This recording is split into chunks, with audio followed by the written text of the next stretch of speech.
Okay. Great. That was great.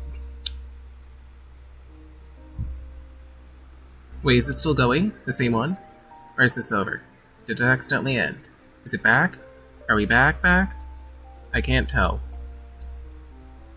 I have no idea. Well, it says I'm streaming again, so I'm just going to assume that we're all right for now.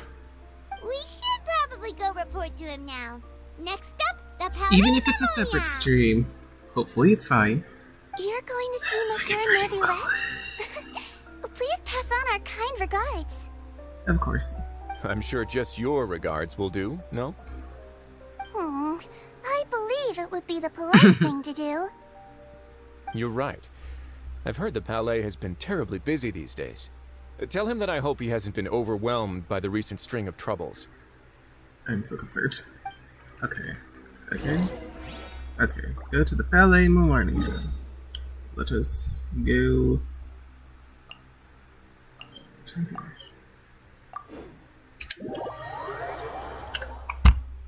Just double check one more time. Ah, crap. Is there anyone?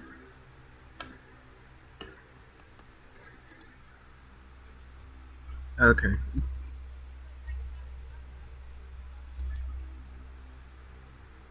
I'll deal with that later. Where were we? Here we go.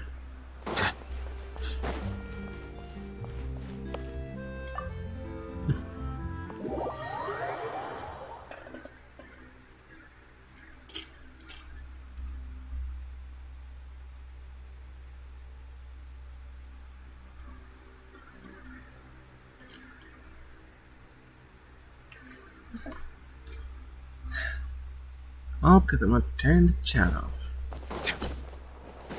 I accidentally clicked the stream. Oh, hello. The Palais Mermonia sure is buzzing with activity today. Yes it is. Halt! Huh? Oh, it's you two. Apologies. Monsieur Neuvillette did say you'd be welcome at any time. Okay, thanks. Excuse me. Would you mind helping me take a look at this report? I'll be right there. Sorry, I've got my hands full here. You can see yourselves in. Okay. Let's go. Everyone's so busy. Seems a lot has been happening. Yep.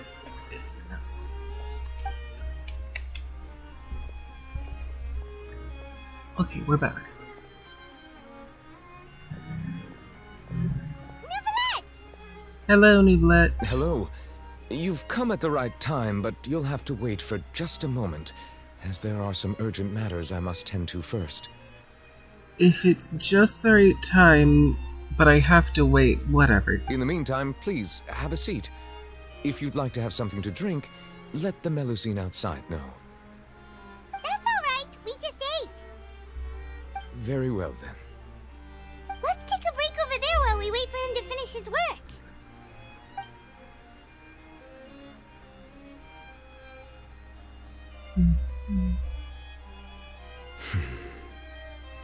All right. That should wrap things up for now. Are you done with your work? Yes, sorry to keep you waiting. Today should be the day you were released from the Fortress of Meripede, and it appears that you have managed to complete all the release paperwork. Yep. That's right, and we came here to see you right away. You are very important. A massive whale. The massive whale. Do you have any idea what that might be? Judging from your description, that cannot have occurred in any ordinary waters. But a whale of that size and shape cannot usually be found in the waters of Tevat. Therefore, we can only assume that Child is presently immersed in primordial seawater. I got shivers. Immersed in primordial seawater? But how? Is he okay? Yeah, he won't dissolve, but they did use it as like a substance. Most people wouldn't be capable of entering in the first place. I'm not completely sure how he could have gotten there myself. There's something we'd like to ask you about. Yes? What is it? What was with the tremor we felt earlier? Ah, right!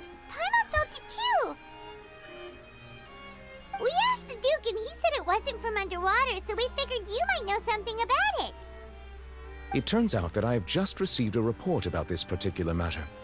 In fact, that's exactly what I was busy with a moment ago. I assumed so. The source of the tremor was here on the surface near Poisson. After Poisson? the shaking stopped, the water levels in the Poisson area rose at an alarming rate. The water Not just levels Navia, rose? 2 bodyguards too, I'm so concerned. What about all the people there? Fortunately, the water levels only rose for a short period of time, and have already returned to normal now. However, I still have a bad feeling about the whole phenomenon. If the change in water levels is connected with the leaking primordial seawater, then the situation in Poisson may be much worse than it appears. Navia should be in Poisson, right? We need to go check on her. Yep. We need to check on the entire I would Spina also like to Rosula. go there as soon as possible, but I'm afraid I can't leave just yet. We must immediately formulate disaster prevention plans for the surrounding coastal areas to avoid potential catastrophes. I'll have to ask you two to go to Poisson first. I'll meet you there to check on the situation once I finish things here. Sounds like a plan. There's no time to lose. Let's get going. Quickly. Please be careful. We need to get to Navia and Malus and that other one that I don't remember the name of. Because it's been so long. I thought Poisson had a... Oh, it does. It's like, isn't there like a waypoint right on top of it? It was under the quest thing.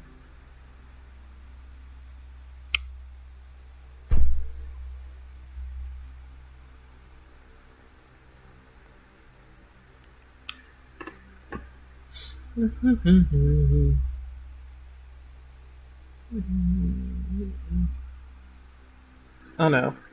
Hello? Okay. Oh no. What happened here? Oh. It looks bad. All the buildings here seem to be in pretty rough shape now.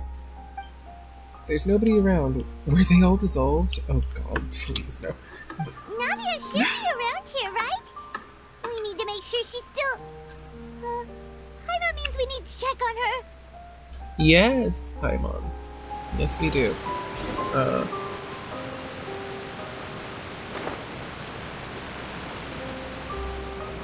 Must make haste, please. So this must be where that is. We haven't seen a single soul all the way here.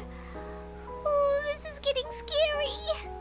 I don't like What will I ever do now? Look, there's someone on the roof over there. Just stay put. We're coming up. Watch your balance.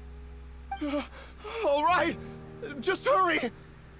Disaster victim M. I'm guessing male? I don't know. I'm not young anymore. How will I survive on my own? Oh dear god. Please. My I Desiree! My this Archon. Furina. I'm getting He looks pretty sad. My leg! My leg! How could this have happened? It hurts! Just hang in there. Help is on the way. You can hold my hand if it makes you feel better. Well, it seems like Spina di Rosula was okay. Generally. Oh.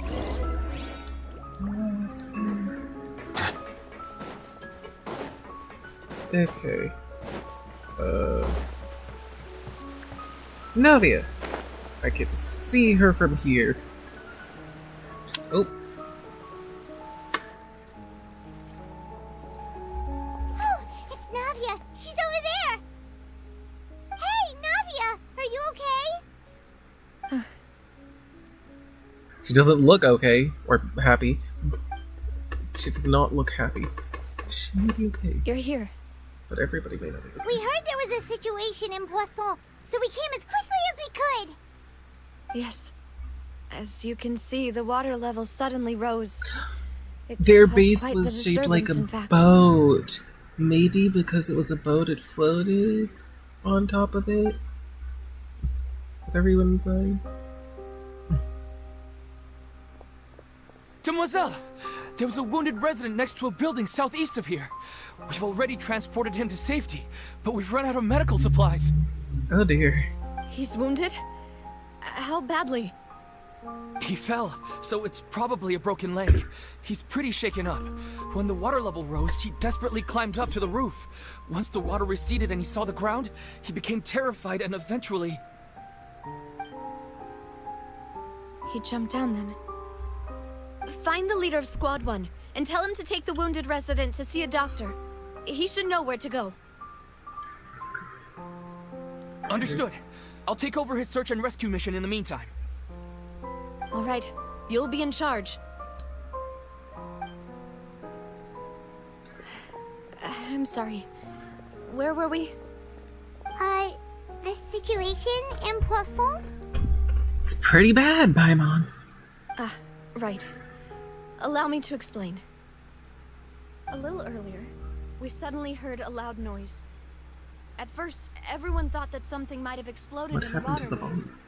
But before we knew it, water started pouring out from everywhere. The rushing water seemed a little odd. Okay, and now almost you're like back the to unique normal. color Whatever. of primordial seawater. Oh dear lord. Some people didn't realize the danger and thought it was just ordinary water leaking from somewhere. Everyone on the street who happened to be close to the water didn't have a chance to escape. Ah. As the water levels rose, they suddenly disappeared. They were all dissolved. Tragic. Those who realized what was happening started to flee in a panic, desperately trying to get to higher ground. Many were injured in the stampede, and some people fell from significant heights. The Spina di Rosula initiated rescue operations as quickly as possible, but there have been a lot of casualties. Fortunately, the water began to recede after some time, and the chaos came to an end. Okay. The water that flooded the area contained Don't start crying primordial yet, seawater, please. so the It lower just levels began. of I'm not Poisson allowed. are still hazardous. To ensure everyone's safety, I've asked the people there to leave as soon as possible. No one knows if this could happen again. All we can do for now is try our best to help evacuate the residents. We still haven't completed the head count, but we'll have some numbers soon. Oh dear. How awful. And all of this just came out of nowhere. It was quite frightening indeed. I only wish that everything that just happened was a bad dream. Dang, they killed off Is many there any way we NPCs. can help Navia? Yeah, we're here to help. Thank you for being so willing to help in a moment of crisis like this. You don't know how much it means to me. I really can't express how grateful I am. Wait, we're missing some people, aren't we? Oh, don't you dare. Don't you dare. Don't you dare. Don't say that, Navia. That's what friends are for. Malus and Silver. Why did you mention it? Demoiselle! We've got a situation here! I'll be right there. Sorry, I need to go for now. Don't you dare tell me they're dead. Don't tape me.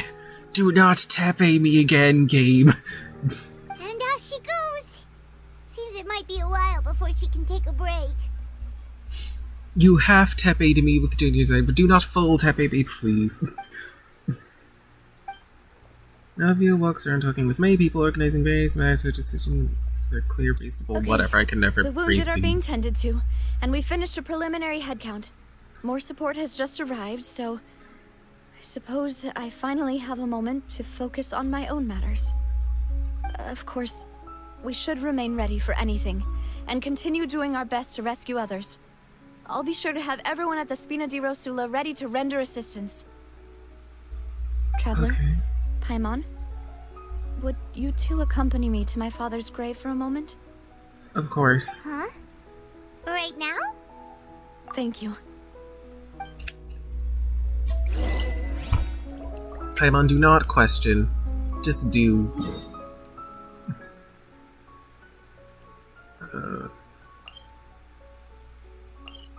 I don't know how. I just gotta teleport back to teleport waypoint. And then let the sparkles guide me. Oh, there's nothing, so I guess I'm just gonna...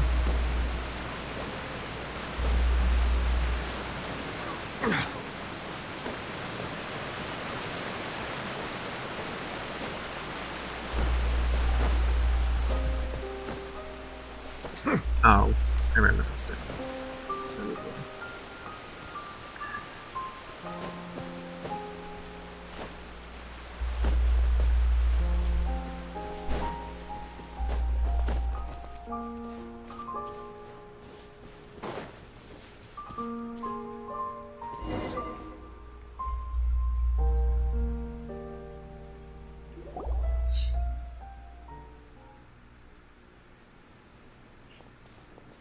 Oh, it's so tragic because there's nothing to bury. Well,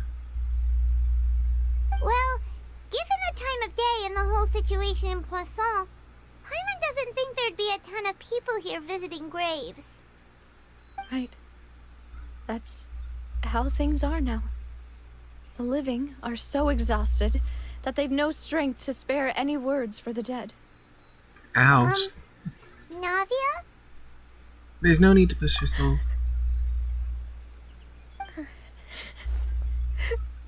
Navia, what's wrong? What do you mean, Sorry. what's wrong, Paimon? I just... Malus and Silver. They won't Damn. ever come back here again. I knew that was gonna happen. What should I do, Papa? Huh? What happened to them? I am so sorry. Everyone agreed on the rescue plan, but still, I was the one who initiated it. They were helping evacuate the residents, but they couldn't leave in time. Stop, I'm gonna start crying too. And they were caught in the seawater. Oh my god. What should we do? I've known them for so long. And I know they weren't afraid. But, like, their consciousness is still... Their conscious... I'm going to assume that people's consciousness that have been dissolved are still there at the very least. I'm going to hope that... I could at least hold a funeral for my father. And I know where he rests. But as for Malus and Silver, they're just... Where's my tissues? Gone. Just in case. I just...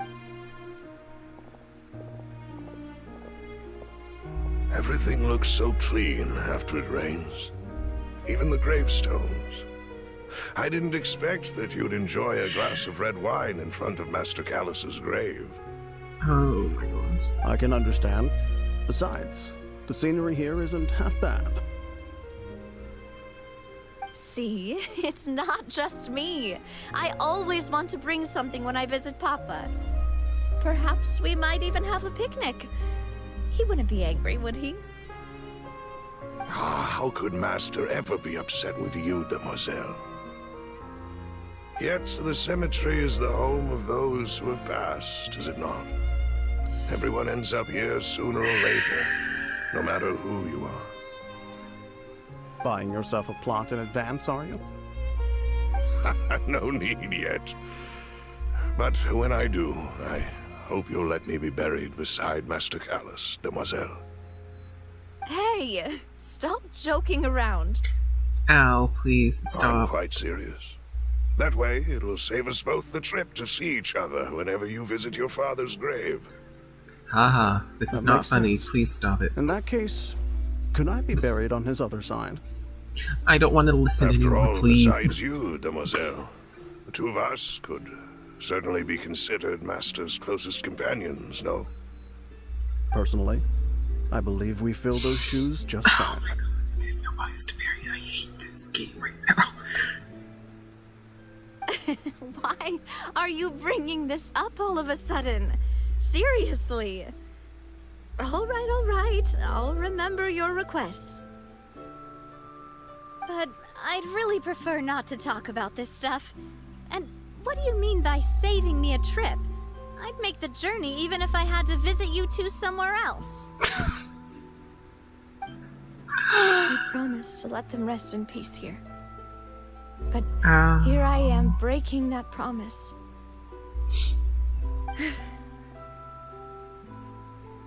I'm sorry for letting you see me in a mess like this. I don't usually cry, really. Girl, it's fine. Paimon doesn't This is know absolutely how to help tragic. you feel better. But, well, she understands how you feel. I had always thought I could At make least my wishes Paimon's come trying. true. But now that I think about it, that never solely relied on me. Many things can only be accomplished with someone else's help. Luce and Silver have helped me so much. But by contrast, I could do nothing for them. I'm so sorry. You can spend as much time as you need here, Navia. We'll stay with you. Yeah, we're here for you. Thank you. Right now, you don't know how much that means. By the way, you can have a look at this. It's a list of victims from the incident that took place here. I don't know if I want to, but sure. Obena, Khan, Burnett, Giverny. Please, Paimon, I don't. So, everyone else is safe. But still. It's okay. I know what you're thinking. And you're right. We lost Malus and Silver. But we were able to save more than we anticipated. The overall outcome indicates that the cost was worth it. No one's sacrifice is truly necessary. Right. Don't think that way, Navia. One person might be saved at the expense of another, sure, but that isn't something we should ever consider a trade. I've just realized something. If Furina dies, then she won't be able to be weeping on top of her throne, will she? What if Furina dying is the way that we stop it? Oh god. Malus Put and that Silver somewhere were else not for the now, price please. for saving anyone. They're heroes. You're right. Thank you, Paimon. What you said just now was pretty amazing, actually. I'll remember your words. Oh, really?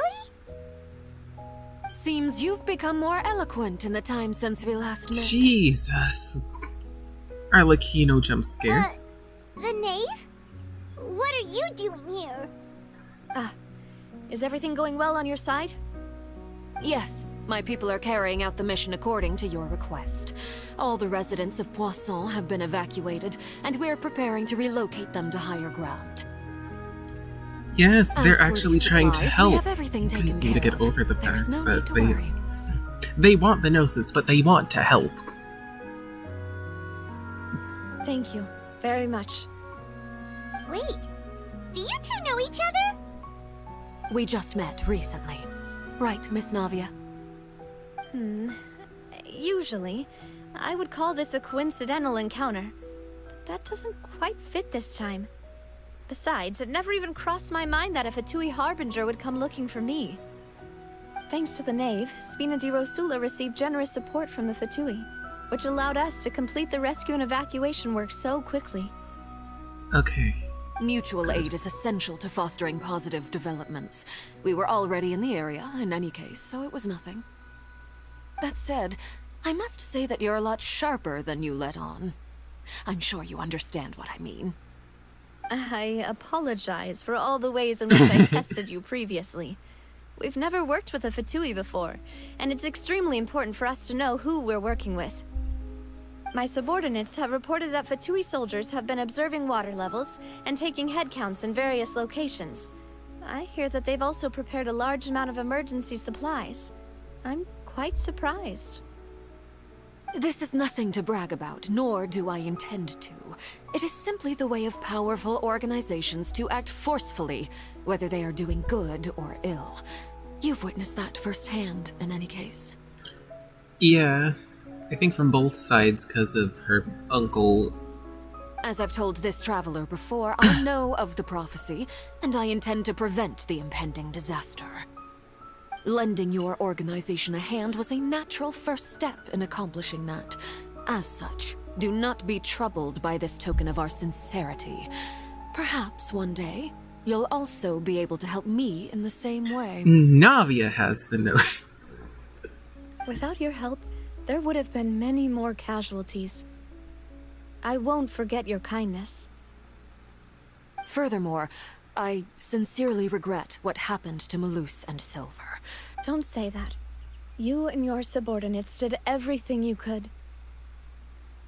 As Paimon said, Malus and Silver didn't choose to sacrifice themselves for any specific person.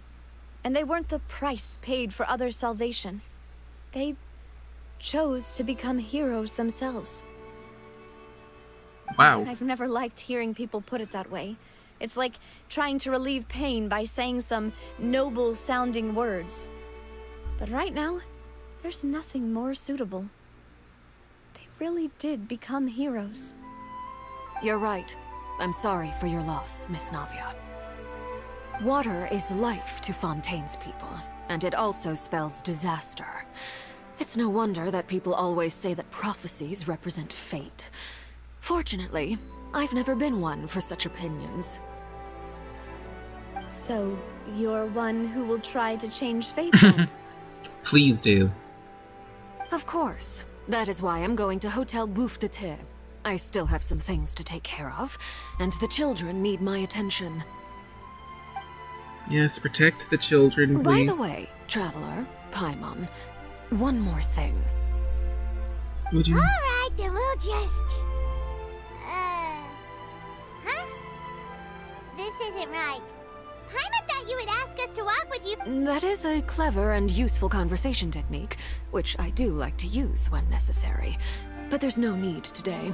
It would not hurt to have Miss Navia listening in. Okay. Traveler, I'm sure you remember that I said we could work together when we had the chance. You and I both know that there may be issues with the Primordial Sea. Issues. Previously, it was the Fortress of Maripede's sluice gate, and More this issues. time it was the water levels in Poisson. These are both signals. So the time for jolly cooperation has come. Please, Traveler, I'm Indeed. gonna smack you. Allow me to share the latest intel I've received from the House of the Hearth's intelligence network with you. Please During do. some recent investigations, a child claimed to have discovered some ruins near Poisson. The ruins date back to ancient times, and seem to be worth investigating in many ways. Judging by the dating of the ruins, they may be related to the prophecy and the coming crisis. The situation is becoming more urgent, so any pertinent information will prove extremely precious. My people initially came to prepare for ruin exploration. Unexpectedly, this disaster struck, and at present, we're all busy prioritizing the rescue effort. So, that's why the Fatui were already in Poisson. I wanted to take the children along, but unfortunately, Linny, Lynette, and Fremine have all been dispatched to higher ground to assist affected residents. Linny told me that outside of the house, the person they trust most is you. Yeah. Which is why I want to give you this task. Are you sure this will be okay? The House of the Hearth's members see each other as family, but Linny, Lynette, and Fremine said that they also see you as such, even though you are not from the house. I'm sure you already understand how earnest they consider their friendship with you to be. Yep. Oh, that somehow makes Paimon feel kinda happy. Somehow, of course it does. The intel I just shared about the ruins could fetch a high price. But since the children consider you family, It's only natural that I freely share it with you. That's why? Got it! So all we gotta do is go to some ruins, right? We can handle that. Excuse me, but may I tag along? You wish to join, Miss Navia? But are you sure you're up to exploring some ruins? You need to rest. Mm-hmm. Well, I'm sad, yes. But I can't just go back and plop myself into a chair by the roadside She is and a do good nothing. There's no point in being depressed while we still have a disaster on our hands. As my father's successor, I must live up to the hopes he had in me. Besides, I'm also doing this for myself. I need something, a distraction. That's what I to keep my forgot. mind off Malus and Silver. Fair enough. Navi's strong, but she needs company right now. We can be the company if she goes to explore the ruins with us. Why was that so hard to read? Since you put it that way, I have no objections.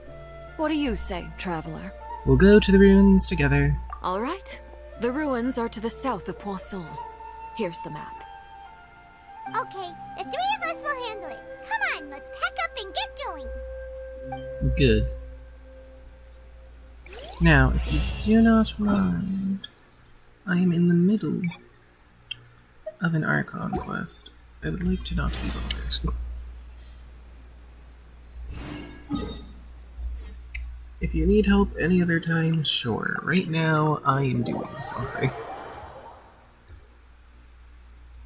Just double checking that. Whenever there's a loading screen, I'll touch it. Because I don't want to block too much of the screen. I'll keep going.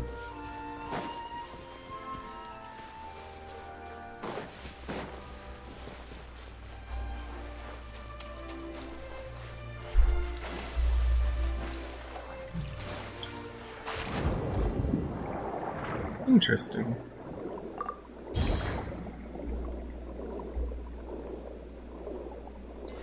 Alright. Here we are. So, are these the ruins the knave was talking about? Whoa, talk about old. They seem to be pretty ancient, all right.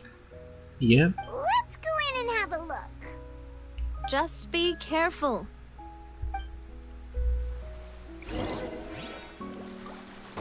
Okay.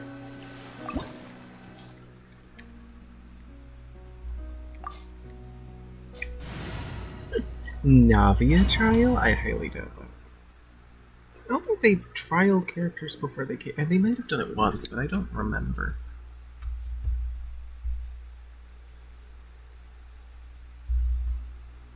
I think Yoimiya was, because I think her story quest was needed for the Archon Quest. Well, I mean, I know it was, but I don't think she was out at that time. I'm not touching water. Oh goodness. Lag.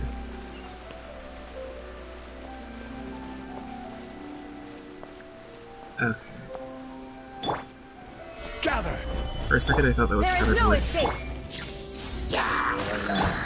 Silence!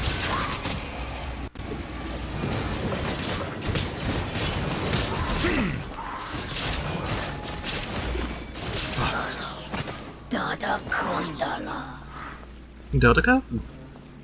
Dodeka.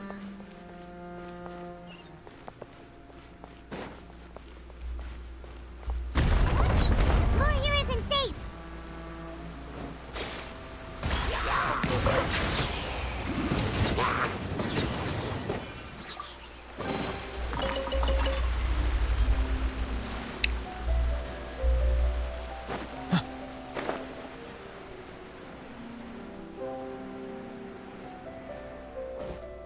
Ooh.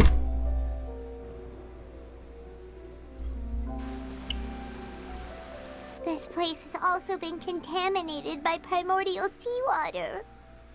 Oh dear. Yeah. And a lot of it, too. A Fontanian would most likely dissolve the moment they fell in. You should go back to safety, Navia. Right! You can't go down if there's primordial seawater. It's too dangerous, and it won't be any help for you to just stay here. Paimon.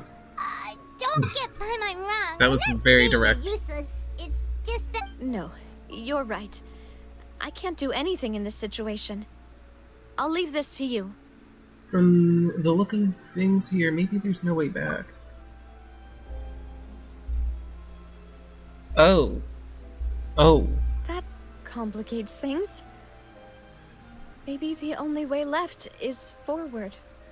In that case, do you want to wait? The water levels here are unstable, and there's a chance the water will rise. So, staying here Well, wouldn't be what safe do you either. want to do, Navia? I'll go together with you.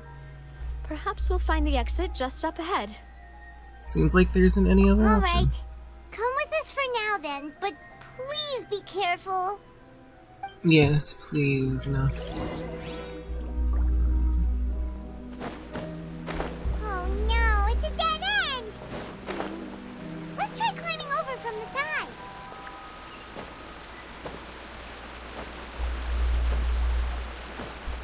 Okay.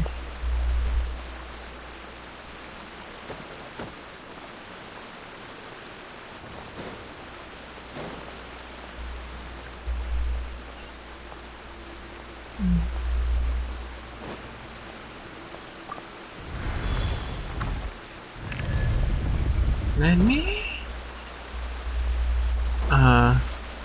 This doesn't look safe in the slightest. Huh? Oh, I don't like this. There's something wrong with this bridge! I jumped off the bridge already, lol. Come on now.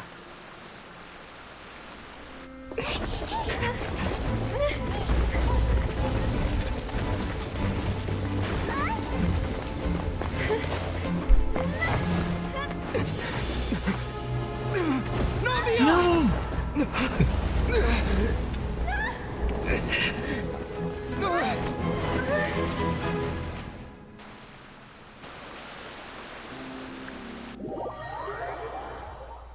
Oh no.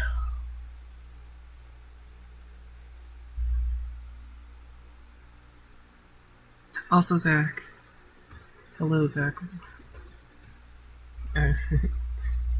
We got to the voice. She's not dead. She's not dead. I'm gonna be delusional for now. She's not dead. I'm guessing none of them are dead. Their consciousness is at least still alive. Please. Something.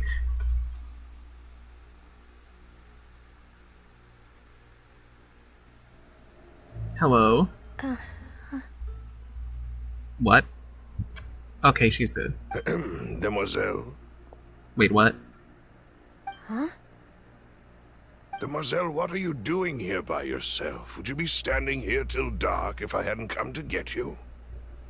Maybe Everything's she just all wants some wibbly. time to herself, Malus. Oh.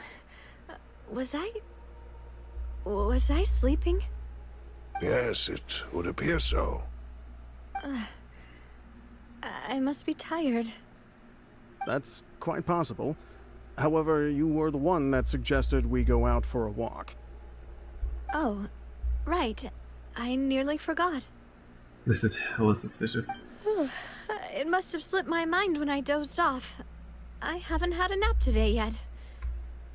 Have I? This is a familiar feeling, yet something's a little strange. Is something the matter, Demoiselle? Oh, no. No, I'm fine. I was just trying to recall why we came out for a walk. Do you remember Mr. Giverny? He'd requested our help before with foreign merchants who had a debt dispute with him, and we'd resolved the matter not long ago. We were headed to see how things were going with him at the moment. Ah, right. Yes. I remember now. This is still sus. Miss Navia. Ah, Mr. Malus. And Mr. Silver, too. It's good to see all of you. How have you been? I've been great. Thanks to your help, those bothersome merchants finally realized that I wasn't the one they were looking for. Why, I wasn't even the guarantor for that person. They were knocking at my door day and night. Even my neighbor, Obina, was getting fed up with them. Sometimes force is required to calm someone down and get them to listen to what you have to say. That's right. Oh, by the way, Burnett, what was They're it dead, you wanted aren't to they? give to Miss Navia again? Aren't these all the people that dissolved? Now I'm getting... Oh, yes. One moment, I have it right here. Miss Navia, these are some flower seeds that I prepared. Please take them. They're a very good variety, and they'll become very big and beautiful once they bloom. I don't know what we confused. would have done without your help, so this is a little token of our appreciation. I hope you won't refuse. Ah, did you cultivate them yourself? Thank you so much. I'm concerned for how long this Archon Quest is going to be. Balloos, we do still have some empty flower pots I at don't want to home, stay right? too Why, we can have as many pots as you'd like, demoiselle. Perfect. In that case, we'll swap out some of the decorative plants for some of Mrs. Burnett's flowers. Very well. Wait. Something seems to be off here. Excuse me, madam. If I'm not That's right. no, it's nothing. This is the first time we've ever met, but your name seemed... I've heard this name before. Sometime recently, I'm sure of it. Come. And why are there so few people around here? Where did everyone go? We must mind the time, demoiselle. We still have important things to attend to today. Huh? We do? Well, now, did you forget? Miss Navia, here you are. I've been looking for you. Please, come to the... My trial? Wait. Yes, she's right, demoiselle. It's just about time now, so... Oh? All right then. I am now very confused.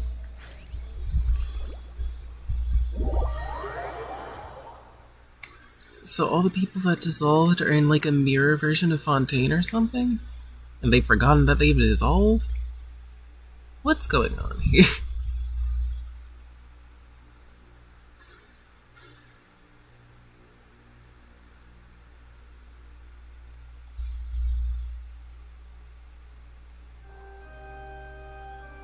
Look, it's Navia.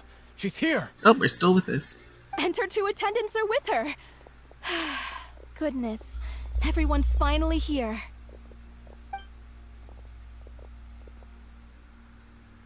There sure are a lot of people here to see the trial. And they all seem to be oddly... excited about something.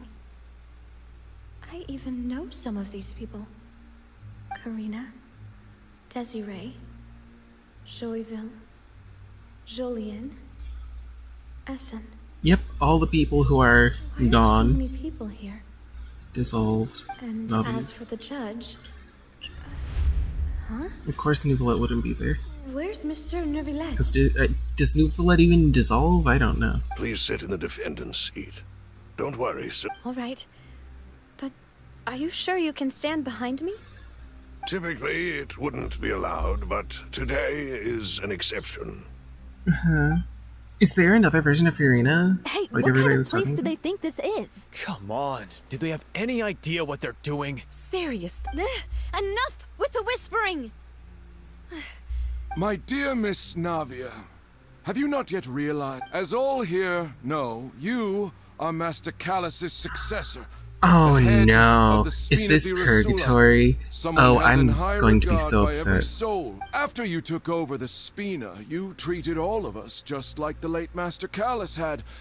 If anyone in need reached out to you for help, you responded.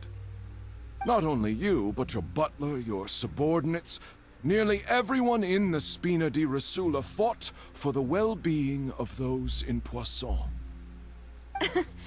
Wait a moment. Yes, correct. Absolutely right. And that is why you stand accused. You have helped so many people get through so many difficulties. You are one with us. We Okay. are inseparable. What? We are one big family, all of us who are from Poisson, inextricably linked.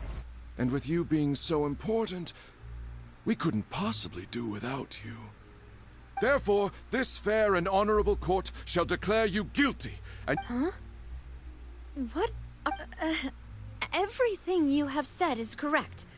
I have indeed done a lot for my hometown, and I would be willing to be with you all, but what is the purpose of having me stand here like this? What is there to discuss? Ah, well, if that's what you think, then I have no further comments. How wonderful, Miss Navia! This is hella suspicious. I know all these people. Why are they laughing? I seem to remember. Wait just a moment. This isn't right! Oh, there is that voice line. Malus? What was that, Mr. Malus? Our conclusion is very clear and unanimous. Let the court judge her now. She's— Stay here, Navia! You're one of us! Demoiselle, don't admit guilt. This trial means to keep you here forever. I wish to exercise my right to defend Our Lady.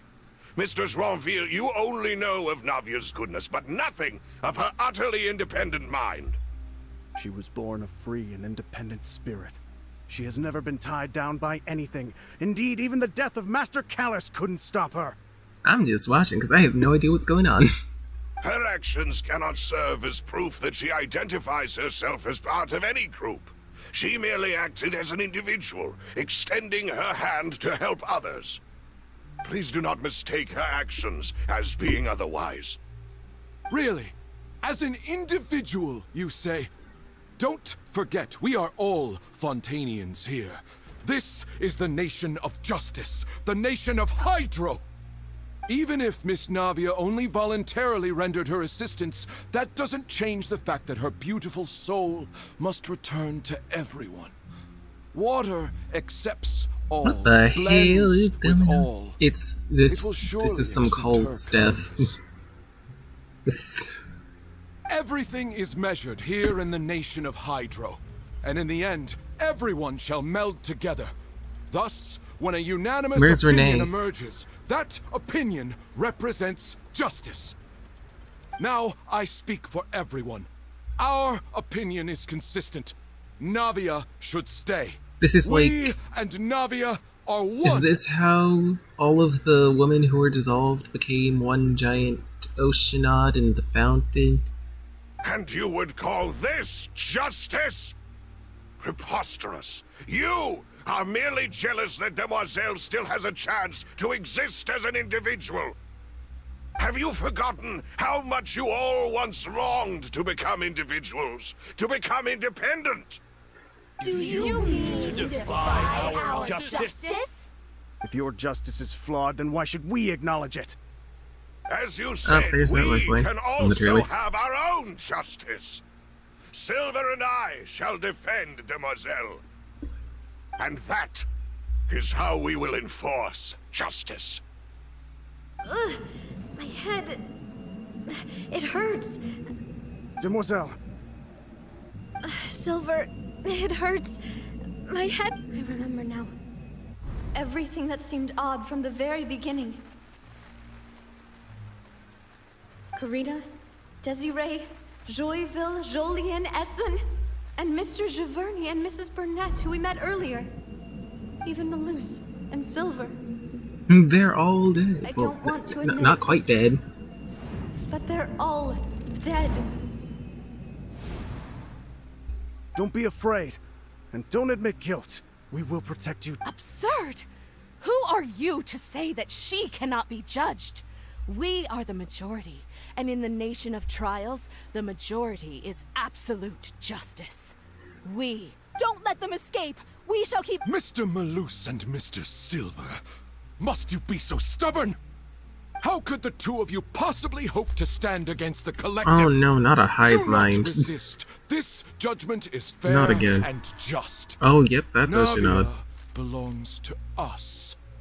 After all that happened, she should not be left alone in Poisson. What are you saying? No more excuses. Ah, so so is everybody an Oceanod technically? But they all have human bodies, and those bodies dissolve, and then they turn into water, and then they turn into Oceanauts after that, or something? He says we're jealous. Jealous? How could she possibly be an independent individual? What's with these people? Who's jealous of her? She belongs to us. Miss... No. Silence. Neuvillette. That's... Monsieur Neuvillette! Such commotion is prohibited in the court. The accusations you just presented are nonsense and cannot constitute a proper trial. Neuvillette. The court will adjourn for the rest of the day. In this, I shall hear no objections from any unauthorized party. Our thanks, Monsieur Neuvillette. Please leave with me, Miss Navia, while there is still time. But... Go on now, demoiselle. This is your only chance to leave this place. What, can't bear to leave us behind or something? Malus. My apologies. I couldn't resist making one little joke. Please, no, I hate... This shall be our last goodbye. No, you're coming back. All of you are coming back. Malus. Silver. I refuse. Quickly, you must come now. Goodbye, demoiselle. Farewell. Oof. Now, we're back to our domain. Okay. Oh yeah, that's right. Neuvillette was supposed to meet us there. Of course he came. I completely forgot about that. I keep ending the wrong button.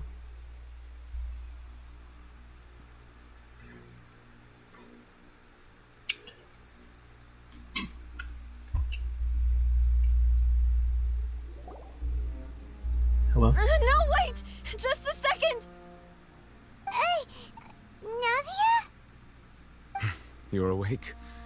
Good. I must have been dreaming. Malus and Silver were still alive, and they were defending me at some insane trial. It looks like you're all right.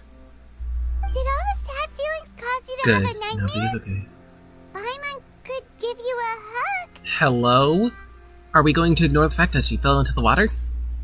The ruins you were exploring suffered a cave-in. When I arrived, I found you falling toward the water.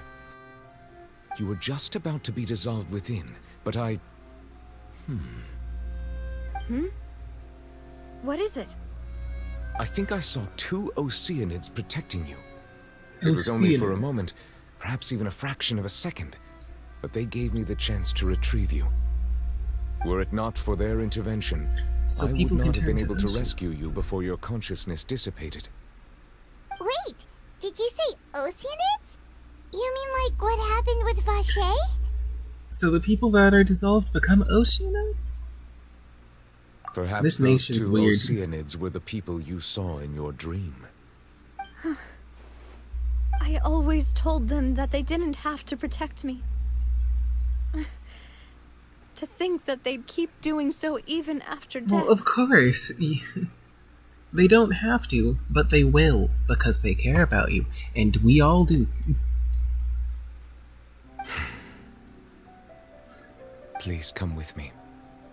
Yes, Neuvillette? I'm assuming this is something about you being a dragon? Neuvillette, are you okay? Oh, I am quite all right. Perhaps there's something we could chat about? Why do you look so stiff all of a sudden? Oh dear. Oh, Paimon knows. You're the type who feels awkward when there's nothing to talk about, right? I merely thought that we should give Navia some time to herself. Uh-huh. Why didn't you just say so then? Don't you think it's even more awkward to call us over like this and then have nothing to talk about? Well, we're talking about something now. I suppose so. By the way, Siegeween sends her regards. Ah, Siegeween. I hope all is well with her these days. Her work in the fortress of Meropide has not been too much for her, has it? No way, don't worry. She's doing fine down there. She's an amazing head nurse. Yes, she is. I see. Well, that is good. I have always worried that Sigewinne would need a lot of time to understand the world of humanity, just as I have. Oh, and the Duke also says hi. Even though Sigewinne made him do that. He hopes that you haven't been overwhelmed by all that's happened lately. Thank you. I have indeed been busy lately, and I also hope that everything is going well in the Fortress of Meripede. He still doesn't know what to talk about. Let's chat about something else then. You're the expert here, Paimon. What should we talk about? So, Neverlet, you're probably quite the swimmer, huh? Oh, dear. Yes, of course. This isn't going anywhere. Let's try something else. How did you find these ruins? Did the knave tell you? Yes, in fact. What? I had arranged to meet you in Poisson, but when I arrived, I discovered that the Fatui were helping the residents evacuate. They had even transported a large quantity of supplies to the area.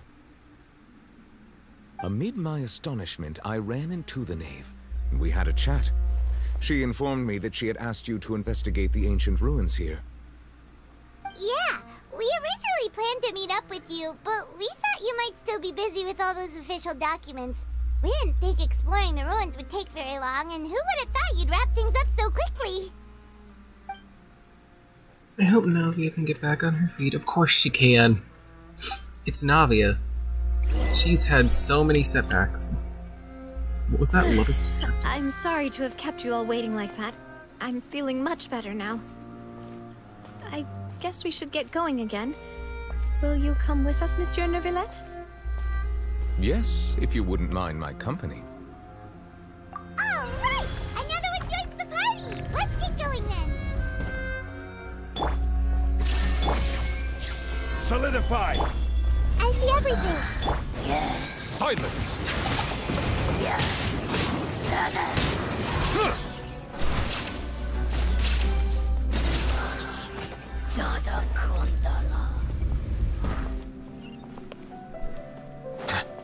Oh god, don't do the FOV, please. Oh, I'm scared. Another unstable path! Watch your step! I'm okay. Oh no. Please. Okay.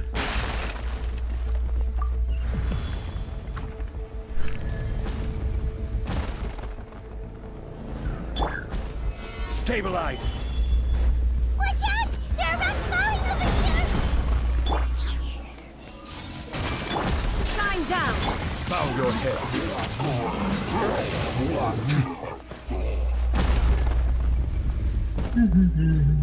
Oh. Why are there so many of these?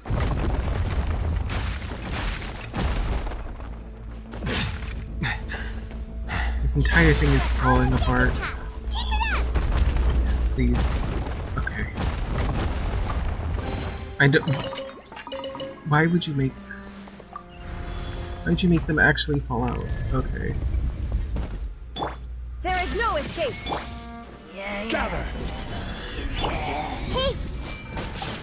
The Temple of Wisdom! Be sanctified.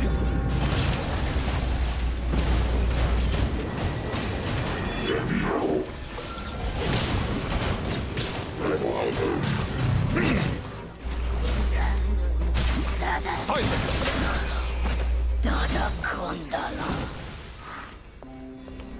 Start this up and see what it does.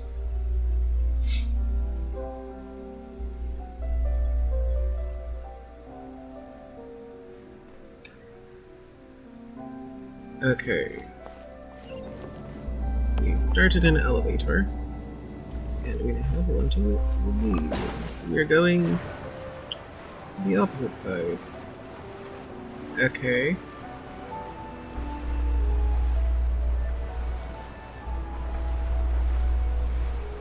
If Furina's trial somehow ends up being her story quest, I'm going to be so mad.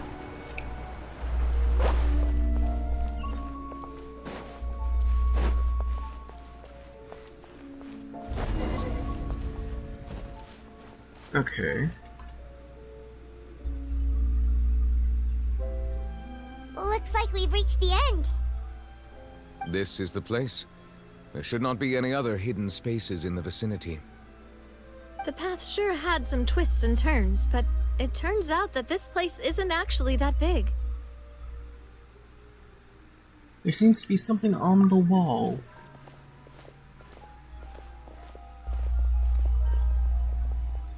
There's like Stone slates. depictions. It seems like they were put here as an offering. Could we take them down and have this a look? is the. Perhaps we should just leave them be for now. There are 4 locations in total, but only 3 stone slates. The slate that should be in the first empty spot is missing. Yeah. The surrounding walls also show signs of damage. There's something written below. Let Paimon see.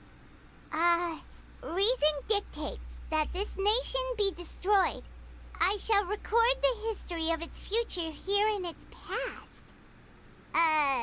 Say what? It feels like someone left these slates and these words here for a purpose. But does he mean that Fontaine should be destroyed? That would fit the circumstances dictated by the prophecy, yes. Indeed, the slate's contents correspond to it. Take the second slate, for example. Oh dear. There's a person kneeling here. She seems so dedicated. And there's a whole bunch of other people behind her doing the same. She's facing this... what is this? Some kind of island in the sky? Wow, I wonder where that could be, Celestia. And is that Lady Furina in the third image? Did the Hydro Archon fall into the water? And is that a ring of people around her? Paimon doesn't quite get it. Are they all in the water? The fourth image. I know this one. This exactly matches the content of the prophecy. The people will all be dissolved into the waters, and only the Hydro Archon will remain, weeping on her throne. Yes, they do seem to match.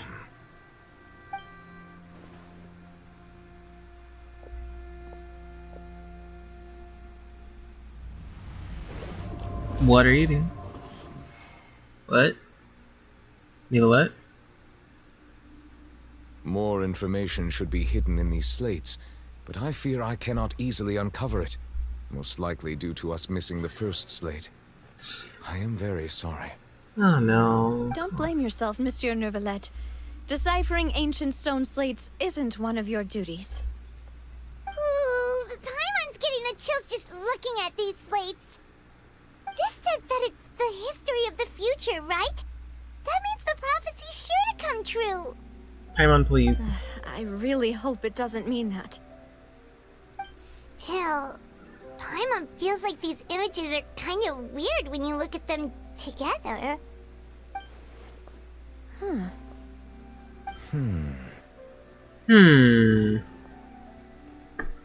issue is the order of the third and fourth images, right? That's right! If the images are in chronological order, shouldn't the fourth, the waters drowning Fontaine, come before the third, where the Hydro Archon herself falls into the water? I guess, the yeah. order is reversed here. The second image is also quite concerning. What sin are the people in the images confessing to? If we go by timing, Lady Furina only emerges in the third image. That means that the person in the second image might be the previous Hydro Archon. Egeria? I forgot. Egeria, then. Egeria. I had never met her, but her appearance here does match the records. The previous Archon kneeling before the floating island in the skies, as if confessing a sin. Confessing sins to Celestia. Did she herself commit that sin? And if not, why would she be in such a posture? Also, I'm still wondering why these ancient stone slates are here at all.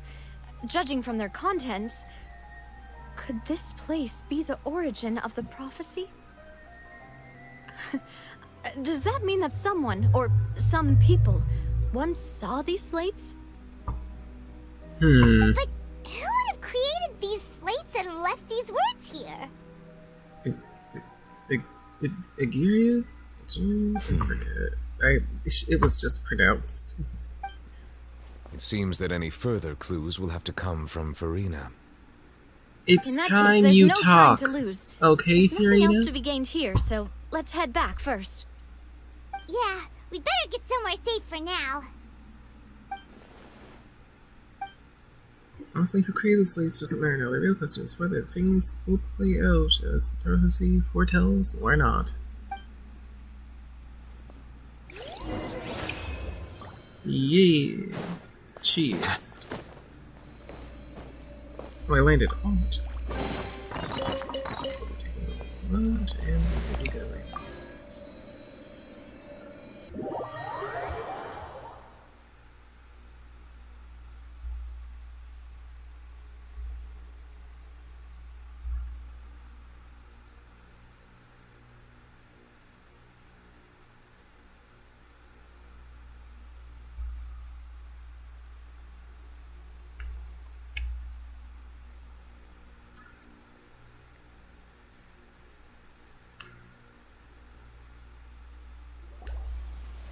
Let's split up here. I'm going to check on what's happening with the Spina. You know how it is. There's some things you just need to be there for yourself. Yep. You still have energy for that, Navia? Paimon's already beat. Then go to sleep, Paimon. Just head back to the Fluvsandra and have a rest then. Thanks for keeping me company all this let time. Paimon go sleep. I want to do I'll things. depart as well. Thanks for your hard work today. Rest well. We don't have time to be sleeping. Traveler, I will go talk to Furina tomorrow morning to ask about the stone slates. I'm sure that you're concerned about this matter as well. If you have time, drop by my office. I will share the results of our discussion with you. Alright, see you Are you really gonna talk to her tomorrow. about this directly? Will that be a problem? Paimon's getting a little scared now that it's come to this. Well, if she ain't gonna do anything, somebody She needs has to. long been harboring secrets and will not give them up easily, which makes it all the more my duty to ensure that she understands the present situation. Alright, we'll leave it in your hands then. You're probably the best person to talk to her anyway. I will be carefully considering my words tonight. Traveler, Paimon, You bet. our safe house at the Fluvsandra is always open to you, as ever. So please don't think you're an imposition. Alright. I'll be on my way then. Bye, Navia. We've had to save your life twice. You better not die. Oh. Okay. I gotta think something. Oh. But there's like a little orb on the loading screen for some reason. That's interesting. Don't know how. We're finally back! Uh-huh. Welcome back. We've got a special menu prepared for you two tonight. Uh-huh. Yay! And there's good food too! No, the boss is the best. You did great as well, Paimon. Ooh, desserts! Nice! These are all Paimon's! Uh-huh. Paimon's already starting to forget what happened I today. knew Mona would appear. I didn't know if she would appear here or not. Oh, that voice. Is Mona from Fontaine? think it Still don't know is. where she's from. Huh? It's you two. What are you doing in Fontaine? What are you doing in Fontaine?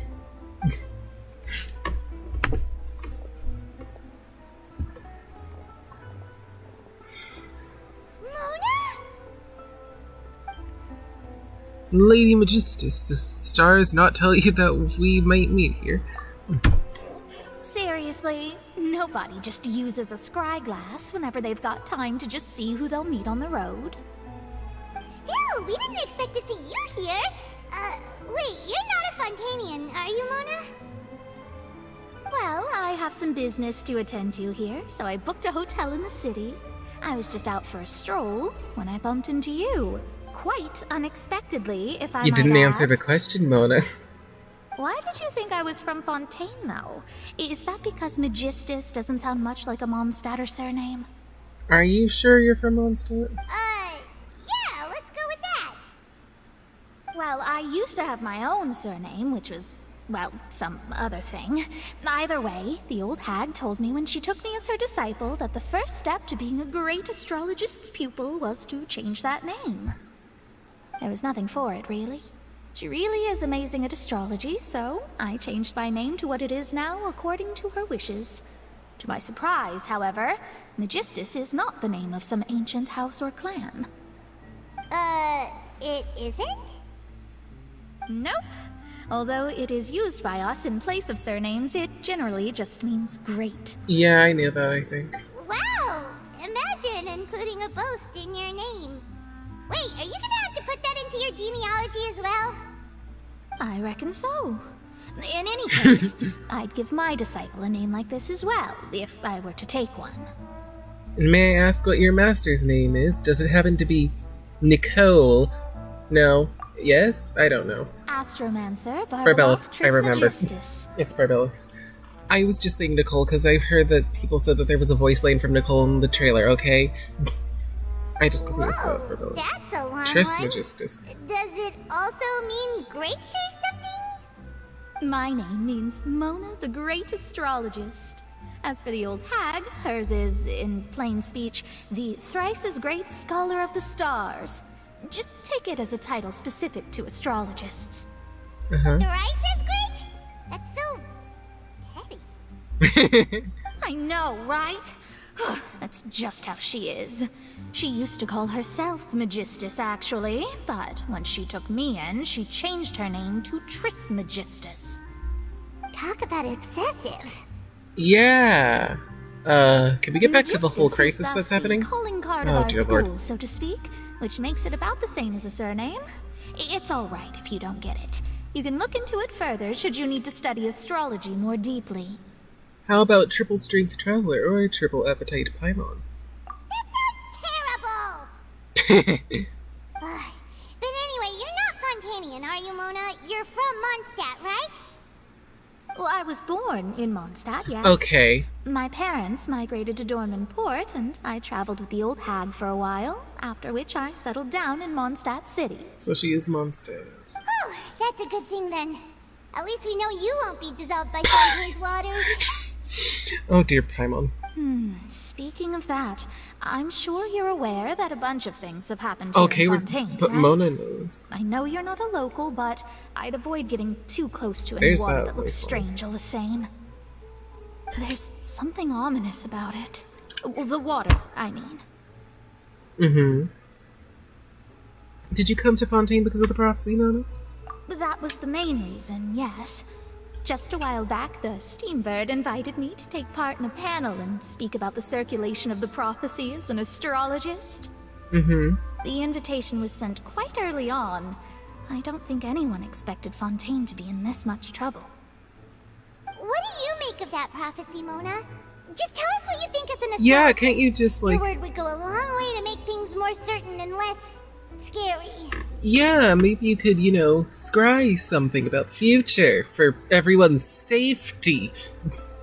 What I can tell you is that I'm an astrologist, and that this prophecy concerns the fate of Fontaine, even that of all Tevat. Ascertaining this is akin to reading the fortune of the whole world. That sounds hard. I'm afraid that this is not something that just anyone can do. If I could do it, you would no longer call me an astrologist, but a visionary. But on the flip side, the prophecy is so huge and powerful that it must surely come from a powerful visionary. Its contents involve the fate of the world. Disregarding it would be a mistake. Thanks, Mona. A visionary? Sounds really powerful and all, but does such a person really exist? Probably. Of course. The old hag could do it, and I'd bet there are others amongst those Hexenzirkel colleagues of hers who could do something similar. I need to ascertain the accuracy of the prophecy. Could you help me get in touch with your master? Huh? Are you sure? All right, I'll help you. It isn't often that I see you with such a serious look on your face. I'll tell you when I hear back from her. So was that voice not Nicole but Barbellith? Thanks, Mona. You're amazing as always. Or maybe Barbellith got Nicole, who knows? Oh, well, Hex and Circle this Lore is is something only I can do something that I after don't all. So yes, your praises are quite welcome. That's the greatest of astrologists for you! Of all the people we know, you know the star's the best! Indeed, indeed. That's the spirit. Yeah, thanks, Paimon. Oh, sorry. Don't ego her. I came to see what all the commotion was about. If there's anything you need, do not hesitate to inform the Spina di Rosula. Oh, whoops. Guess we were getting a little too carried away there. Well, I'll go tend to my own business now. If I receive any news, I'll be sure to come find you two again. Okay, Mana. And there she goes, quick as rushing water. And here we are with the Spina guy giving us suspicious looks. Well, we were making a ruckus. Try to keep it down next time, Paimon. If Paimon hadn't spoken for you, it'd be you getting all the weird looks. The things Paimon does for you. Alright. Thanks, Paimon. That's more like it. Sleep. Dream? No. Good morning. To be honest, Paimon's still feeling Then stay asleep. But it's time to get up, traveler. We agreed to go see Novelette, so let's pack it up and get going. Yep.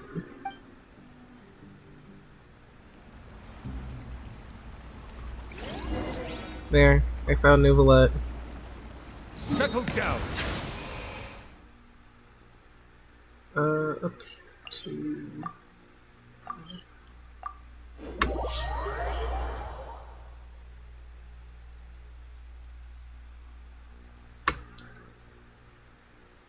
Okay.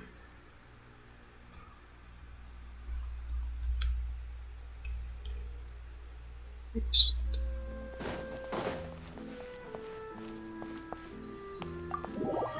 It wouldn't hurt to pop the chat up every time there's like a loading screen or something, just to check.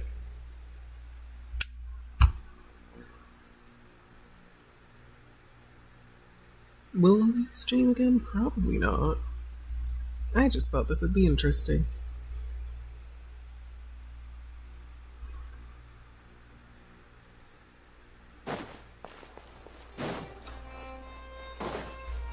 Hello. What has happened? I'm concerned. You're here!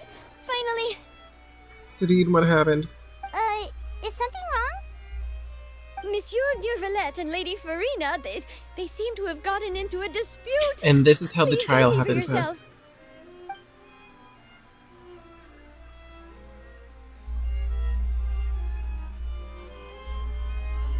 Like I said, I've already explained everything.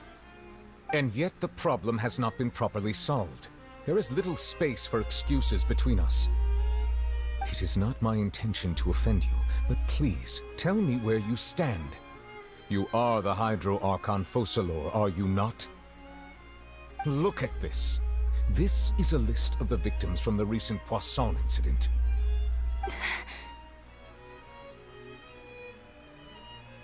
You mean... they're all... We did not arrive in time to avert this disaster, and I will not have it happen again. Ooh, Nouvelette's going to do something if you don't. I will say this once more. You must tell me everything you know. Yesterday, I found 3 stone slates in some ancient ruins near Poisson. Do you know anything about those? Seriously? You're questioning me like this is a court case now. I don't know anything about that. But you found them in some ancient ruins, you say?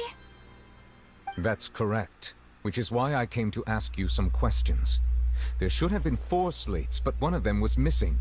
The other 3 featured different images that seemed to correlate to the prophecy. The prophecy? The second of these slates depicts the previous Hydro Archon Egeria kneeling before a floating island Come on, in the sky, Furina. as if confessing something. Do you know nothing of this either? I don't. I've never seen such slates. I'll ask you again. Do you really have no information regarding the previous Archon? Please. My deciphering of the slates indicates that the Hydro Archon Egeria once had to confess to, or apologize for, a certain sin. If anyone would know about it, it should be you. All gods don't have the same secrets, you know. She was herself and I'm me. Is it really so strange that I know nothing? I understand your concerns, but I'm sorry. I just don't have anything to tell you. Forgive me for saying this now, Lady Furina, but I have long known of your various secret investigations into certain matters. There are several indications that you have been investigating the prophecy on the sly. Well, I thought we knew that, but whatever. This is not strange in itself, considering that you are the Hydro Archon. But it is strange that you should also claim to not know any of Egeria's secrets, as well as do nothing following your inquiries. You have never been as superficial as you have presented yourself to be, nor are you a fool. And yet, your behavior is very inconsistent.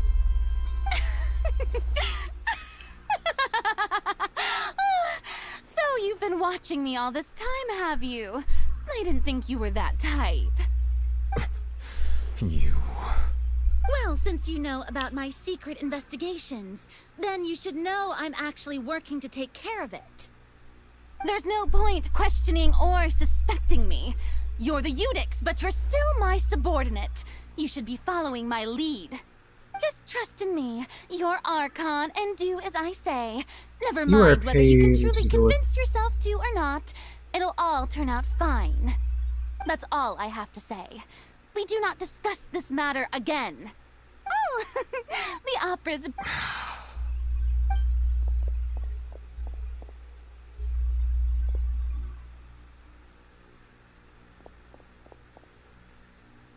Did Furina not notice us standing by the door? Wonder what's up with her. She was smiling. She is definitely hiding something. Nivelet. I assume you've been outside for a while now? Oh, you noticed. Seems Furina didn't even realize we were here. She was in a great panic, though I cannot discern the reason. Our discussion reached impasses time and again, a state of affairs that we cannot allow to continue. Please.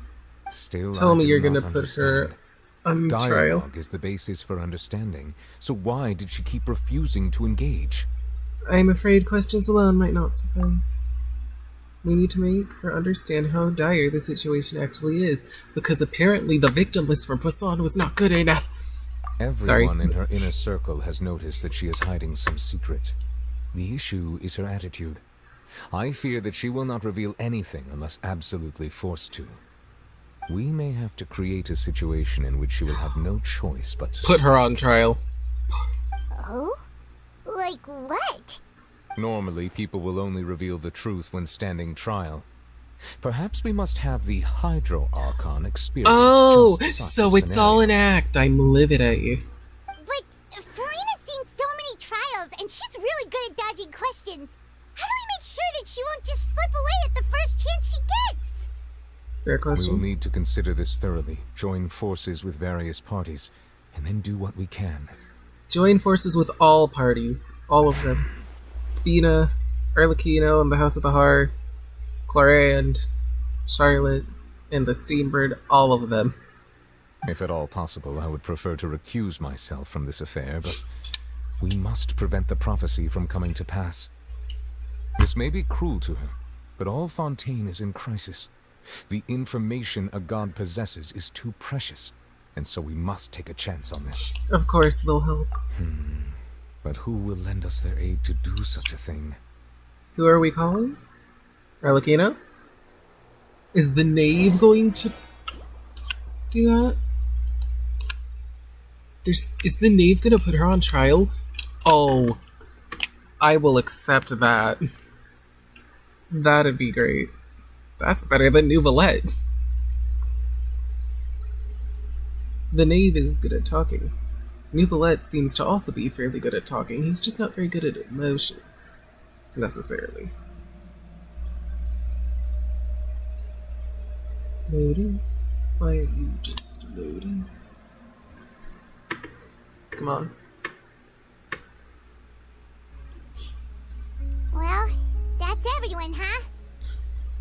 Right? Are we doing the It was same pretty thing? smart of you to think of hiding here. Let me guess. We're going to get everyone together like we did in Sumer. Poisson was just involved in a disaster, so it's presently devoid of people. That naturally makes it the Hello, best Lynette. choice. And here you are drinking tea like it's the most natural thing in the world, huh? That's what families should do. Sit Oh, and all enjoy of a them. leisurely Let me time guess. together. Linny, Lynette, Freminate, and Arlecchino. It's nice to enjoy tea here, you know? Care for a cup? Oh, Freminate might not be here. Oh, Lend Navia's me your here. ears, everyone. Or perhaps one of you might like to start us off. Oh, How Freminate. about you, friend? Navi? Funny. No, I don't think I'm I assuming can. the knave is gonna be here. Then, how about you, good sir? Rightly? Oh, Nouvellette. I fear that I will cause the mood on this boat to become as somber as it is in court. Well then, I guess we're lucky we've got a local like me to organize Okay, no things. Arlecchino. Wonderful, the spotlight at last. I guess I'll be facilitating things from here. Oh, and That was a little Clorand. long-winded, don't you think? Oh, you might be right. Anyway, to cut to the chase, our friend here, the Traveler, has brought us together to discuss something. No Charlotte, though? Yeah, Charlotte what would that is, publicize everything. Let's I start guess by that saying would be that the we'll best. be pooling our efforts together to create a series of traps. Oh, how intriguing. Of course, Linny would love to. Well, it's just an expression, really. One that I just learned from Clorand and used on the spot. So, let's invite her to explain in detail. A round of applause, please. Huh? Didn't you say that you were facilitating this? Oh, come now. Your work doesn't involve much public speaking, right? This is a good chance to practice. You might even pick up some fancy oratory tricks to impress your boss with in the future. I see. And what does my boss say? He is glad that you consider him your boss. Do go on. Yeah.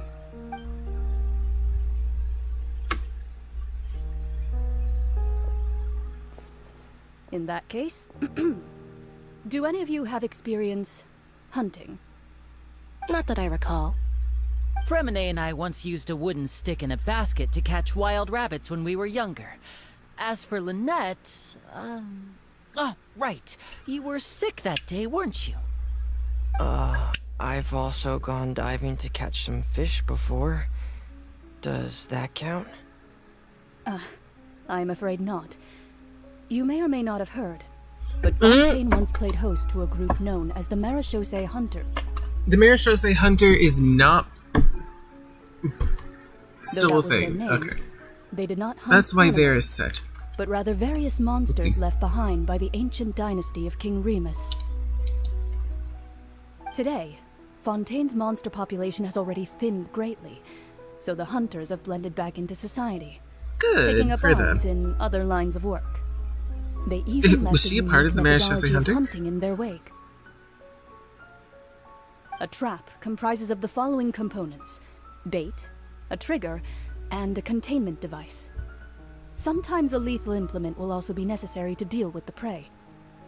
So, if we were to build a trap together, right now, what would you choose to build it with? This is so odd. For me, Yeah, Risley I won't would be able to prefer leave. something basket-shaped. Pigeons and rabbits will see the bait and naturally enter the snare. Our line of work requires a deft hand, and we're some of the best in the industry, so you can count on our techniques. You used some of those techniques while moving the people of Poisson, didn't you? My subordinates mentioned that you even performed some magic for the bawling children. And this is why I pulled for you. This Yes, is why I owe and I even managed to this gather character. some intelligence in the meantime. I'm quite the multitasker if I do say so myself. Whatever you say.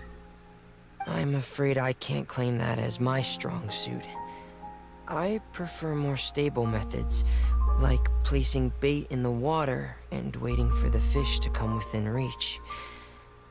That's the kind of method I would count on. Calm and steady.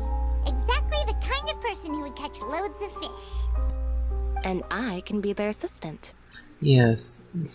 Lynette, professional assistant. With discretion, I'm sure. I'd probably use some sort of mechanical animal. Papa once bought me some small clockwork squirrels, mice, and such. When placed in the forest, they can attract others of their kind. I remember that you liked those too, didn't you? Oh, they have history. They have more history Way to go about it. than If they're just realistic the enough, hurricane. animals of the same kind will follow them all the way to the trap. Oh, well, it's 12 a.m. What about you, Monsieur Neuvillette? I fear I do not have any related experience. That makes sense. You usually solve problems directly, without the use of any such tricks. But I do have one more question for you, Monsieur. Yes, Gloria. If we were to create a trap now, how would you design it? I would like for it to be effective, but bring no harm to the prey. A more gentle trap would be ideal. Kind, as the always. death sentence is very However, gentle. Our intention doesn't necessarily I'm change sorry. the containment device and the type of implement we need. If we wanted to kill the prey in one strike, we would need a powerful implement. However, that also goes for prey that must be captured and safely contained. Wait, why is that? Only a hunter who's a true expert at subduing their prey can snare it without harming it. The line that divides We aren't life and death actually is often going to, exceedingly like, thin. trap Furina. This is all, like, metaphorical, right? So, are we going hunting together? Thank you, Fravide, for asking the question. We hadn't thought of seeing ourselves as hunters. It kinda works, but maybe it's still not the best metaphor. If our means of capturing and dealing with our prey is to put them on trial, then the hunting metaphor is actually quite accurate. Yeah. But we shall require much more courage than any hunter to judge a god, a being whose seat is an exalted throne. That is right. Oh, so that's what's going on. Sounds very interesting. Yeah, Clarian's hunting metaphor was just that, a metaphor. You will not call this a hunt because that is not what you should do at present, nor has the relationship between you and Furina reached such a dire stage. What you need is simply the secret she's keeping. Attempting to take her secrets is an act of sacrilegious disrespect, but must be done to prevent Fontaine from sinking into the waters foretold in the prophecy. There's neither hunter nor prey, but there must be a trap. That is what you'll need.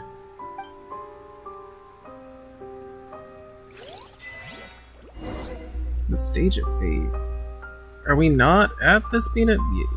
Wait, what? The other base? Isn't this the main base? Yeah, that's the main base. You mean the second base? When am I supposed to get to third base? Ugh, stupid joke.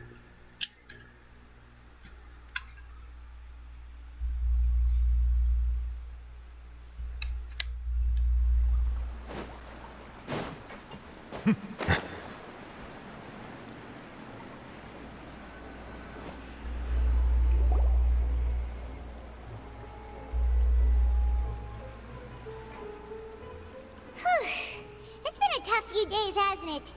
So much has been happening. Those meetings sure did make us hungry. Paimon didn't think the meetings would go on for so long, but everyone seemed pretty fired up, huh? Paimon thought they'd be at least a little frightened. Well, Fremine was, now that Paimon thinks about it, but everyone else just looked a little surprised. Do you feel more confident after the meetings, Paimon? Well, it's hard to say. Paimon doesn't have any experience with this sort of thing. But with you around, Paimon sure will do great. After all, you're the most reliable person in the world, aren't you? Huh? Is something wrong? Did you just pour some tea? Paimon didn't notice you doing that at all. No, I didn't. Then what's that? Paimon's never seen that cup before. Don't be frightened. I'm just joining you two for tea. I merely refrained from saying anything till now. I'm assuming this is Nicole. Who's that Paimon, you're making a scene again. Aw, have you forgotten me already? Wait, you are familiar. You're the voice we heard from the sky in Sumeru. The voice from the sky, I fear that description is wrong. Though, not completely wrong. I don't know. Who is this? You're feeling lost now, just as you were feeling previously. I sensed that confusion and thus came to you. Guiding people is an irresistible hobby of mine, after all. Okay. Who are you and what do you want? Consider me a passerby. Just She's accepting Nicole. a She's not commission Rebel. from my Okay. friend's disciple on a whim. The enigmatic N of the Will Fontaine's The prophecy come true? prophecy. Yes, what has Mage been N. prophesized will be fulfilled. You may view such things as the history of the future. What? Then is there any way we can stop it? I believe you have witnessed a failed attempt with your own eyes. Can everything in Tevat so easily be changed? There it is again. Fate. Can there really be no exceptions? Ah, so you've caught on. Just as prophecies are usually only the future as seen from the perspectives of the gods, could things be happening in hidden corners where the gods' gaze does not fall? Are the things that you shall see different from the fate that the gods perceive? What is she talking about? It all sounds really impressive and important and stuff, but it also sounds kind of scary. The tea in the teacup is just about gone as well. I believe that you understand, right? Some things are insignificant, but others you must reach out to change. Ultimately, fate shall serve as your only guide, no matter what will happen in Tevat's future. All you need to do is to play your part. Okay. This was good tea, by the way. Thank you for your hospitality. Well, that'll be all for today. Okay, bye. The voice. It's gone. Mage N. Is this a clue you're leaving for us? Is it related to Ruka? Or Skara? Or both? Oh, jeez. Yeah, I'm not even bothering. What? I want to hear someone talking. Alright, coming! You're getting more diligent, Paimon. Hey, it's you who's getting lazy, okay? Excuse me? Well, I see I've walked in on some lively banter. Luna! Have you been these past few days? Fine, just fine. I went to take part in that Steambird panel. It turned out to be more interesting than I expected. Not all Fontainians are pessimistic about this. One journalist mentioned that sitting around and waiting for the end to come would be wrong, and that they should make their own rescue preparations. I agreed, so we had a brief chat with her. Did she have pink hair by any chance? Why, yes! It was Charlotte. You remember her, right? That daredevil journalist? Yes, I'm glad that she at least got mentioned. Her view. Prophecies are very important, but how can people allow their lives to be commandeered by just a few words? That's right! Paimon's glad to hear something sensible for once. Ah, yes. About what we had discussed before. I did try, but I'm afraid I couldn't reach the old hag. I'll try again tonight, but I wouldn't get your hopes up. Actually, someone already came over. Huh? You told Mana about your mysterious guest. Goodness gracious. Are you serious? I believe she came to pass us a message. She said that even the god's gaze has blind spots. Pretty bold if you ask Paimon. Most people would believe the gods to be all-knowing, right? The Hexen Circle members are certainly anything but ordinary. As for the mage named N, the old hag has mentioned her a few times. She said that N's sense of direction is incredible, and that she loves guiding those who are lost. but I've never met her. And if she were still alive, she'd be... well, suffice it to say that the hag's at least a few hundred now, and N's been around for longer than that. Whoa. The Hex and Zirko sounds like a scary group. But they must really stay in shape to live so long. Thanks, Paimon. Their abilities alone are pretty terrifying. If she came to see you personally, then the problem you're facing must truly be of great importance. Of course. Well, it's not like Paimon could understand anything she said. Yes, you have a peanut for a brain. Yes, she was quite cryptic, but I suspect she means that there is still a way to turn things around. She didn't say when or what that would be, though, so... perhaps it is something that you cannot know right now. Okay, something about the whale, probably.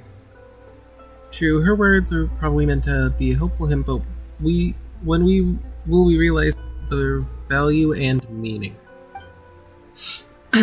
Was that the best answer that my question could have gotten? Traveler, Paimon, are you two alright? Oh, we're fine. We're just a little down right now. It kind of feels like the end is coming, you know?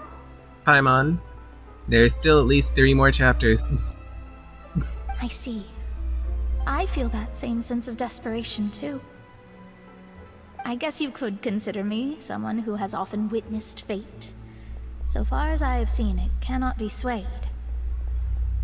But even so, I still hope for, and believe in, miracles. Astrology is eternal and rational, but fate may not be. It is cruel, but it can also be beautiful. Oh yeah, that's right, Mona in an Archon Quest. I don't think Mona's been in an Archon Quest. Perhaps that's what En was trying to tell you. Not to lose heart, and to believe that what you are seeing playing out before you is not yet set in stone. I did originally think of steering clear of all this, but I couldn't. Even if this is all futile, I still wish to help everyone. If we don't struggle to the last, then how can we face the end when it comes? Huh. Yeah. You do have a point. There I go, talking about astrological principles again. Sorry about that. The moment I start talking about work-related stuff... I need to get going. Don't worry about it, Mona, and thank you. It was worth trying to comfort you, even if only a little. I believe that you'll help those who are struggling in the same way I did. I suppose that might be why we always seem to meet by coincidence. Paimon feels kind of moved by what Mona said, but also kind of sad too. Hey, Traveler, Paimon suddenly feels like going outside for a walk. Let's go. Uh-huh. Why do I have the feeling that the water level's risen?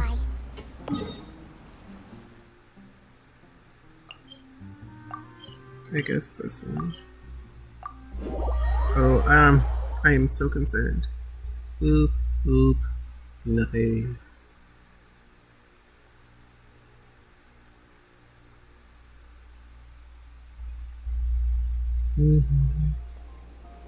Okay, well, there's not water inside yet.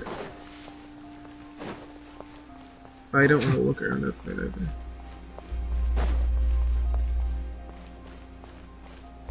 Okay. Huh? Our names are written in this newspaper. What's going on? Maybe we're famous. Let Paimon see! Let me guess. They're going to say that we are putting her on trial.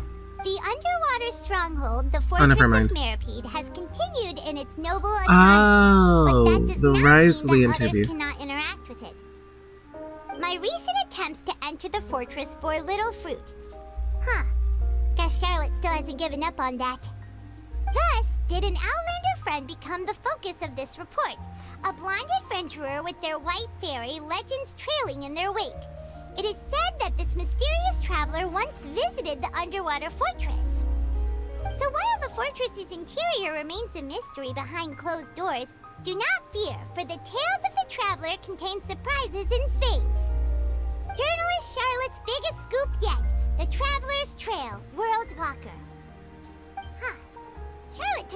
saw some photos of us and we never even noticed her. She hasn't been able to get a hold of anything at the fortress, so since we're easier to find, she's using us as the subject matter instead? Oh, okay. Ugh, seriously? Well, fine. Those headlines and photos do look cool, so Paimon will forgive her this time.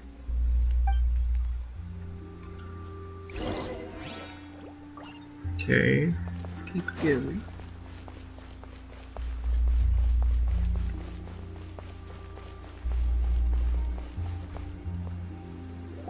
Where is this?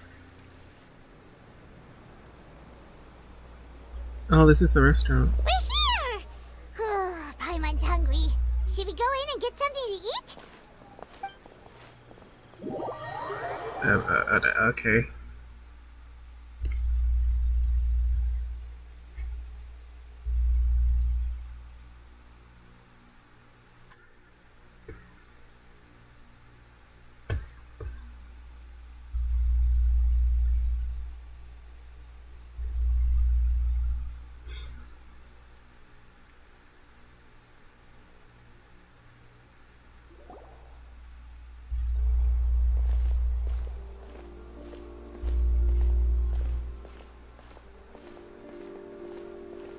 Hey, quick! Look! That's the limited edition only 16 slices a day cake! It hasn't already sold out, actually? It was so delicious the last time we tried it! Despite the tense situation we were in, let's give it another go. Paimon's sure it'll be great! You can't let anyone get ahead of us. 1 slice of cake, please. Someone showed up after all! Oh, wait, you're the one from the Palais Mermonia. Please don't tell me you don't remember. Oh, are you here to buy cake too? It seems Monsieur Neuvillette was right. You really can eat. Wait, did he really say something like that? That's right. Even he has his own preferences when it comes to food. As for me, I love the cake and coffee here. Do you come here often? Usually every day. Every day? It's part of my daily schedule, apart from work. I shall have my cake and coffee. Then what if someone told you one day that this place would be closing soon, and you went— But why would it close? Well, Paimon doesn't know either, but— Oh, the prophecy. To be honest, I haven't paid much attention to that. Do you think the Melusine sold us all? Even if there'd be no more cake tomorrow, that wouldn't keep me from having some today. No, it's the same for eating in general. You might not be able to eat tomorrow, but if you can do so today, then you should carry on. That's what people call living, you know. Okay. Huh. That was very profound. Don't be sad. Excuse me, could I have 2 more slices of cake to go? These 2 slices are for you. Sijuin said that this kind of expression you're making is what humans call being sad. Oh, you know Sijuin? I sure do. She was born before me, and she sometimes comes to the surface to teach us things about humans. She said that humans are creatures that are saddened easily, yes, and you can only lift their spirits by feeding them delicious food. So please try the cakes here. Thank you, Serene. I've got something else to do, so I'll be going now. You two try to stay in a good mood after eating, all right? Bye. Bye.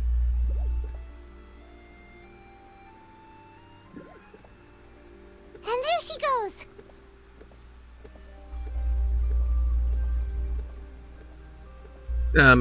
Paimon, that's not... Alright, let's dig in. Paimon's sure this cake will be delicious. Well, at least she didn't say the depressing line. It's more delicious than last time, and the flavor gets even better with a sip of tea. It sure would be nice if we could come again tomorrow. Why are you so sure that the prophecy is going to happen today? Sure would be nice if we could always eat delicious food here. Paimon, stop it. Hotel de Board. Oh, this is the hotel. I thought it was... There's a restaurant in the hotel. Okay, I couldn't remember. Boop. Oh,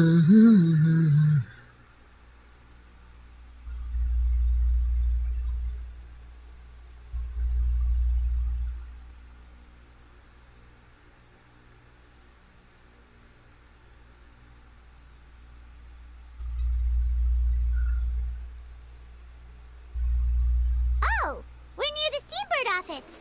Let's go look for Charlotte and have a chat. Yeah. It's like there's some kind of argument going on in that direction. What? Oh, it is the Vicious Seabird. Is this the other quest? What quest is... Oh. No. Ignore the non-voice lines. Why would you do that? Why would you do that? If it isn't the Traveler and Paimon! Oh, have you seen the article I wrote about you? Yes, Charlotte. You've got some nerve. You just used us to make some quick mora. Can we negotiate a profit split? Oh, you needn't worry about that. I heard that you were in Poisson some time back, so I sent you a letter to discuss just that. It appears you didn't receive it, though. It's all right, though. I've set aside the amount intended for you. I've even set the table with some food. Really? Oh, you're the best! You're almost a little too easy to win over, Paimon. If I were a journalist with ulterior motives, you'd be in trouble now, you know. Oh, Paimon knows you're not like that. Still, what brings you here all of a sudden? Were you looking for me? Oh my god.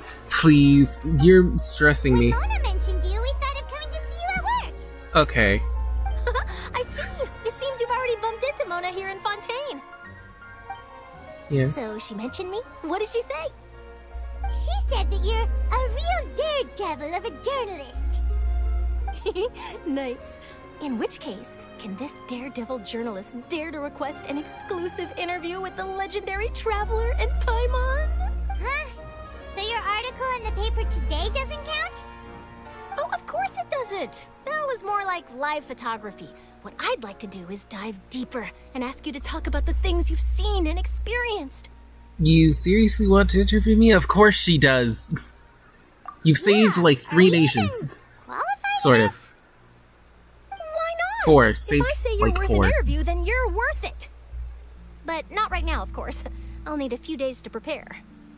Oh, in that case, we'll just chat when you have the time then?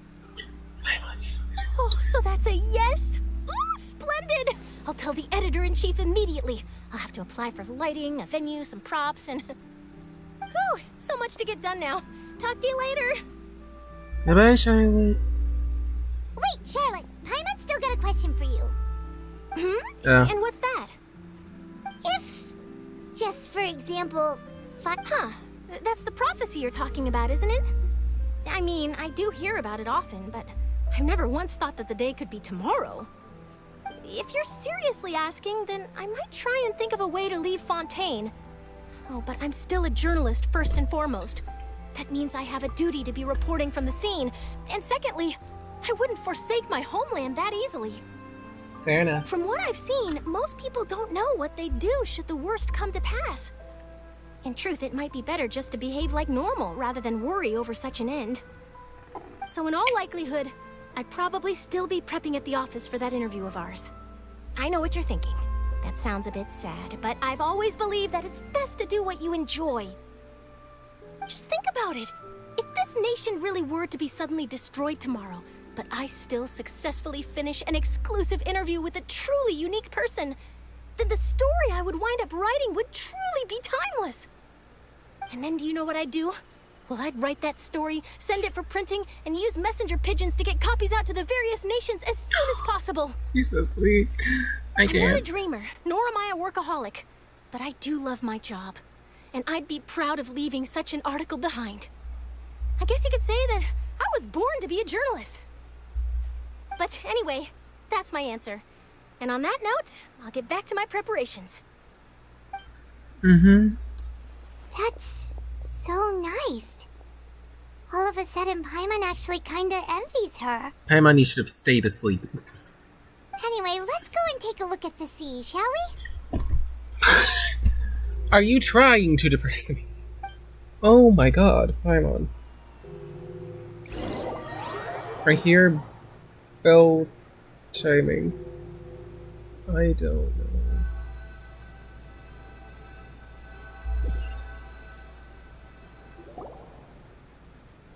The sea breeze and scenery can be a pretty soothing combo, huh? Uh-huh. Paimon's been thinking.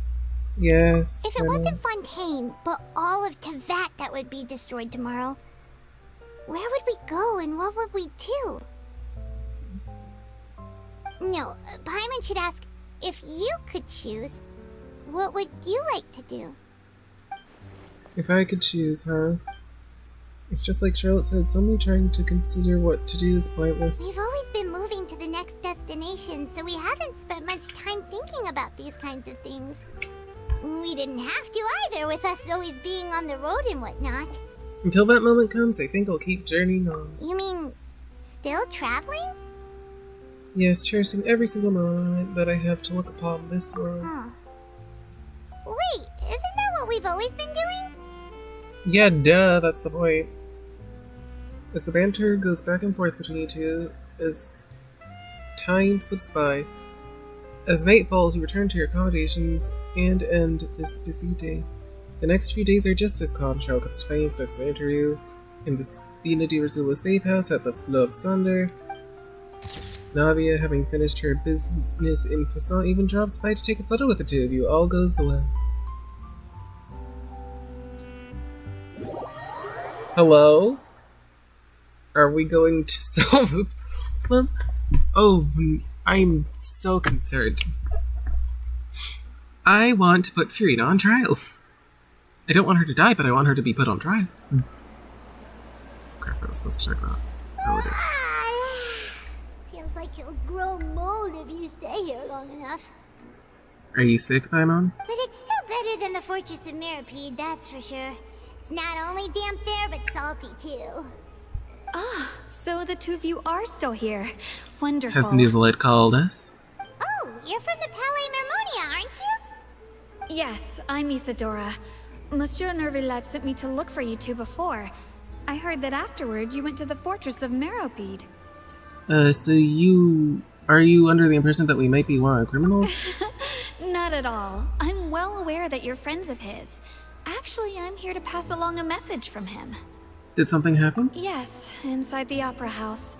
The Maréchaussée Phantom has declared the incident a small-scale riot. Oh, the Maréchaussée Phantom. Oh, yeah. Maréchaussée Hunter to Maréchaussée Phantom. Well, that said, I don't personally think it was that serious. Lady Furina was watching a performance at the Opera House, and while she was resting during an intermission, some other audience members suddenly started harassing her, loudly accusing her of doing nothing about the prophecy crisis. Well, I mean, are they wrong? And before she could respond, others started to join in. The crowd continued to grow, and protests against the Hydro Archon started to break out. So people have started to put the blame on Furina. Guess they finally found an outlet for the pressure they've been under due to the prophecy. I agree. People will naturally rely on gods, as is customary. But the moment people feel threatened, gods are also the first to be blamed. So what happened after that? Is Furina okay? Seeing that the situation was spiraling out of control and that further argument was pointless, she claimed that she'd gotten tired of this and left in a hurry. The Maréchaussée Phantom had their hands full maintaining order and did not catch where Lady Furina had gone. Only when things had stabilized did we realize that she had gone missing.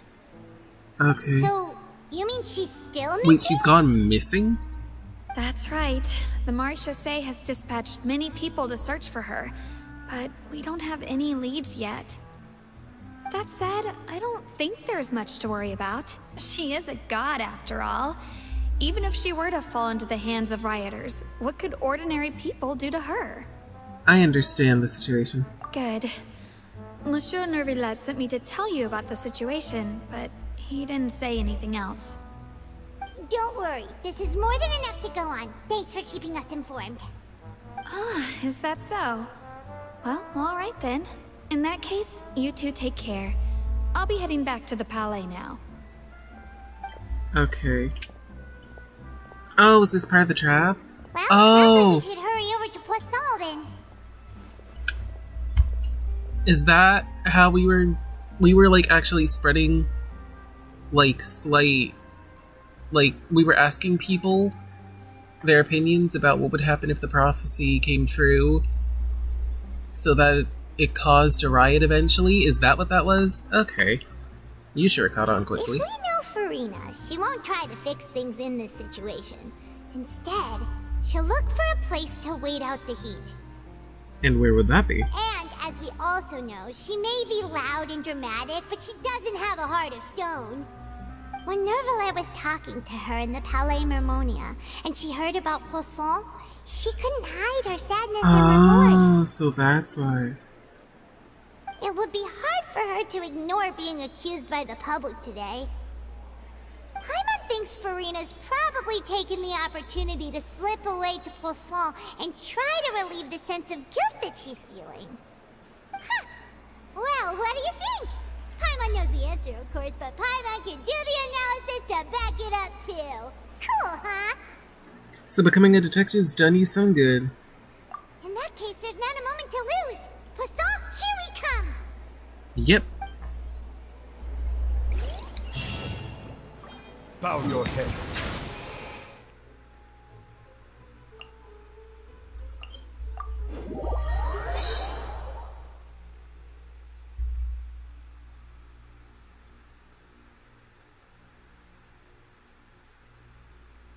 Are we past the halfway point? I don't know. This place looks deserted. Guess all the survivors must have evacuated already. All that's left here are signs of devastation. Dang. Could Furina really be here? Let's try to find her as soon as possible. That looks like a Furina, but I can't tell because there's a quest marker directly on top of her. Yep, that's a Furina. Up.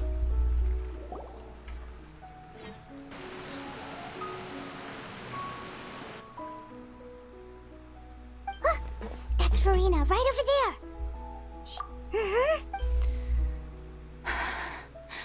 Should I just give up? This is all meaningless. What was meant to happen did happen after all. Everyone's dead. I'm sorry.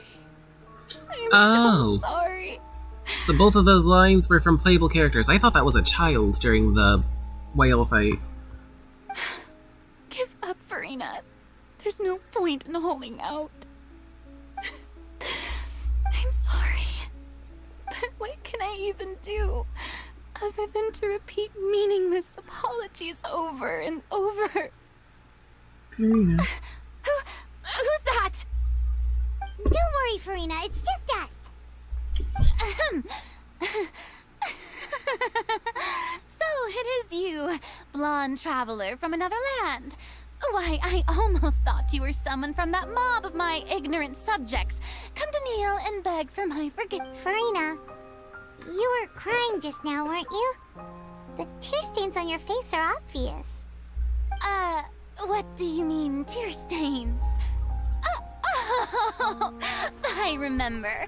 The show at the Opera House. She's really trying to act her way out of this. I'm still trying to process it. Who did that uncivilized rabble think they were, disturbing my enjoyment of the arts? They even dare to tout their Archon. I must teach them a lesson. I can just imagine their twisted and frustrated faces once they realize that I'm nowhere to be found. Oh, and I'm sure Nouvellette and those people from the Maréchal Phantom are freaking out right next to them, too. Stop trying to act tough, Furina. You're actually beyond devastated right now, aren't you? Of course not. Hey, there she is! The Hydro Archon's over there! Quick, after her! Furina, those people seem to be after you. They are? They're just some rabid fans who want to cut the line because that's against the rules. I can't let them get their way. Furina just ran off. Idiots. Quick, we have to catch up with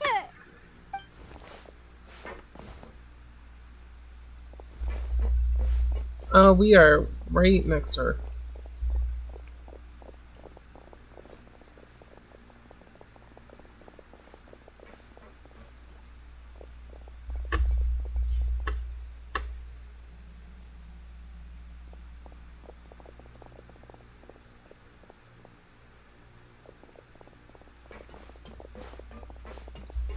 This should be the place, right?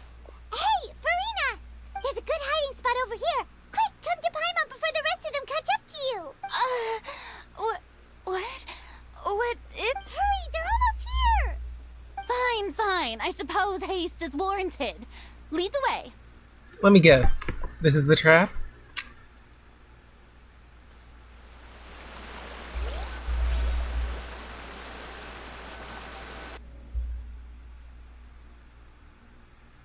Where's her trial? I'm kidding. I mean, her trial has to happen.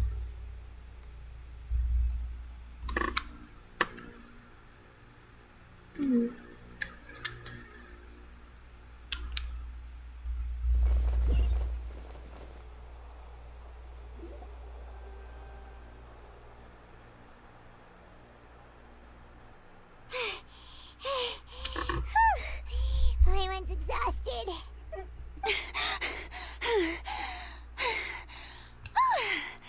I'm so tired. I totally thought they had caught me. No, I mean, I merely gave in to the sheer enthusiasm they displayed. This place is not what I'd call soundproof. You might want to lower your voice for us to hear them. You're right. Yep, that's a good girl. Oh, the water level's rising, isn't it? What's happening? The ground's shaking. Is it an earthquake? Another disaster just struck, I suspect. Yeah, a quake of this kind preceded the flooding in Poisson, didn't it? It can't be. It's happening again. Well, there's no need to worry too much about that. Nouvelette's made some emergency plans, so the evacuation should go a lot smoother this time. Yeah, I hope you're right. But the people of Poisson, they've already... Has Furina finally reached her limit, and now that she's talking about her actual feelings, she's starting to look far less stiff? You begin to talk amongst yourself as Furina slowly calms down. It's true. I've been investigating the prophecy for hundreds of years. Oh, so she'll talk to us but not Nouvelette? Okay. I once had informants all over Tevat, searching for clues and feeding information back to me. I've tried all kinds of ways, too, to hold back the sea. Anything to keep the coastline from advancing. But all my efforts proved to be futile in the end. Really, the truth has been clear to me for a very long time. We cannot make an enemy of the divine. No matter what we do, the will of the heavenly principles will have its way, and the prophecy shall be fulfilled. It was the heavenly principles. We have to get rid of them. But even then, you still haven't given up, right? Give up. I do love the sound of that phrase. It would mean finally coming to terms with fate, but also for me to finally be free. But that would also mean that all hope would disappear. Indeed. I've thought about giving up so many times, especially after we almost lost Poisson. Fate is really unreasonable, isn't it? It has no heart and obeys no rules. The prophecy has only just started to come true, and so many people have already lost their lives. But just now, it all became clear to me. I still don't have the right to come to terms with fate on behalf of everyone else. As long as the final moment hasn't come, it's still not too late. Don't worry. I will keep hope alive for everyone until the very end.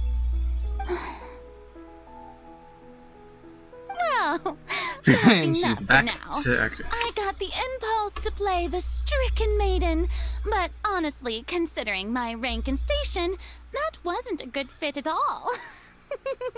Don't take any of what I just said seriously. How could I possibly let Fontaine fall to the whims of trivial prophecy? Yeah. Come on! Paimon could have sworn you were actually being honest just now. Running out of time, we can't just go back to square one because I have to get more information out here. You might not have to shoulder this burden alone, although I don't know what you might be keeping from her, and your people are more than willing to share your burden with you. Share my burden? That's impossible. It was fated right from the start that this would be my duty alone.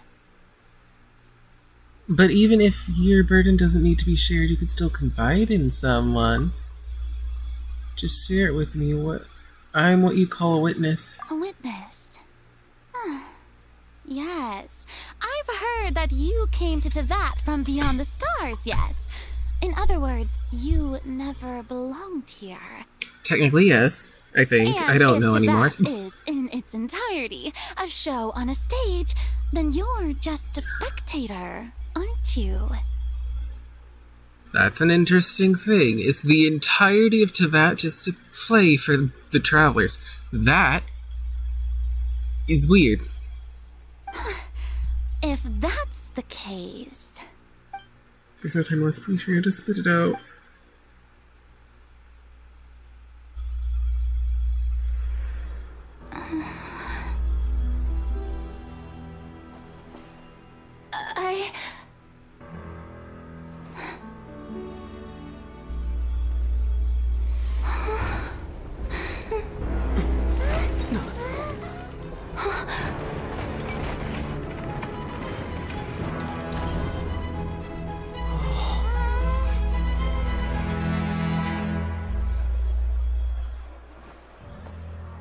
Whoa, what happened?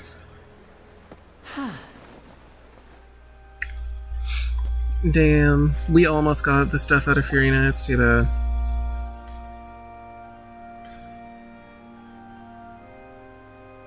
Ladies and gentlemen, this concludes my opening performance. Now, without further ado, we may proceed to the trial of our god. So, this is what it is. Yes, you deserve praise for the effort you took to raise the dramatic stakes. Do not forget, however, that I am Fosalor, the god of justice, the embodiment of justice itself. Does it not strike you as even the least bit absurd to bring the very concept of justice to trial? May I interpret these words as your refusal to stand trial? In that case, you will have the opportunity to defend your honor. You would draw your blade against a god? Yes, she would. I see. It seems like you have made up your mind.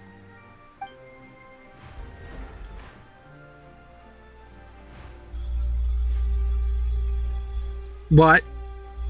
Paimon can't believe it. She just surrendered. What the heck is going on? Did I just see an Archon surrender to a human? Wow, how utterly humiliating. Lady Furina, what is the meaning of this? It would seem that there has been a misunderstanding. To be clear, the raising of both hands is not always an indication of surrender. Looking for excuses again, huh? I raised my hands just now to indicate my acceptance of the trial. No duel Keep digging yourself down a hole. Please, just keep digging a hole. Maybe all the water will go into the hole. I will admit that I've been running away for a long time. I'm sorry, everyone. I was unable to protect the people of Poisson. It is my duty to stand trial for my crimes. You are not the only ones to be disappointed in me. I, too, am exceedingly disappointed in myself. But now, it is time for the Hydro Archon to show you her courage and resolve. I, Furina, will use this trial to show the world the true meaning of justice. This time, I will protect you. Applaud and rejoice. One of the most outrageous and fantastical arcs known to the opera epiclese is now unfolding before your eyes. Mark my words. This shall be one of the most exhilarating and brilliant shows ever to grace the stage of Fontaine. The trial of the Hydro Archon, Focalor, will now begin! Woohoo! Okay. Oh, now we're making history. Oh boy. Why does it feel like Furina just took over the whole thing? Like, come on! Didn't she just get forced to stand trial for her crimes? Also, even though she's still acting super dramatic, she is taking this seriously this time, right? All right, then. Who will be my opponent Of in course, this trial? it's going to be me, or Nubilet, or Arlecchino. The court asks the prosecutor to please take the stand. Thank you, Your Honor. That so. Very well. Then please speak, witness of Tivat, my accuser and fated opponent. We were so close to getting her to tell us the truth, and still turned out like this in the end. It's okay though, as long as we can defeat Furina in court, we'll still have a chance to figure everything out.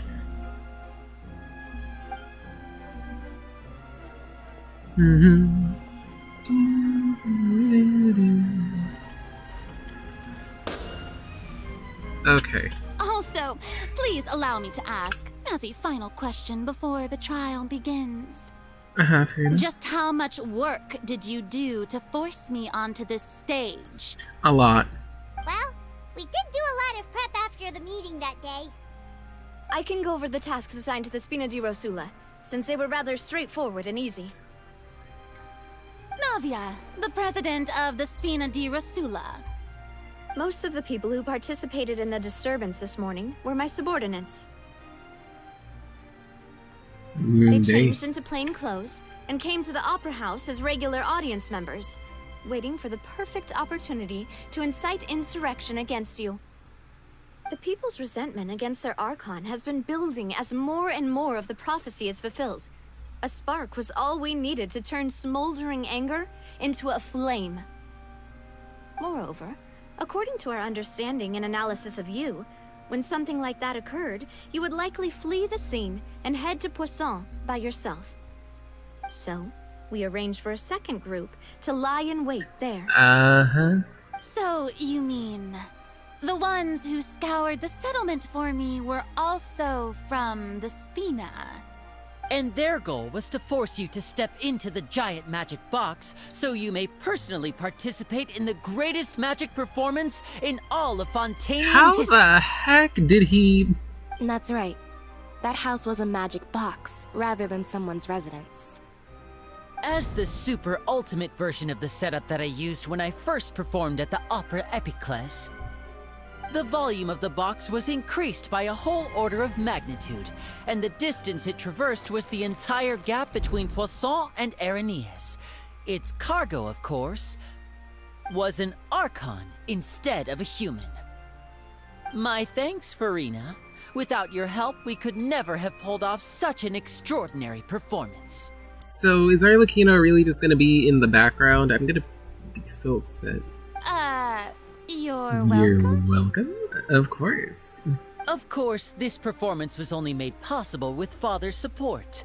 The House of the Hearth spent a massive amount of labor in Mora to pull this off. We had to select a location, construct the giant magic box, dig a tunnel, and open up a path through the water. It was a lot of work for all of us. So, in other words, the earthquake that we felt within the giant magic box was just a normal tremor from the transportation of the whole house? That's right. It wasn't a sign of another disaster to come. Sorry about that. Then, I can guess Nervilette and Cloran's parts. You gathered a crowd, prepared a stage, and made sure that the champion duelist would be immediately ready for a fight. Also that as soon as I appeared on the stage, the trial may commence without a hitch. Am I right? Yes, that is correct. Well, Clorand, I must commend you for your courage. Only the most outstanding champion duelist in all of Fontaine would accept a duel with an Archon without Is that Charlotte flinching. sitting next to her? Thank you. As for you, Traveler, I suppose your role was to keep me distracted with conversation once you found me in Poisson. You'd make sure that I didn't notice anything amiss before revealing yourself as my prosecutor once we'd arrived onto the stage. You guessed wrong. Oh? My mission was to give you one last chance. We hoped that you'd share your secret to us before the magic box arrived on the stage. Is that so? Then I suppose I must have missed my final chance. It's fine. It matters not. What's done is done. The stage is already set, so there's no reason to disappoint the audience. Let's see this trial through to the very end. Yep. Yeah, the only thing we can do now is judge the Hydra Archon. It's not like this has been predicted since the trailer. Still, I can't help but be a little bothered by the conversation earlier. What did Furina want to say to me right before we arrived on stage? Prosecutor, please allow me to pass this along. This is a document that Miss Charlotte applied for and received permission to share with you during the trial. According to her, it should speed up the proceedings. Okay. Huh? Charlotte wanted to give us something? Oh, so she is. Oh, so she's here too! Hey, Charlotte! Yeah. Leb Hymancy. Isn't this the exclusive interview that she did with us before? So she's already finished it, huh? Mm-hmm. Wait, then that means this document is a perfect timeline of everything that's happened ever Holy. since we stepped foot in Fontaine! Okay. So in other words, we can refer to this anthology of evidence every time we want to use something from our journey as evidence for an argument! It's a super practical gift. Let's quickly confirm the information in it. Just think of it as a refresher, alright? Okay. Hold on. I'll be right back. You defeated the Hydro Archon in the very first duel you took part in at the Opera House. That's one for the history books, all right. Okay. Yep, just give me a second. I'll be right back. Hopefully.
What the heck?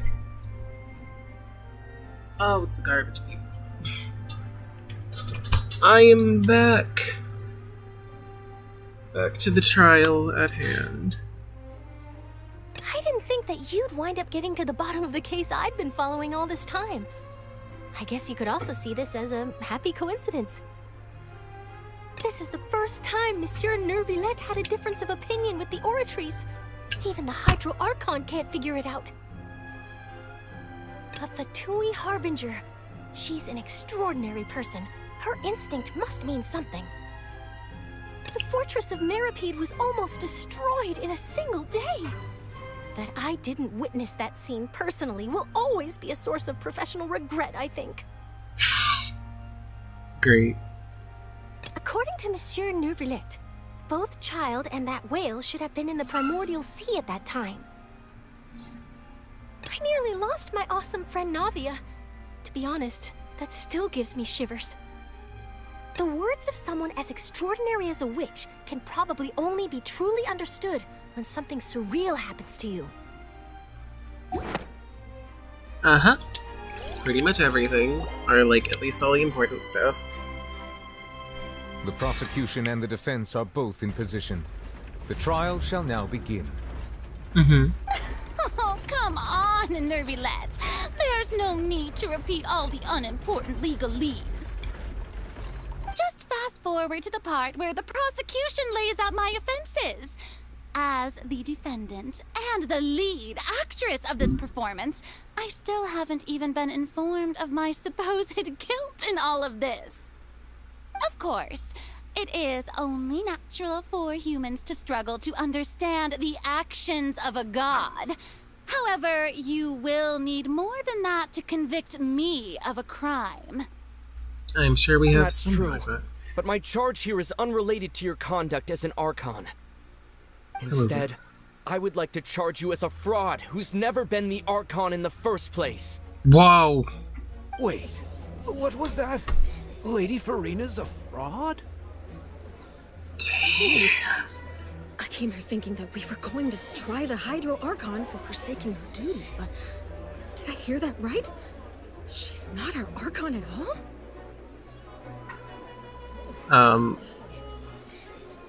Sorry, the people in the background seem a little low.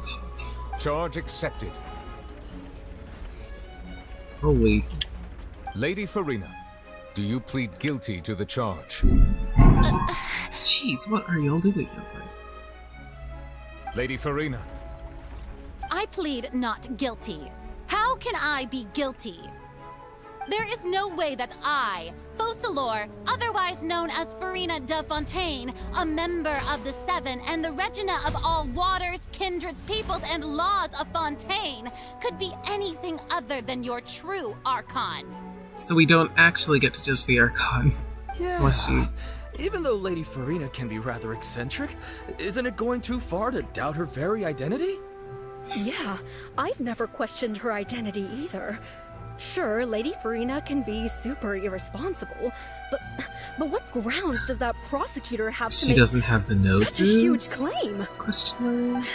I have cause to believe that common sense will prevail in this case. Many of the members of the audience have known me as the Hydro Archon ever since they were born. There would be no fooling their memory. Uh-huh. See? Even the Oratrice has decided to show me its favor. Are you sure you want to commit to a charge that will never be upheld? Sure. If you wish to drop the case, I can promise you as the god of justice that you will not have to face trial for making a false accusation. We will treat everything that's happened as a dramatic spectacle and move on with our lives. What do you say to that? Huh. An argument with near impossible odds, huh? We have to not only refute Furina's claims, but also overturn the long-held beliefs of the people.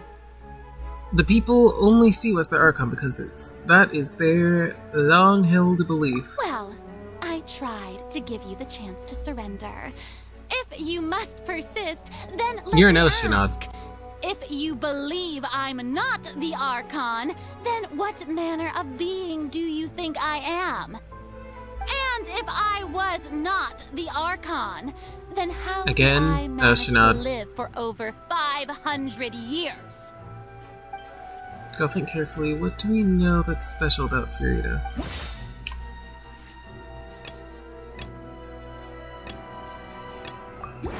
She does not have Xenosis.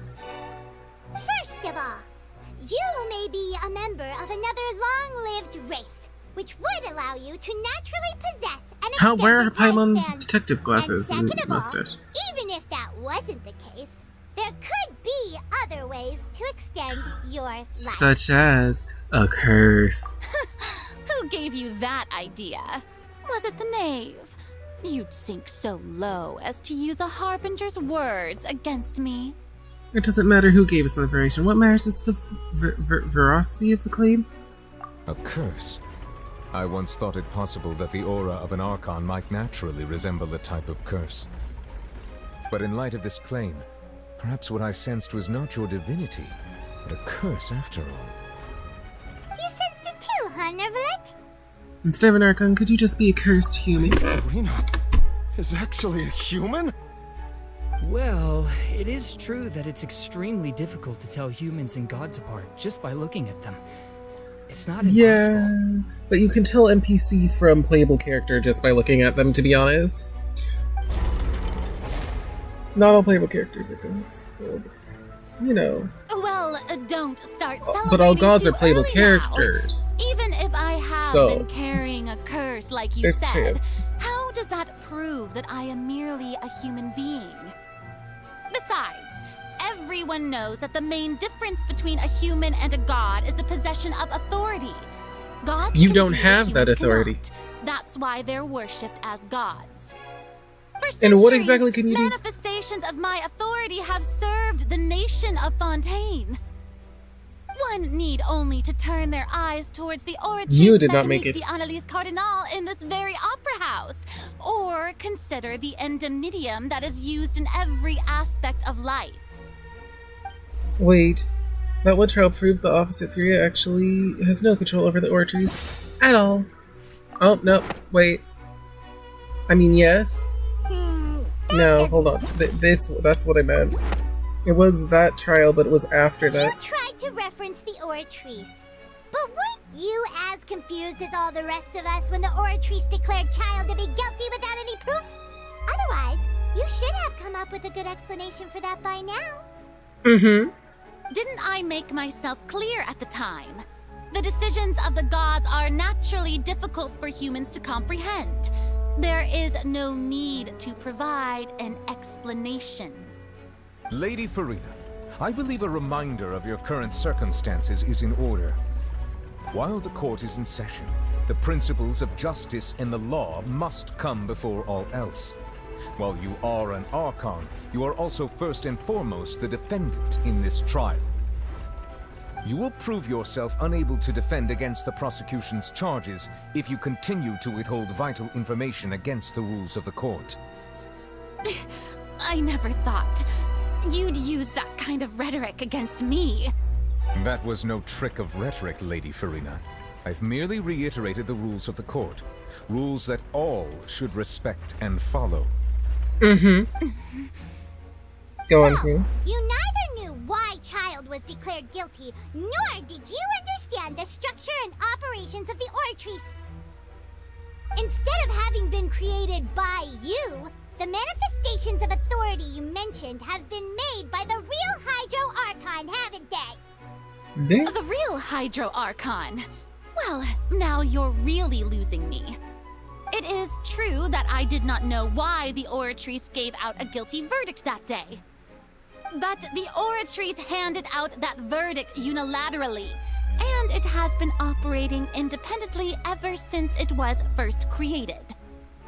You can't argue that just because a divine creation is flawed, that the god behind it must also be no god at all. She's still throwing out all kinds of excuses. Seems like she's confident that we won't be able to produce proof that she has no power over the Oratrice. Sure, we can put the Oratrice aside for now, but then, Miss Furina, would you give us a brief demonstration of your power as an Archon? My power as an Archon? There are many ordinary citizens in the audience. How can I just carelessly demonstrate the formidable power of an Archon? If that poses a concern, I'm prepared to extend my protection to the audience. You don't need to go that far. A brief demonstration of your power over Hydra should be quite harmless. Surely an Archon can at least match the capacities of a human with a vision. Aren't you the Hydro Archon? Or is it that you can't even wield the power of Hydro, much less the authority of a god? This is getting a little confusing because she is playable. Indemnitium! Yes! It's all because of Indemnitium! All Archons derive their power from the faith of the people, Dang, and she really came up with something. the people's faith in justice into Indemnitium. Thus did I give up all of my divine power to provide everyone with energy for their daily lives. Have you ever seen a more magnanimous god? Isn't that a huge stretch? Yeah, no matter how generous an Archon can be, how could they give up all their power? Can a god with no power even still be called a god? Ooh. It seems like nobody's buying Furina's excuse. Hey, come now, everyone. Please don't stare at me as if I was a liar. I'm still the same Furina you knew, right? The one that you loved. Shouldn't you want to believe in me? Please? You've got to believe me. If what the prosecutor said is true, she really has committed a grave offense. Did she deceive all of us? And all of our parents and grandparents too? And all of our ancestors? Ever since they were born? Oh, there is so much doubt in the audience. Enough! That's enough. Tell me then, if I'm not the real Hydro That's a great Archon, question. Are we then going who to say is? Nouvellette? If you have no evidence of another Hydro Archon's existence, nor can you find anyone who can back up their claim to be such, then what grounds have you to say that I'm not actually the real deal? Wow, she came up with yet another argument. How can we refute her now? Seems like she really doesn't want to give up.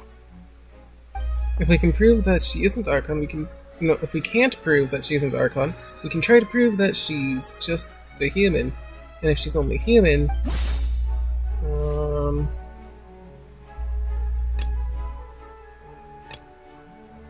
What? You mean how she could make mistakes? I didn't think so. Is it this one? Okay. This one? I have no idea. Okay. It was the serial disappearances of a young woman case? What does this have to do? It's been established that all Fontainians can dissolve in water from the primordial sea. And that means... Since you insist on claiming to be a god and not a human, then there's a method that you can use right here and Oh now my to eliminate god. all suspicions of you being the latter. Miss Navia, please apply to serve as a temporary attorney for the prosecution before addressing the court. Though you act in partnership with the prosecutor... Super sorry, Monsieur Chief Justice. I swear this really will be the last time that I'll speak out of turn. Now, I've brought some seawater from Poisson. As everyone knows, a massive flood struck the area not long ago, taking many lives. If the water touches you, then it shouldn't be a threat. Including those of some of my closest friends. So, Miss Furina, would you dare to touch some of the seawater? Oh, that scene. The way her hat... Believe that you are indeed the real Hydro Archon. Touching the seawater would have no effect on you. All it should do is strengthen your case. But if you don't dare to touch it, then we would have basically proved the reverse. Oh, and I must remind you that after the disaster at Poisson, nobody wants to see any more people dissolve. I do hope you'll act prudently and choose the simpler path of admitting guilt. Navia from the Spina di Rasula. The Spina has governed Poisson for many years. I guess her suggestion is valid. If Lady Furina is indeed just a human, she's probably Fontainian like all the rest of us. Would she really dare to try? I mean, then there'd be no reason for a death sentence because she'd be dead. What?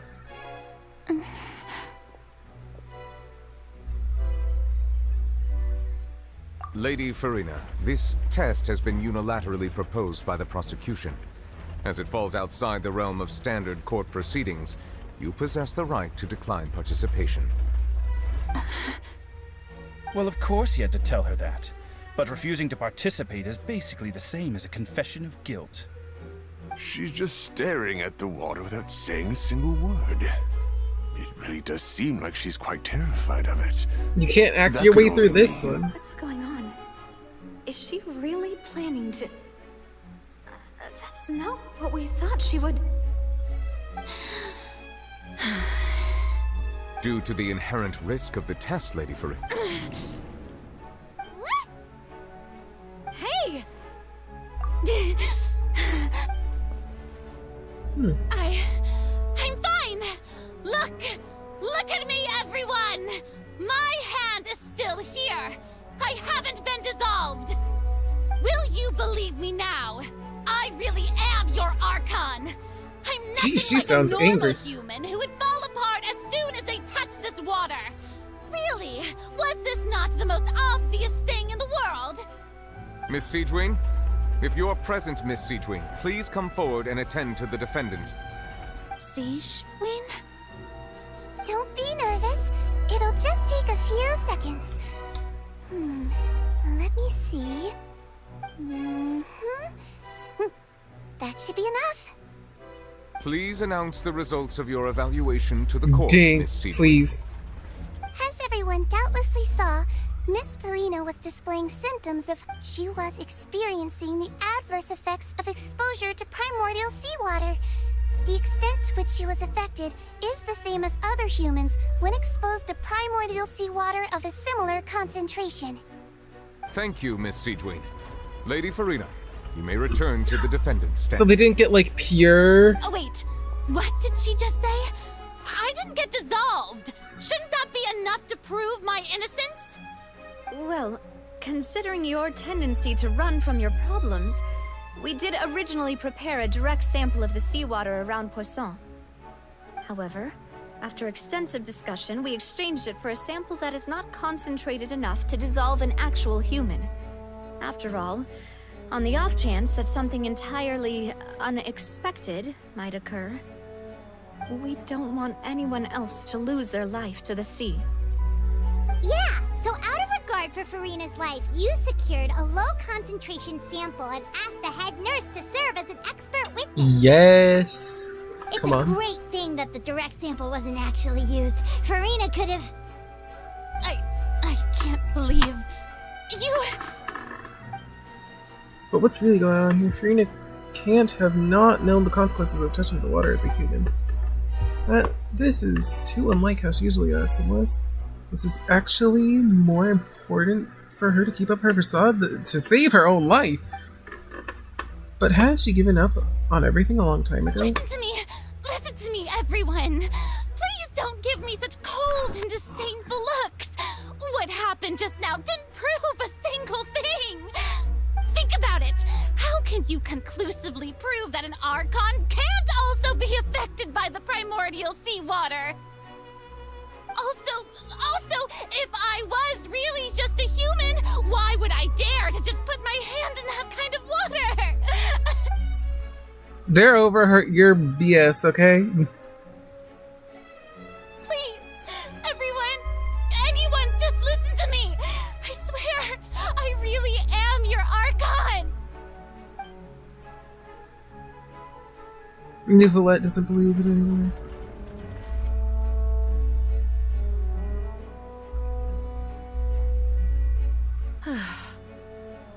I don't think anything she says at this point will sway anyone. The odds are just too stacked against her now.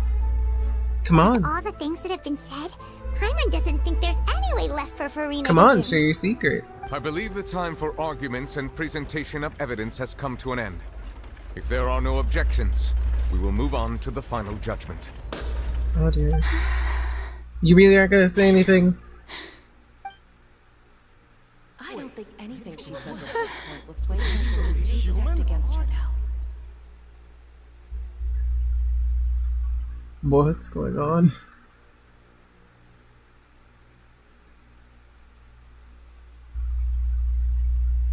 In my capacity as Chief Justice, I shall now render judgment on Furina's misrepresentation of herself as the Archon of Fontaine. As a human who knowingly deceived her fellow citizens, Furina is... Everybody's abandoned you. Guilty.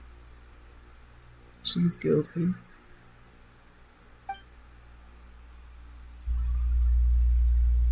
Oh no.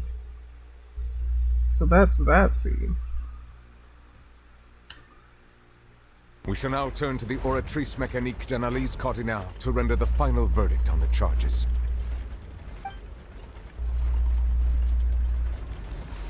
It's time for me to do my Star Rail summon. And the verdict is death. According to the judgment of the Oratrice Mécanique d'Analyse Cardinale, Furina is... Well, what's wrong? What's the Oratrice's verdict? Did the Oratrice just declare Furina to be innocent? No, it's worse. No. The Oratrice also displays a guilty verdict. Isn't that correct then? However, the exact wording of the verdict is thus. The Hydro Archon, guilty, to be punished via the death sentence. The death sentence? That's actually one of the available sentences? I've always thought that it was just a myth.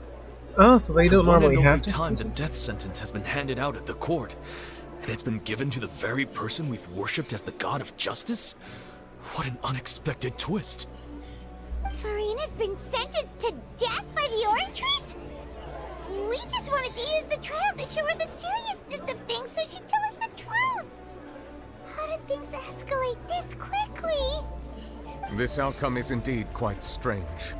According to Fontaine's current definitions of justice, as well as its recommendations for criminal sentences, is this sentence really appropriate for the crimes that have been committed? Yeah! Even Fauché wasn't sentenced to death by the Oratrice. You know, the real evil mastermind behind the serial disappearances case. What's more strange is, instead of Furina, the Oratrice rendered the judgment on the Hydra. Indeed. Not only is Furina's sentence overly excessive, the very point of our trial today was also to prove that Furina has never been the Hydro Archon in the first place. But now, the Oratrice seems to have deliberately invoked the title of the Hydro Archon. What does this mean? Furina, please, just talk. It's over. Excuse me. Remini, hello. If I may interrupt. Is the trial still going? Fremine! Oh, you finally made it. I assume this means you've completed your mission? Mm-hmm. Any mission Father assigns to me will always be top priority. With some help from the other fraternity, Remini brings a stone slate onto the stage. That the first prophecy slate? Huh. So the knave privately arranged for Fremine to try and find the missing slate. I looked everywhere and finally found it at the bottom of the sea. It took me a long time to get around some dangerous stretches of water. But has the trial already concluded? Then doesn't that mean I've come too late? Oh, Don't worry, no. the mystery hasn't been resolved Father will yet. be Don't worry. Thank you for your hard work, Mr. Fremine. Please allow me to review the record left on the slate. Traveler, I believe that you have already seen the other existing slates. I would like you to come here and confirm their contents. Of course. Not gonna take Navia, though. Huh? So what do you see? What is it? This looks like the previous Hydro Archon releasing divine power, turning Oceanauts into human beings. I believe I've now made sense of the Hydro Archon's crime.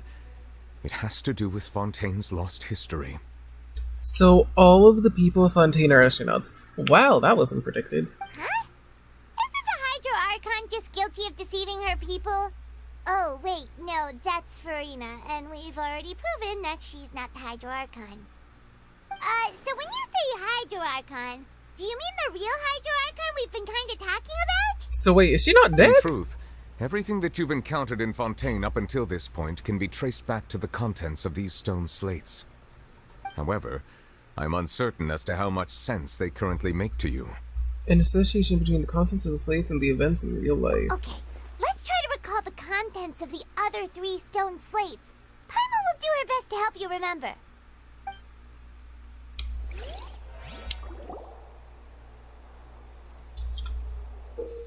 Oh, okay. The fountain water level will rise? Oh dear. The real events, the prophecies. The first stone slate describes what you just said.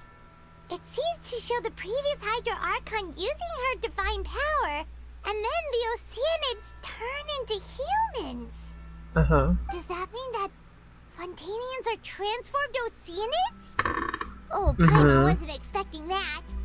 But if Oceanids can turn into humans, then perhaps this process can be reversed as well. Okay. The second stone slate shows Celestia floating in the sky, and the Hydro Archon and her people worshipping it together. But the heavens still brought judgment down upon them. This must be the point when the Hydro Archon and the Fontainians were branded with their original sin. Does this mean that the original sin and the Hydro Archon sin are the same thing? The third slate shows the Hydro Archon sinking into the sea surrounded by many people. That reminds Paimon, didn't we also watch that happen to someone else? Oh, so similar to Genshin. Well, the fourth slate is the prophecy the Fontainians have been talking about. People dissolving into the sea, the Hydro Archon crying on her throne, and so on. Uh-huh. We didn't believe that such a crazy disaster could happen at first, did we? But after that incident, it was just a question of when and not if. Yes. The stone shows this. Fontainians can be dissolved in water from their primordial sea. Just him guilty. Is he from Fontaine? No way.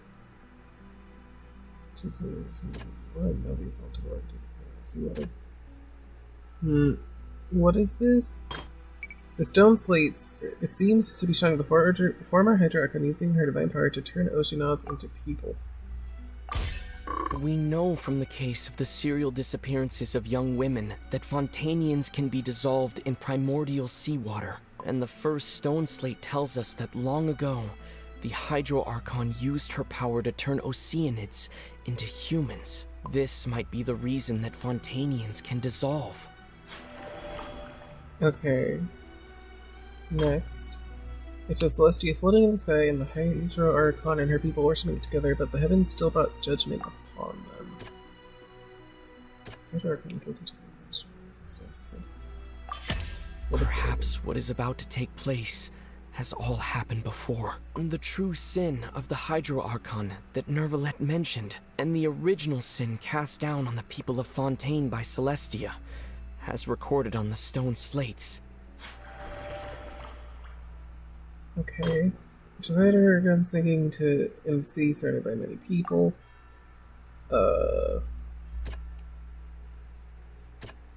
Navia falling into the water. It's not as simple as falling into the sea. When Navia fell into the sea, her consciousness was subjected to judgment. The stone slates show the people gathered around the Hydro Archon in the sea. Could that be alluding to the same thing? And then the final one shows a scene basically identical to that described in the prophecy circulating Fontaine. They will all be dissolved and she will be left alone weeping on her throne. I don't know. Yours. The prophecy from the stone slates found its way into society, but not many people believed it at first. The fortress of Meropide was nearly flooded with primordial seawater, which we know can cause Fontainians to dissolve. It seems increasingly likely that the prophecy may come true. If we hadn't dealt with it in time, things could have gone very badly. But then is it really that bad if they just turn into oceanauts? Or is everybody going to become one? The primordial sea, but won't Because if everybody becomes one, that's a bit weird. Their essence will flow in the seawater, converge, and take the form of an Oceanid. The Hydro Archon was sentenced to death in court, shocking everyone present. Perhaps this means that her sin was actually Fontaine's original sin. Navia fell into the water inside those ruins, and she nearly dissolved. She was surrounded by the people of Poisson in a court within her consciousness, and was forced to take part in a trial meant to make her stay. The eruption of the primordial sea at the fortress of Meripede was the surest sign that the prophecy was about to come to pass no matter what. The prophecy's contents can all be verified by recent events. If we combine what we know together, loads of truth should come to light.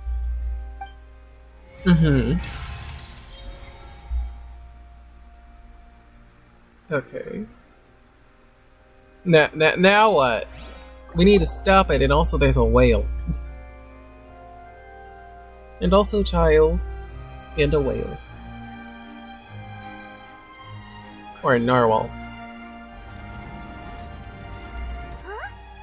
Oh, Paimon gets it now! So that's how you can make sense of it.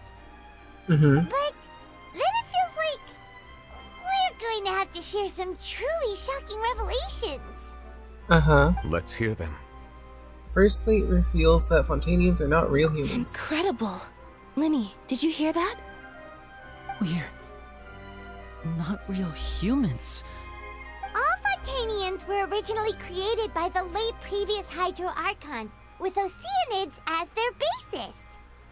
The evidence for that can be found in how only Fontainians could dissolve in primordial seawater, and how all the girls Vacher dissolved were also turned into Oceanids. Oh, and according to Navia, when she was about to get dissolved, she also saw everyone gathered around for a trial, all of them in the shape of Oceanids. Indeed. The second slate reveals that the crime of the Hydro Archon was her creation of Fontainians from ocean obs. Yeah, and it follows from the content of the first slate that she probably angered Celestia by creating humans without prior permission. Oh. That could also explain why the Oratrice judged the Hydro Archon to be guilty. It's to account for that ancient sin. The Hydro Archon's true sin was creating us? And yet, after many hundreds of years, the Hydro Archon's creations have turned around to try to judge the Archon within the Opera Epiclese. The twists of history are often the most unexpected of all. As for the third slate, I'm still convinced that it should come after the fourth. Yeah, isn't the image here just like when Navia fell into the sea? So wouldn't it be trying to show the image of the Hydro Archon also falling into the sea once the prophecy has been fulfilled in the fourth slate? The fourth slate depicts the fulfillment of the prophecy as it is already known. In the end, the people will all be dissolved into the waters, and only the Hydro Archon will remain weeping on her throne. Only then will the sins of the people of Fontaine be washed away. Did Paimon get all that right? I'm pretty sure you did. You've made some keen deductions. I must say, given how much you still don't know, it is impressive that you've already managed to connect so many pieces of the truth. However, while you were able to decode all the information on the slates, they've also been etched with an additional layer of hidden information using a different power source. When we were at the ruins, I tried to decipher the hidden information recorded in the slates. But since we only had 3 slates at the time, I was unable to come to a full conclusion. Now that the slate collection is complete, I shall make another attempt to decipher the narrative recorded within. If everything goes well, we should finally be informed of the unadulterated truth. Thank you, Nicolette.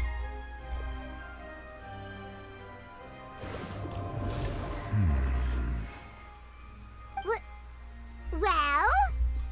So Nicolette shouldn't dissolve. But if Furina's a I believe I should human, share this truth not only with you, but with all the people of Fontaine as well. I will try to briefly summarize it for you. Your hypotheses regarding the origin of Fontainians and the sin of the Hydro Archon were both correct. In the Fontaine of old, The previous Hydro Archon sensed the yearning of her Oceanid familiars for life on land. Mm-hmm. The Oceanids were enamored with the beauty and romanticism of human beings, and wishing to have those experiences for themselves, expressed to the Hydro Archon their desire to become of a similar kind. However, even though water as an element is intricately linked with the power of life, the Hydro Archon, as one of the seven, did not possess the authority to create a new form of human life. Not one to give in, she eventually found a way to create permanent humanoid bodies for her familiars by appropriating the power of this planet's primordial sea. She poured primordial seawater into the Oceanid's blood vessels, creating humanoid mimics in the process. But if Fontainians were to ever come into direct contact with water from the primordial sea, the power within their bodies would escape these artificial restraints and return to the sea. As a result, their forms would collapse, and they would be reverted to their original forms as Oceanids. Mm-hmm. Of course, the Hydro Archon never received permission from the heavenly principles to create a new human race. And thus, the Hydro Archon and all of her creations came to shoulder the original sin of appropriating the power of the primordial sea. Uh-huh. That is the true history of how the people of Fontaine first came into being. So we were all Oceanids before we turned into human beings? So that means everybody's magical, and Oceanids have gained visions. Which is strange. That's way too much information for me. I think I'm just going to pretend that I never heard a single thing. Wait, do whatever you want. want. That's the truth. We can't let the Hydro Archon be sentenced to death. After all, her only sin was creating us. This really might be too much information for your regular Fontainian, but it does answer a lot of our questions. Alas, your hypothesis regarding the third and fourth stone slates was inaccurate. The slates' respective positions are, in fact, correct. So then what is the third slate supposed to represent? The key point of the visual on the third slate is how all the individuals depicted in the water are humans rather than Oceanids. Uh-huh. They have not been dissolved, which implies that the water depicted in this slate is not water from the primordial sea. The nation of Fontaine is the nation of Hydro, as well as the nation of trials and justice. Instead of being the literal element, the water in the scene symbolizes judgment and justice. Oh no, did we cause the prophecy to happen? You may also recall Navia's experience. When she fell into the sea, her consciousness was surrounded by that of many others who intended to hold a trial to determine her fate. Therefore, the meaning of the third slate is that the people of Fontaine shall try the Hydro Archon at the court of justice. Oh no. Yes, it refers to our present situation. All you had to do was talk. I think I'm following now. So, what you're saying is, even though we decided to put on this trial to avoid fulfilling the prophecy, in truth, everything we've done has happened exactly as the prophecy foretold. So now, it seems, we're the ones making sure it comes true. What should we do? Well, crap. Huh. No matter what, the prophecy will be fulfilled.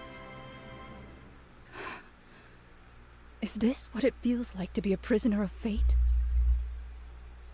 If that's the case, does that mean the scene in the fourth slate will also be fulfilled soon? Traveler, I would like to point out another small fallacy in your deductions. Uh-huh. About the fourth slate. You probably thought that the eruption of primordial seawater beneath the fortress of Meripede served as the surest sign that the prophecy was about to come to pass, yes? Please. However, I believe that rather than being a sure sign, that eruption could in fact only be a small warning of something far worse to come. As for the root cause of the catastrophe, I believe you've already encountered it once before. I have? Oh, the whale!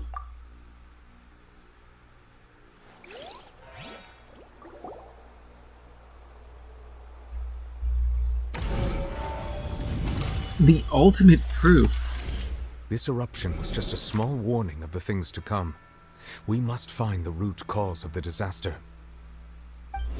I know exactly what it is. Oh wait, not that one. There's the whale one. It was both dream and reality. Really? That's all you have to say? If we're talking about a true culprit, that could only be that thing inside the primordial sea, right? The truth, the original sin, the trial, and the root cause of the disaster.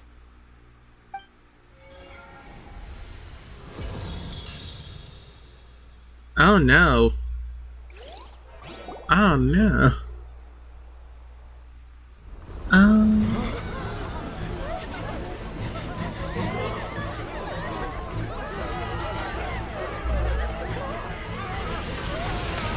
This is that scene. Hello, whale. It's a lot bluer than I thought it was.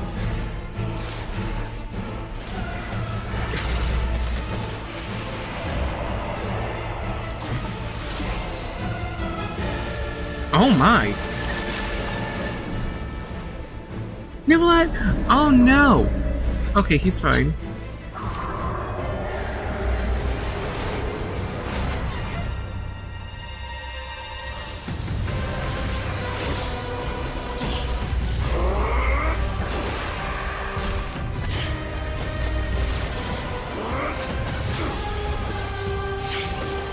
Child and Nicolette are working together now.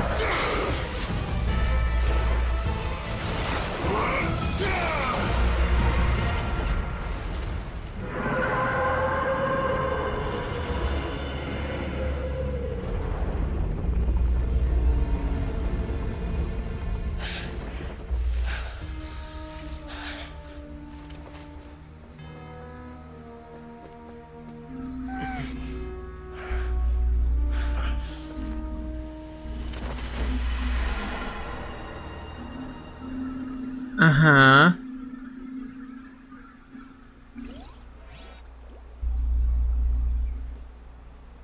That was way too close! How did that thing just burst into the opera house? Wait, was that the huge whale you saw in your dream? That's right, I wager that it's also the one that Child saw when he was young. So we've met it at last.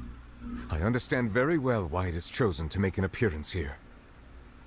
That whale does not belong to Teyvat. It is a monster that has traversed the stars, weeping all the while. It has been greedily consuming the energy from the planet's primordial sea, using it to grow. Is this one of the That is descendants? main cause for the rising sea The whale is a levels. descender. And once Is it has Skirk finished the whale? consuming all of the energy contained I within really the didn't sea, think so, but now I'm its so next step confused. will be You said that when the Hydro Archon first created Fontanians out of Oceanids, she filled their blood vessels with primordial sea. Oh no. Precisely. That whale finds the blood of Fontanians nigh impossible to resist. Therefore, when it left the primordial sea, it decided to make its next stop a packed opera house full of food. Food in the form of Fontanians. Furina, what is this? Why did you not do push anything? it back, right? In that case, won't it come back to target the people again once it's managed to recover its strength? That is correct. Indeed, it is more accurate to say that we should thank that Harbinger for buying us some time. Without him, the whale would have likely come onto land far sooner. From the way he looked, he must have been fighting the creature for quite a long time. That battle maniac. We've always known that he had a special connection with that whale, but we definitely didn't expect it to help us out like this. Anyway, now that we know that this whale is the actual cause of the disaster recorded in the prophecy, all we need to do to stop the prophecy would be to find a way to beat it up, right? I guess. It is too late. What do you mean? It had already absorbed too much of the primordial sea's energy before we could notice it. At this point, it has become practically integrated with the sea itself. Does that mean the world has already risen? Even if the entirety of Teyvat were to be destroyed, it could still survive and swim off towards some other world. Then go somewhere else. That's not something I will accept. We've already done everything we can, and we even found the true culprit. We've come so far. You can't just tell me that the last hurdle is some impossible foe. That's just not fair. I'm sure it's not impossible. Indeed. That's not how a grand performance should end. I'll fight it to the end, no matter what.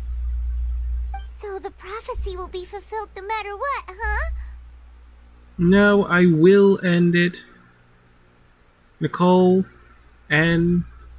The prophecy. Yes, what has been prophesied will be fulfilled. You may view such things as the history of the future. After everything, it still turned out like this. We couldn't fight against fate. Wait, but if this is all about fate...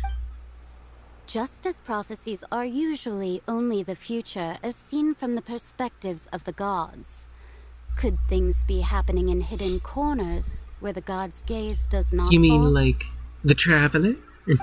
Ultimately, fate shall serve as your only guide, no matter what will happen in Tevat's future. All you need to do is to play your part.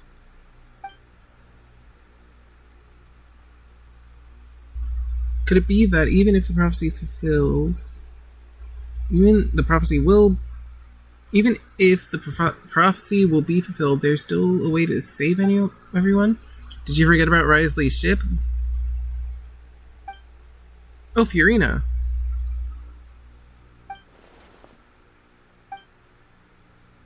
Yeah, girl, it would be nice if you actually told us.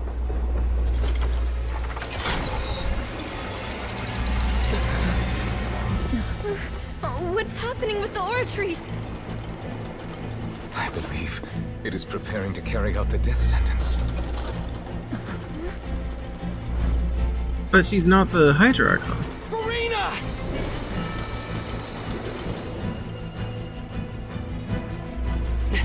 No, I still need answers.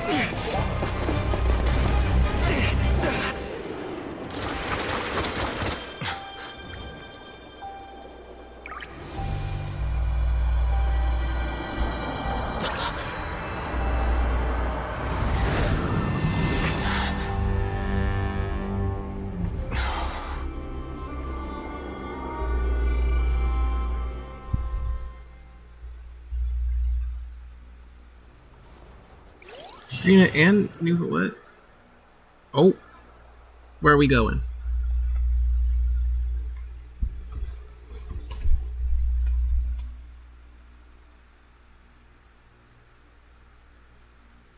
You know what? Sure. I didn't expect anything.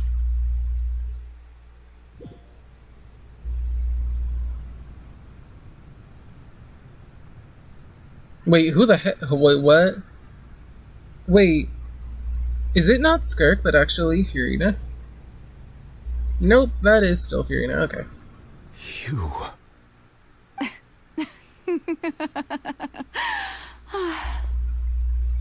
Sorry. That shocked expression on your face is just too amusing. I couldn't help myself. You are not Furina. Who are you?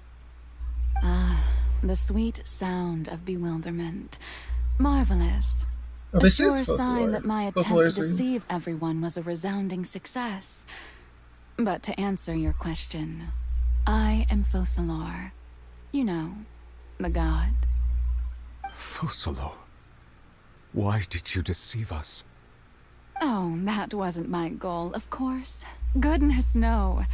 But I had to fool everyone else too, if I was to stand any chance of deceiving the heavenly principles. Oh. Deceiving the heavenly principles. It's all because of that pernicious prophecy. Dreadful, wasn't it? Everyone doomed to dissolve. Fontaine condemned to be flooded. One was not amused. In fact, one was positively bemused when that problem was thrust upon me by my dearest predecessor. That's the former Hydro Archon Egeria for the uninitiated. It hardly gets more disastrous than a preordained national catastrophe, now does it? She knew full well that the prophecy would surely come to pass. And as one of the 7, she also knew full well that one defies the heavenly principles at one's peril. So yes, as you have no doubt surmised, it was a rather impossible situation that I found myself in. So wait, if Focalors dies, then who's going to be the new Hydra Archon? Actual I spent Furina? a terribly long time mulling it over, alone on the ocean floor. And I was almost growing barnacles by the time I finally realized there was only one possible solution to this confounding conundrum. I had to outwit the heavenly principles, allow the prophecy to be fulfilled, ostensibly at least, while saving everyone at the same time. I'm a genius, I know. I can only assume that's why Egeria chose me as her successor. Although, looking back now, it was hardly the inheritance one dreams of. Between the task of saving the nation, the quotidian duties of the Hydra Archon. That's a word I've never heard before. Not to mention the original sin of creating a new race of humans, I dare say she left me quite a colossal mess to clean up. But one can only play the hand one is dealt. I did not choose this, any more than I chose to be one of her Oceanid familiars. So she is an astronaut. So you were also once one of the Oceanids, transformed into a human by Egeria's hand. Yes, I was. I always dreamed of becoming human. And I still do, even now. In my eyes, to be human is to be part of the greatest opera ever known.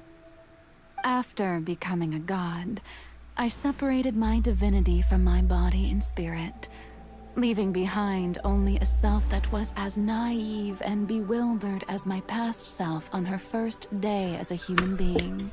Oh, so Furina is the body and spirit without divinity. Whatever that means. Me you see before you now is that divinity. And the human counterpart I left behind, I named Furina.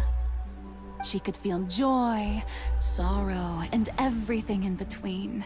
She could be as vain and conceited, or as meek and vulnerable as she wished. Her strengths were of a kind only a human could possess, as were her shortcomings.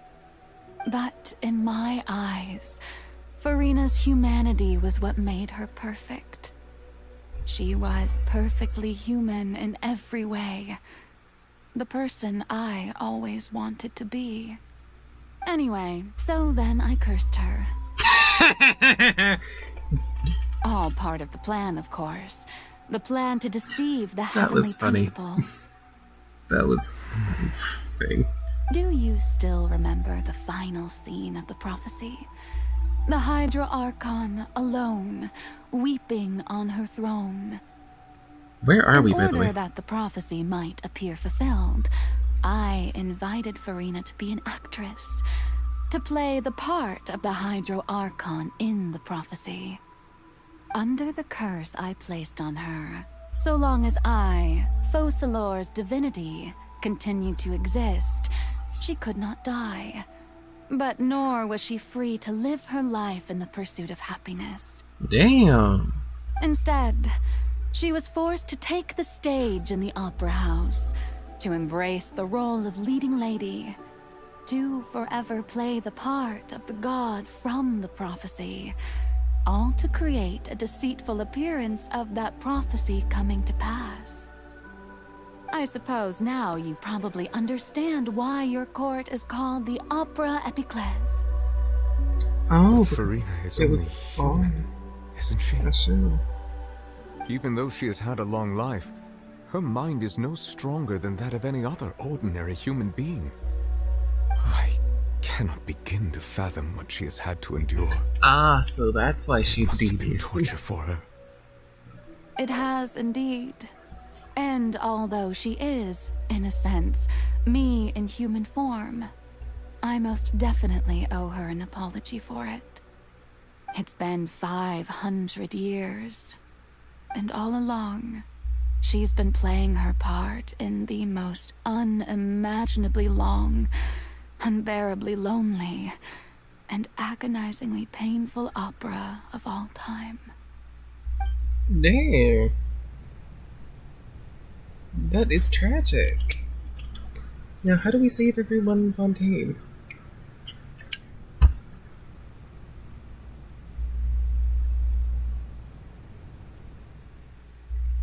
I came into contact with Furina's tears. If I remember correctly, tears often contain a being's strongest emotions. With sufficiently strong hydrosensitivity, I could form an emotional connection, just like I did with Oceana and the Fountain of Lucine. Wait, could this be Furina's inner world? Furina, what is she doing on stage? Wait a moment. That probably isn't Furina, that's likely a reflection of her inner self. If I can directly speak with that self, I might be able to easily get what I want to know. I came here for answers. Either way, this opportunity is not to be missed. Let me try talking to her. Force me to be traveler? Oh no. Never actually walked onto the stage.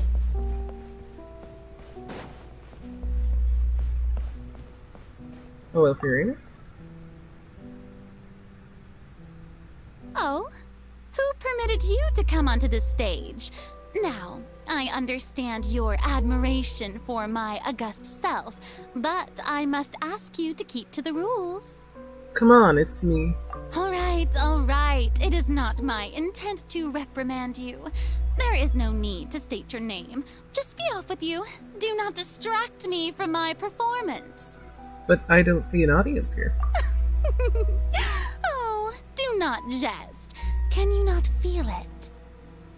I am Focalor. The eyes of countless Fontainians are upon me. I must, at all times, display the utmost elegance and nobility. Something's off. There's no getting through to her. Even in her heart of hearts, she's still playing the role of a Hydra Archon. What sort of resolve must she have that even her inner self and subconscious would have such an impenetrable defense? I have to find a way.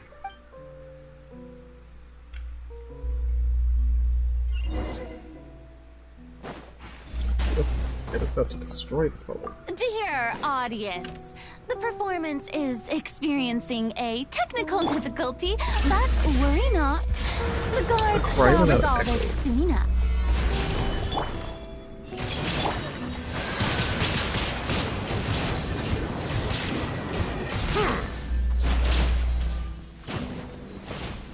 Hey, what gives?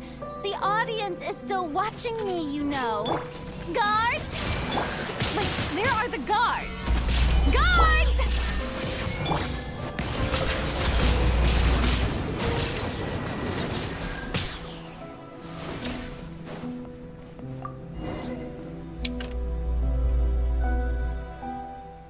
That's all the spotlights turned off. In Grea's heart, they must have symbolized the eyes of the people on her.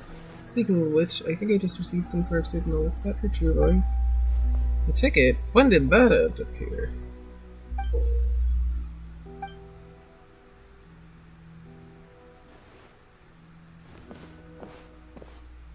Alright, looks like the show's about to begin. In that case, show me how you truly feel, Furina. Seed one before mirror, Furina.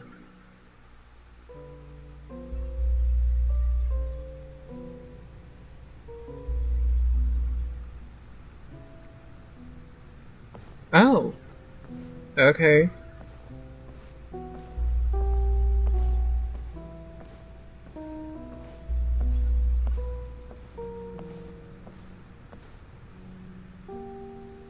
Furina.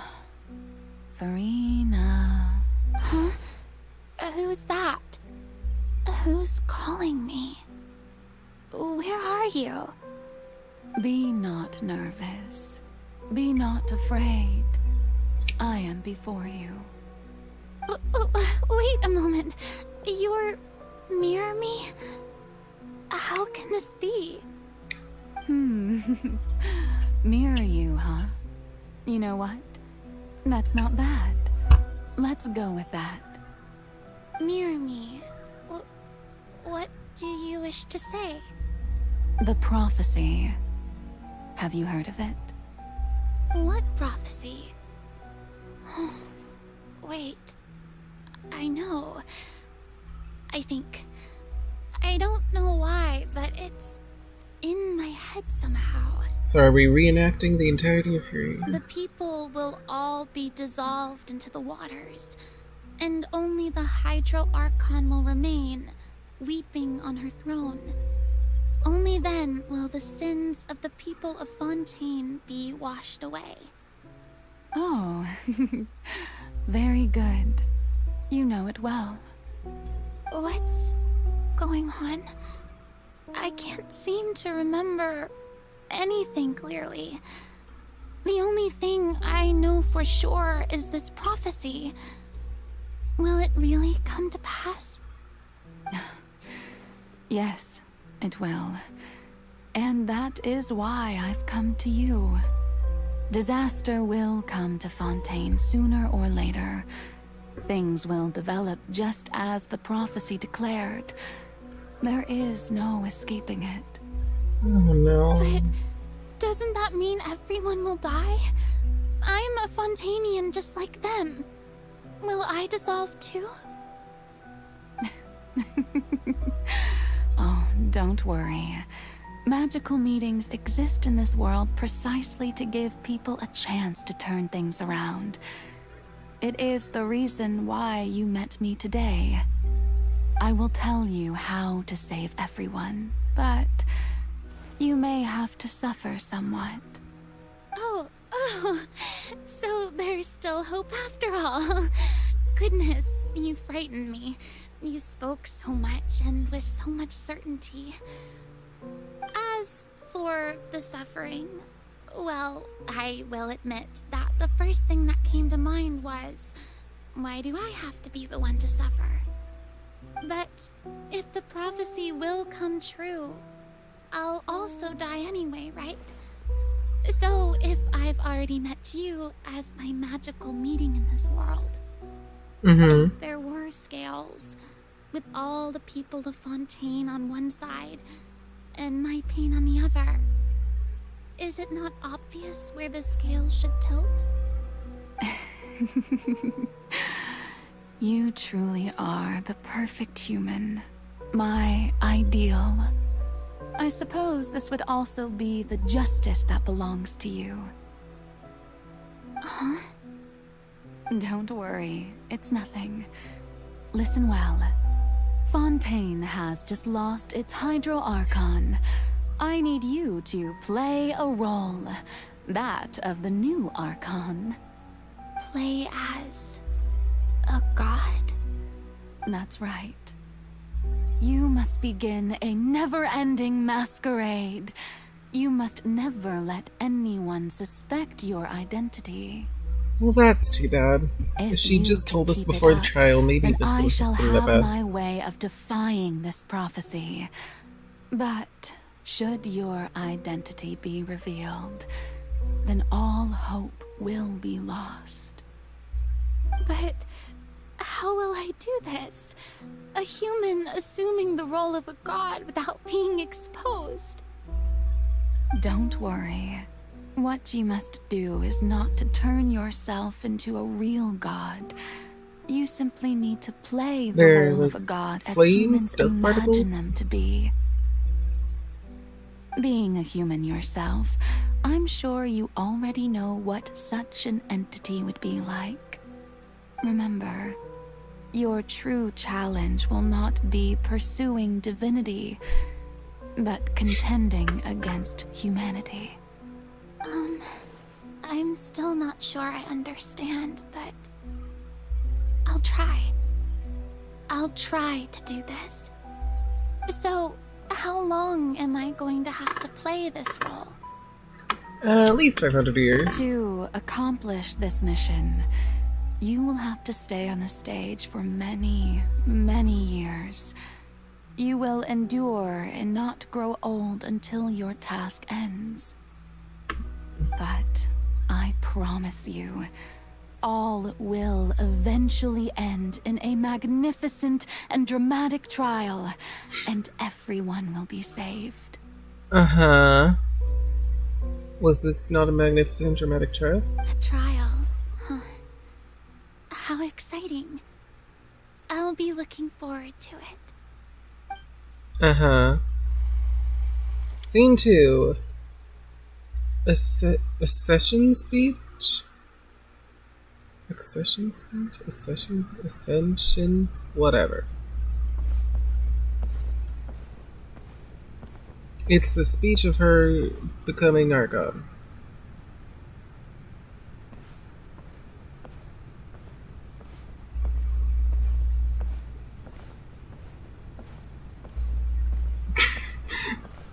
I don't know why I thought I could just walk up that.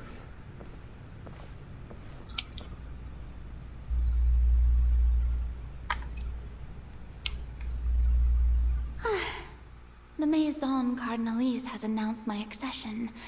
Accession? But this is my first time facing the people. What should I say to most appear like a god? To be honest, I still don't know. Perhaps I should first try to act natural. Summon courage. Ladies and gentlemen, good evening, and welcome to the Opera Epiclese. I'm sure you've all heard about how I have taken on the role of Hydro Archon. Indeed, I am Furina de Fontaine, your new Archon. Appear earnest. In truth, I know little about becoming a nation's new god, but it will be my honor to guide you all. As the god Focalor, the god of justice, I shall do all within my power to lead you into an age of fairness and justice. And close politely. Once again, thank you all for coming. If you should have any questions or suggestions, please send them to the Maison Cardinalise. The future of Fontaine will require us to work together, after all. This should do it. I thought I might stammer, but thankfully, I was able to convey my thoughts just fine. Okay, and next. That's the new Hydro Archon. Is this some kind of joke by the Maison? I would have thought that a being that surpasses humanity would be a bit more assertive. Hey, did you hear that? She even told us to send her suggestions there at the end. Shouldn't gods be all-powerful? She's being so modest. What's the difference between her and an ordinary person, then? If you ask me, perhaps the succession didn't actually happen. She might just be a Maison. Oh no. Wait, what's going on? Why is everyone suspecting me of being a fake? This is bad. If I get exposed here, there'll be no saving the people from the prophecy. Right. Mirmi said that I just need to play the role of a god as humans imagine them to be. Calm down, Furina. Think. What do the people want? How would they imagine a god to speak and act? Assertive, with a strong sense of presence. One who can dispel all doubt. That is the character I'm fated to play. Yes, let's see it, Furina. Oh, very good, my people. Only ones such as you are deserving of my rule. Now, I was wondering if some weak puppet were to one day come onto the stage and claim ownership of this opera house, would the children of Fontaine follow them? Well, it seems that you would all see right through them. Having passed my test, you are qualified to witness wondrous trials alongside my august self, here in this opera house. You may consider my previous act a door gift of sorts. I thought it was a debut that suited the atmosphere. Now then, let us be reintroduced. Ah, so that was just a performance. How could I have forgotten that we were inside an opera house? A personality? It's quite shocking, to be honest, but I suppose it's a better look than before. Such a fascinating and bold deity. How wonderful! Our future may yet be bright after all. It seems I've turned them around. Best follow this flow and restart my accession speech. Summon courage resolutely and with conviction. My dear people, whether you acknowledge me or not, whether you trust me or nay, I say to you, keep faith in your ardor for justice. We have heard it said that this nation's sins can no longer be washed away.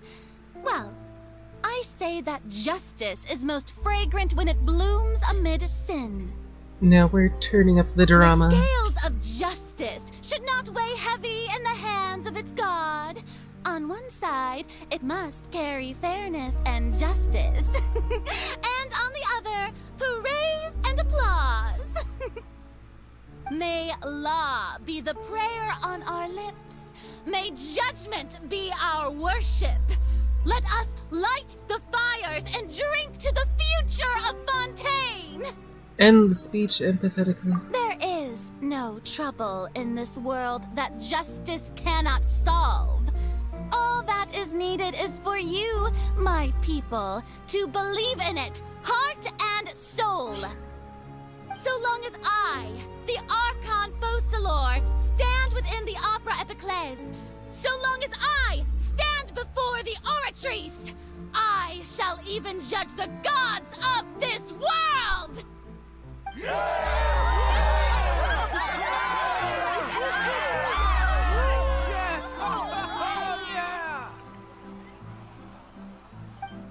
She really should have been the Archon of Opera. Scene 3 at the Opera House.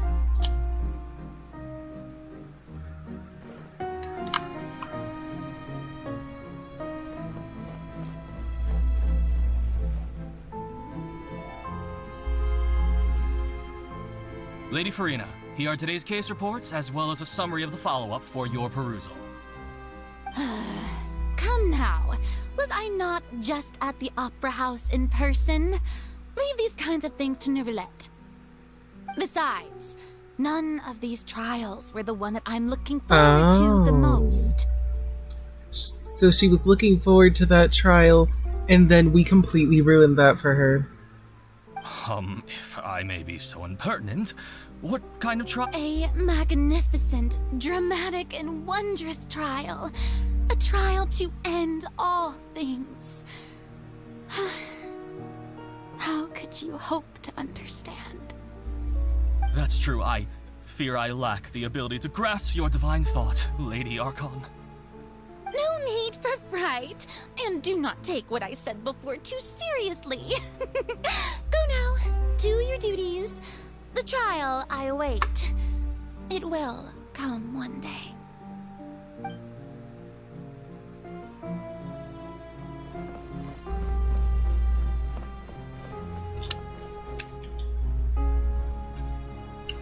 Lady Furina, I don't know what to say. Thank you for agreeing to see me. No need to thank me. Or rather, thank your own sense of perseverance instead. Long have you stood in line to meet me, have you not? Mm-hmm. Oh, I'm afraid that's just an inevitable consequence of my divine charm. All right, Deoteria, is it? How is your son's illness? You remembered me, and you knew of my family, too. He is doing much better now. In fact, he is far more of an ardent believer than I. He was the one who forced me to seek an audience with you, and to bring your words back to him. Oh, good. Very good. If this should happen again in the future, please do not hesitate to come and tell me. Going down to citizens' homes every so often, while not usual practice, should serve as a fine change of pace. You're such a gentle and wise God. Thank you once again, on behalf of my son. I don't know how to feel All of my emotions are happening at the same time, and they're all canceling out, so I feel nothing, really.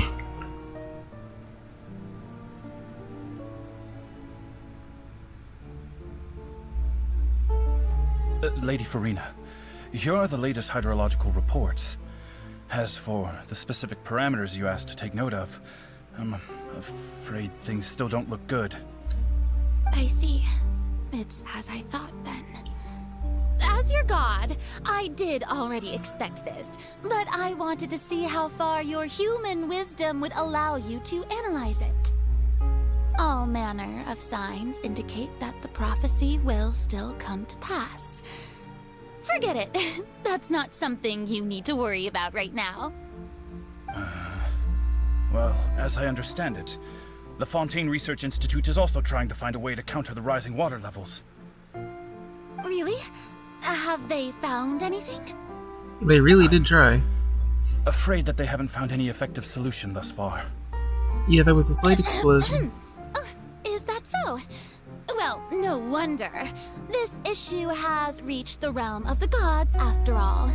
Still, their spirit is praiseworthy. Any more, or are we on to the next one? One more. Oh yeah, her bedroom.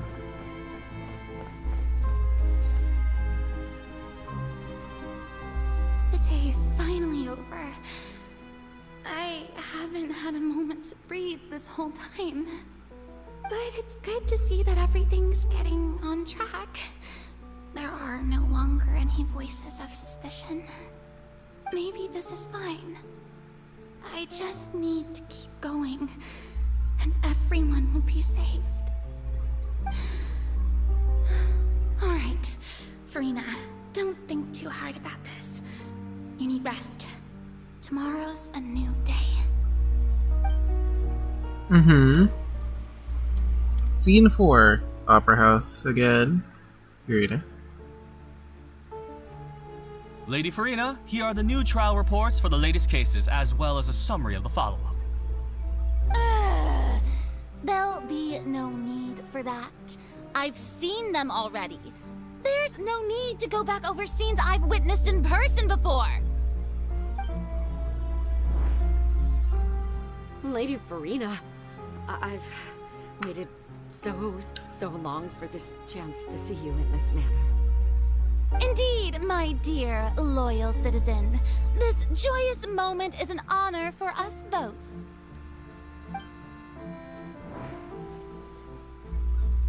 Lady Furina, we're detecting significant hydrological anomalies near Poisson. Understood. Keep monitoring. Keep me informed should anything come up at the Institute. Oh boy. This is what her life is like? Don't think I let anything slip today.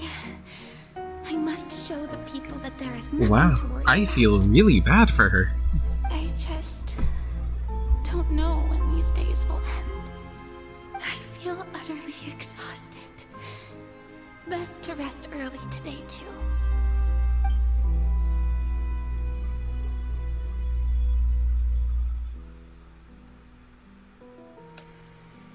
Scene 5. Okay.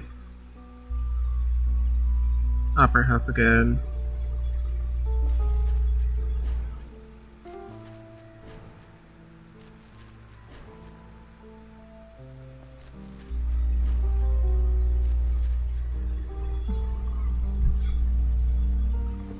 Oh, dear. Scene 182,375 Opera House. It's like a dream being able to speak with you up close like this. I've heard that the first member of our family who was honored to receive an audience with you was Madame Dioteria, almost 20 generations ago. 20 generations. Hasn't she only been around for 500 years? Now I'm confused. How do you go through 20 generations in 500 years? Family yours is indeed. It brings me great joy to meet such a faithful believer, a descendant of a line most ardent. Here, are you okay? Surely you exaggerate, Lady Furina. My lady? What is it, good citizen? Are you crying?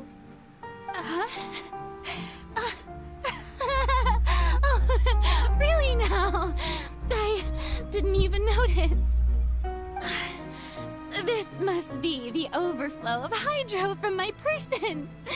Well, can't quite help being the god whose dominion is the waters, can I? No wonder. No wonder. A manifestation of your power, then. Oh, Archon, I am honored to have witnessed it. Honored indeed. Jeez. Oh my god. So interminable.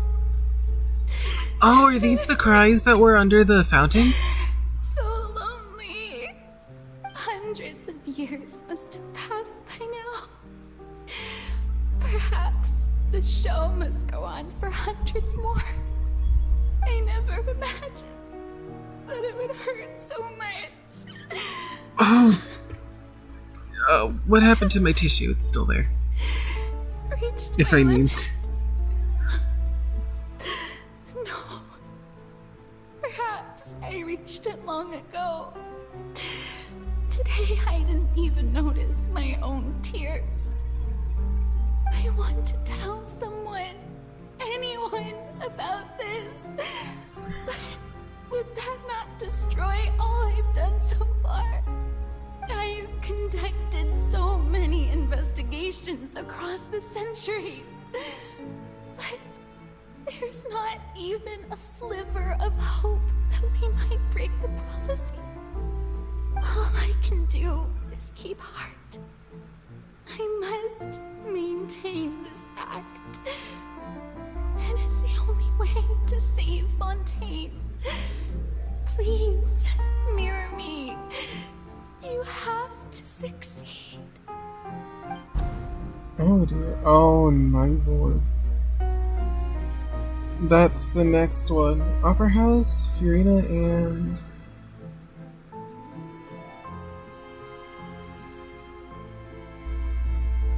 Furina, you don't have to shoulder this burden alone. Although I don't know what you might be keeping from everyone. Your people are more than willing to share your burden with you. That's my voice. Is this a scene from when we were in that giant magic box? This is great. I didn't think this scene would replay in her inner world. Surely I'll find out what she wanted to tell me. Share my burden. That's impossible. It was fated right from the start that this would be my duty alone. But even if your burden doesn't need to be shared, you can still choose to confide in someone. Just share it with me. I'm what you'd call a witness. A witness? Yes. I've heard that you came to Tevat from beyond the stars, yes. In other words, you never belonged here.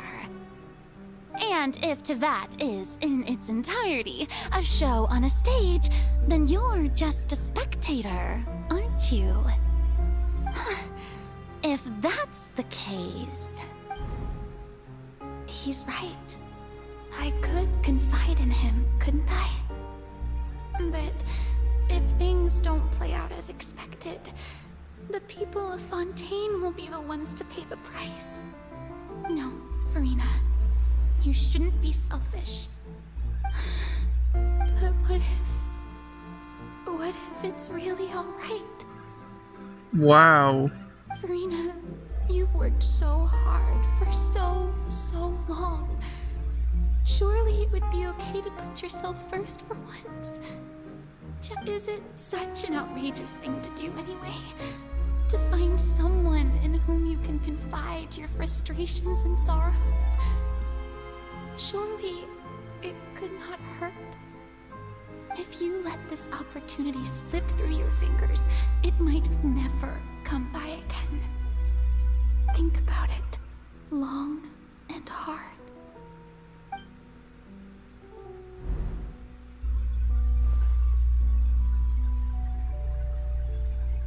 Come on, Furina, please. I need to know. No, I have Fontaine. Wow. Everything will surely get better. All you need to do, dear spectator, is to witness my performance until the curtains fall.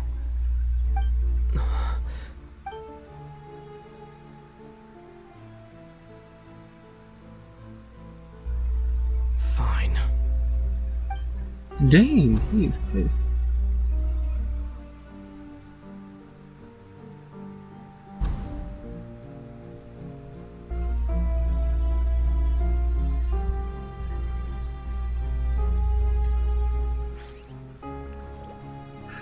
Well, what about New Blood and the Fossilor? I'm glad that I never called her Furina Fossilor. doesn't know the truth. You've never once let her in on the full plan? Yes, it had to be done. To deceive the heavenly principles, you must first deceive yourself. She did very well. If she had let her resolve falter even once in these 5 centuries, Fontaine would have been doomed to the most tragic fate.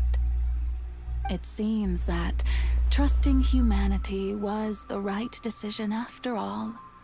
I believe that I understand how your deception works, but that is only half the truth, is it not?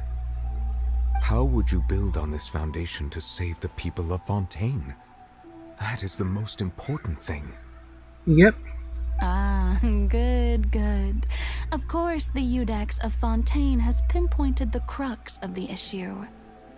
I'm sure you've long sensed that the Oratrice is no simple machine, yes? I've always suspected that it had its own consciousness, and Lenny did mention that he heard a human voice within the core chamber.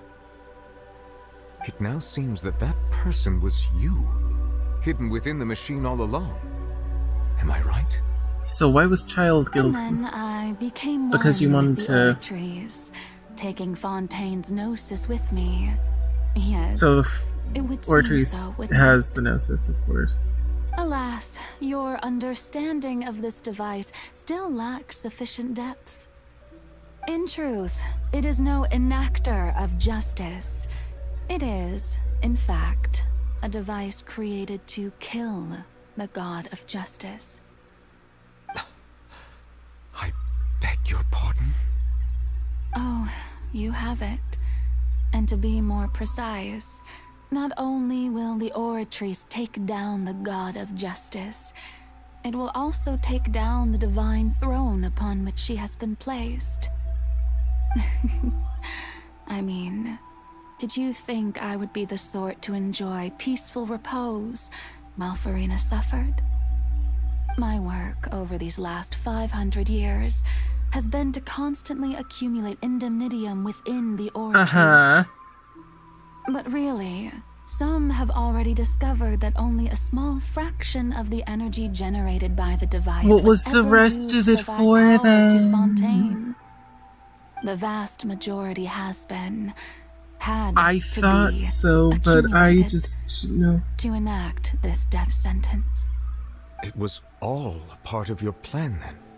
Both the trial and the sentence? Indeed.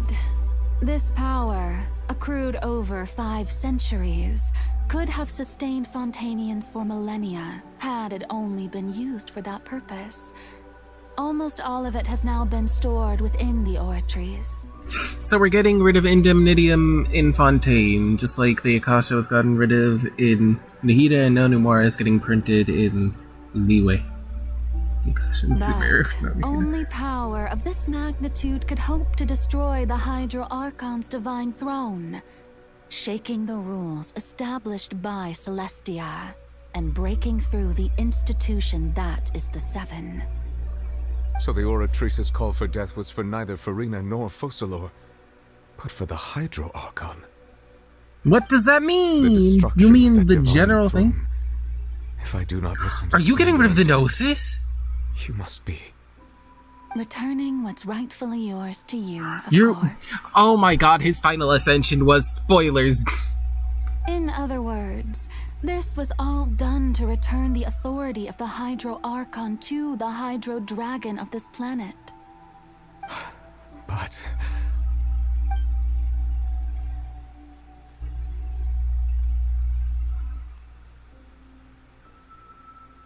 Oh, what?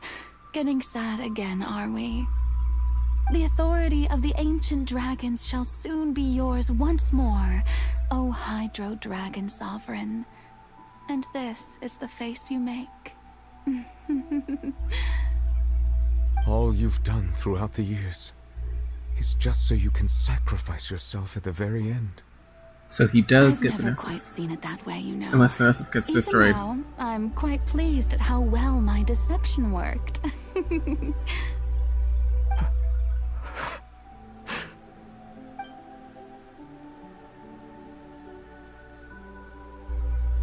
Hydro Dragon, don't cry. I must say, had it been within my rights, I would have loved to judge the heavenly principles themselves.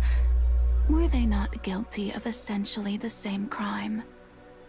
Egeria stole the power of the primordial sea, and the heavenly principles stole the power you ancient dragons possessed. Uh-huh. I, for my part, am the god of justice. And is it not just that your original powers should be returned to you? Speaking of justice, I have always believed that justice lies in the process of pursuing human existence itself. So, if the theft of the primordial sea's might was Fontaine's original sin, then, leaving matters of procedural right and wrong aside, the descent of the Fontanians as humans and their right to exist in this world would be Fontaine's original justice. Okay. In other words, existence was Egeria's justice, and to me, justice is the continuation of that existence. Defying the prophecy and ensuring that Fontaine's people shall live on. That should be the justice enthroned over all others. Uh-huh. At this point, we, whether it be myself or all other Fontanians, have shouldered the burden of this sin for far too long. Iudex Nervillet, the highest judge in our land, when you regain your full power as an elemental sovereign, what verdict shall you pass upon us? So when I was invited to the court of Fontaine to serve as Iudex, I see now that that was your idea too. Wow. At last, I now understand the true purpose behind this position. In the beginning, I was uninterested in human existence. But these 5 centuries of living alongside them have gradually brought about mutual understanding between us. And I have even attempted to feel as they feel. You are a devious one, Focalors. Yes, you are. Things being as they are, surely you know that I could never declare them to be guilty. Oh.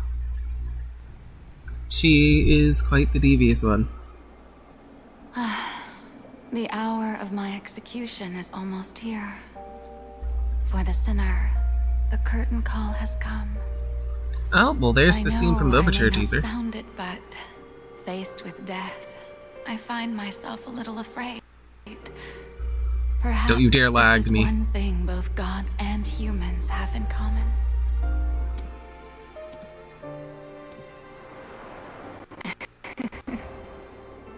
Farewell, Nervillet. I hope you've enjoyed the part you played these 500 years.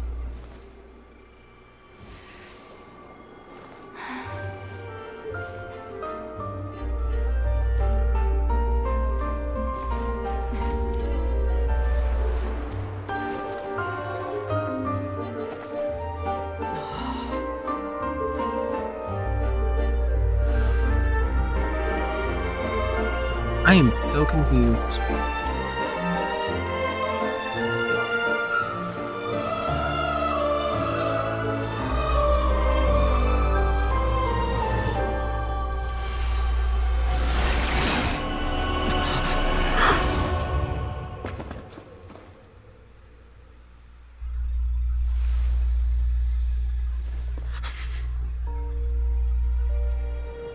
Did the Gnosis get destroyed?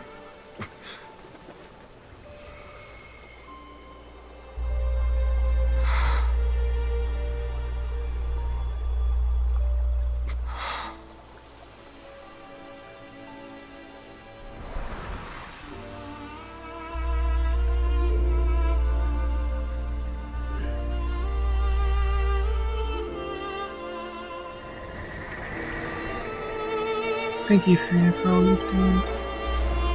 From this moment on, please live happily as a human. Oh, just as I wish we could.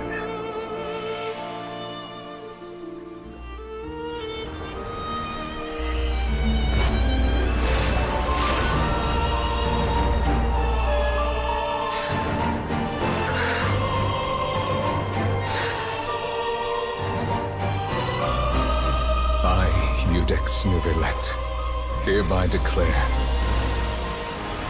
people of Fontaine, your sins are forgiven.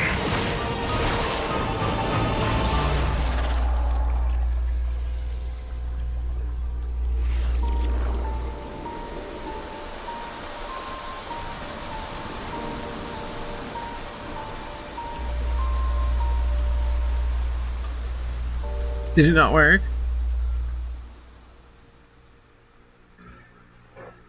Oh no, did it not work? We gonna have to fight that whale. I mean, I knew we were gonna fight the whale, but I was hoping that it'd work and then we'd fight the whale. I was hoping that that seed would come after we fought the whale so that somebody else would do something. What just happened? Has the death sentence been carried out? Was that bright light some sort of misdirection? I have a feeling that something huge just happened. But since we're all still alive and haven't been dissolved, I assume whatever happened was good for us. It's time to end this. We must mete out punishment to that beast. Ah, okay. Didn't you say just a moment ago that it can't be defeated? I have gained the strength sufficient to deal with it. Through certain means, I now have the ability to separate the power of the Primordial Sea from that creature. We should seize the opportunity to pursue our quarry. You obtained power just now? Traveler, now that the oratories can no longer function, I require an executor to help me mete out justice.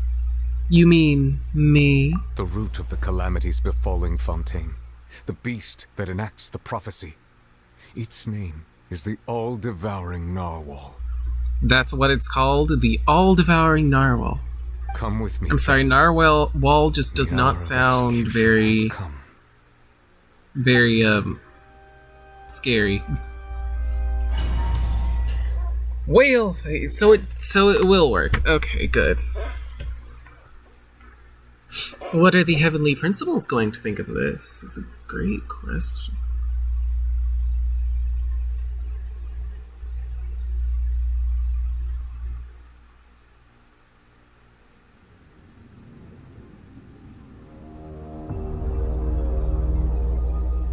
It's whale time, narwhal time. Time to fight it.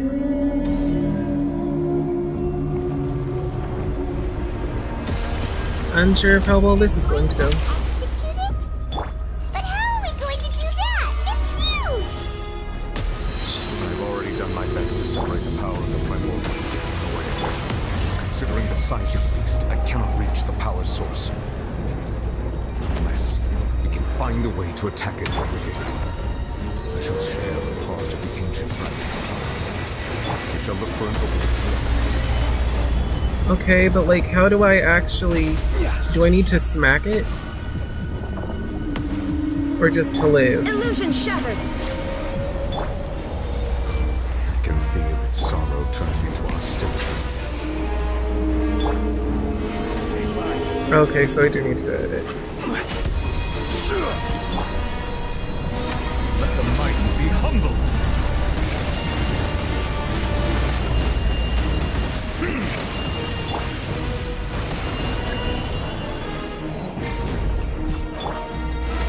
Silence!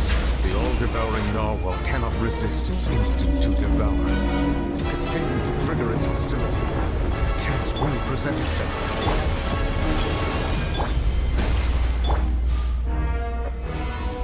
Okay, let's...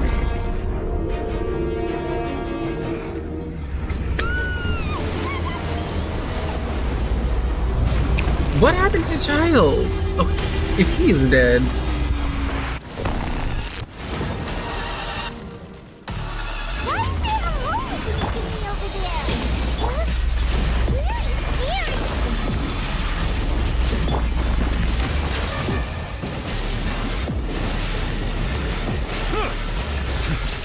Order guide you. Solidify. There is no escape. This way through the river. I have granted you my protection. Do not fear. Seize the moment and use my power to suppress its root from within. Stabilize. Grow. Be sanctified.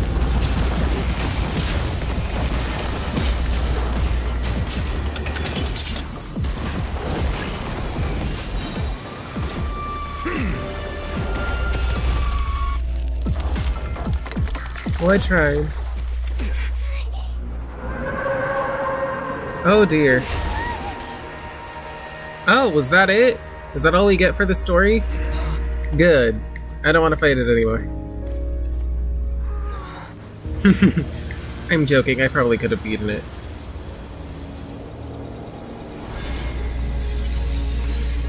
Whoa.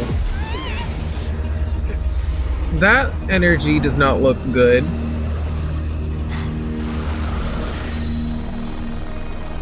Huh?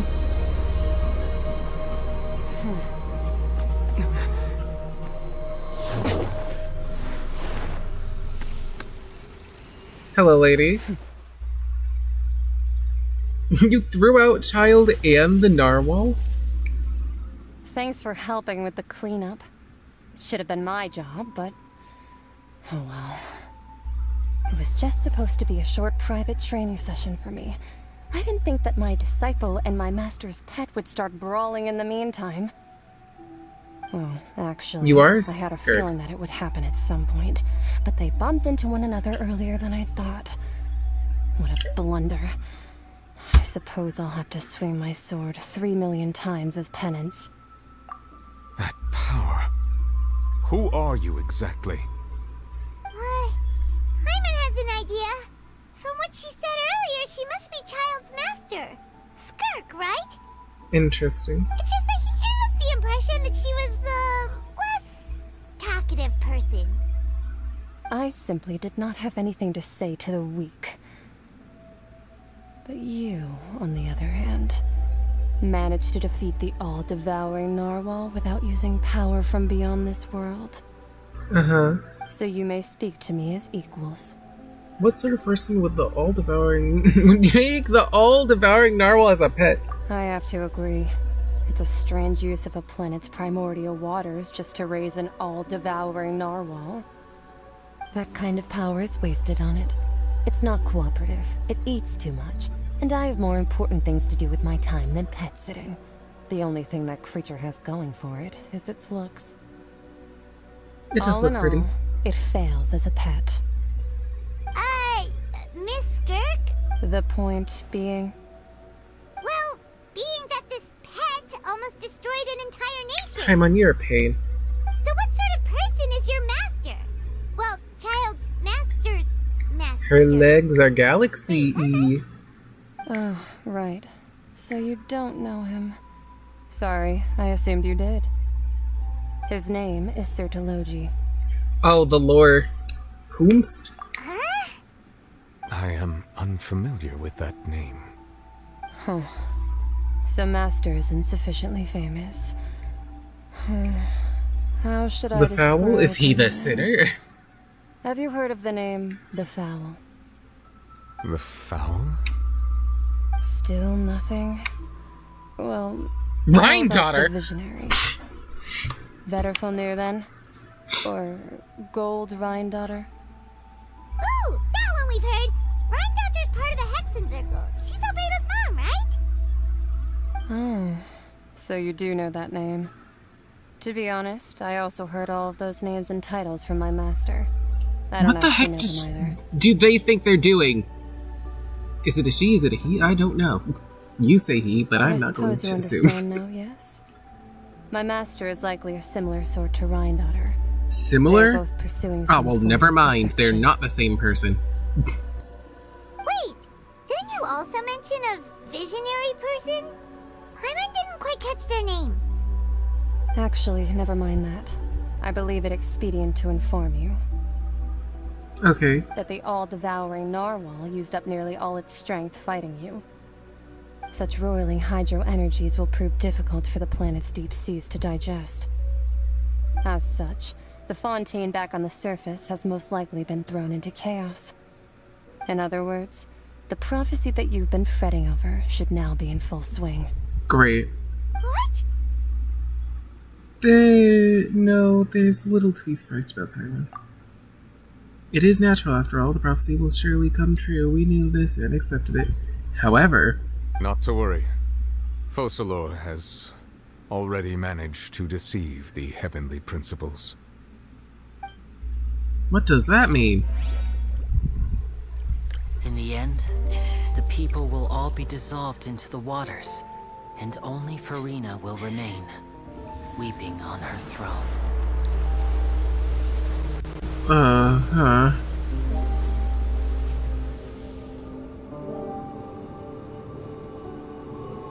Only then will the sins of the people of Fontaine be washed away. Uh-huh. Hello? It's a bird. What is going on?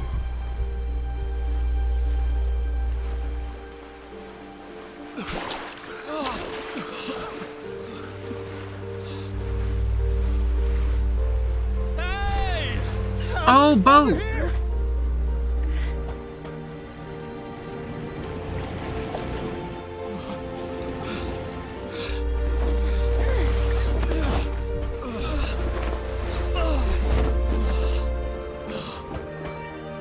So wait, are the Fontainians still alive?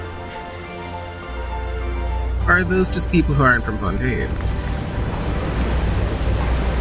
There's the giant ship.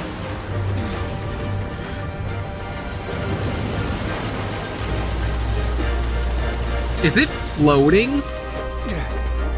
All hands, initiate emergency rescue!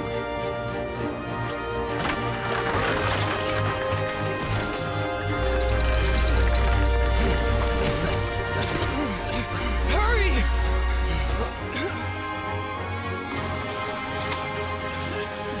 Hey, lend a hand!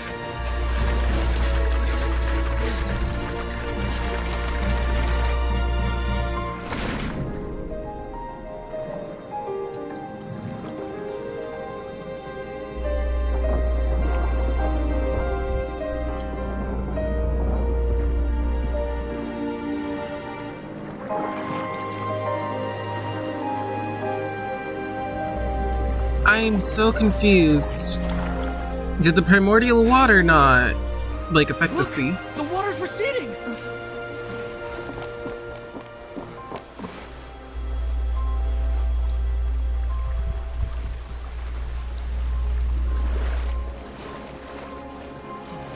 It's a miracle! The water's receding. We didn't dissolve. The prophecy was wrong. The prophecy was wrong.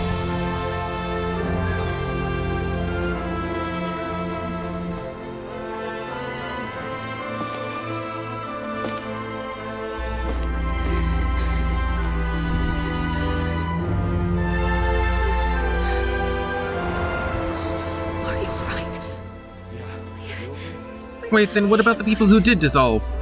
The prophecy was wrong.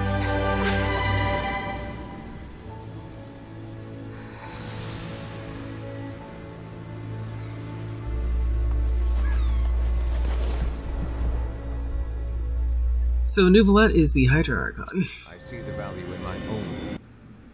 Shush, idle voice line. So, what? So, Skirk's master owns a narwhal and is similar to Rhine-Daughter, but is not Rhine-Daughter. Okay.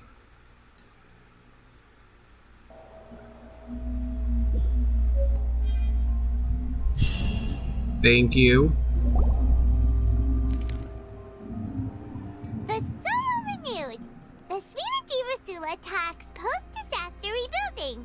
I recently visited Poisson to meet with Miss Navia, spokesperson of the Spina di Rosula, and we spoke about Poisson's present and future.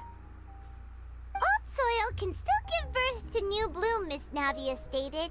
Hope is like seeing a small cookie when you're starving late at night. You just need a little of it.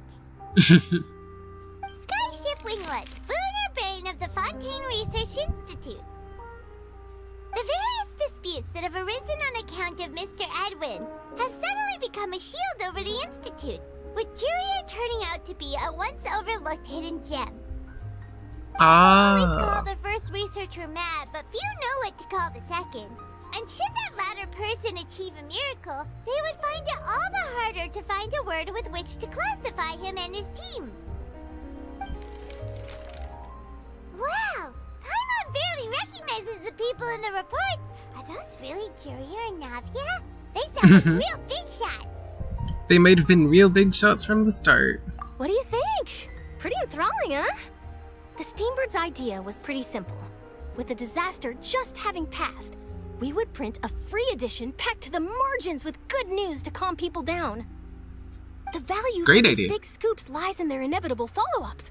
We'll publish further reports and go into the stories behind those people. Edwin's assistant, Jurier, created a true flying ship, while Navia is leading people in the reconstruction of their home. I'm sure that these stories could draw even your well-traveled eye. These articles do make me curious about how things will play out. Paimon's curious too! Wait a minute. Didn't we watch everything happen from start to finish? What's there to be curious about? And that's exactly why I'd like you to come conduct interviews with me.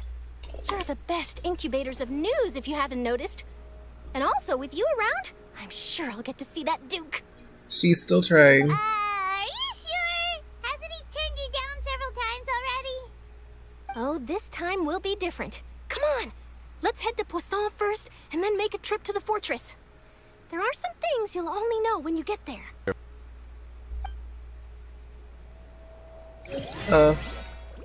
Okay.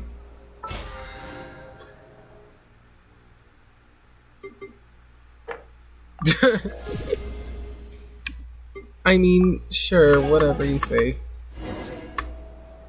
Tears among the stars. So that's this quest's. Obtained from within the colossal beast who coveted the primordial seal of life. Long stuff. I still have child's vision. Probably give that back to him. Hello? Finale. Yes, where's the thing? Oh wait, did Nuvalit like separate or cleanse the water when he went up into the sky? Is that it?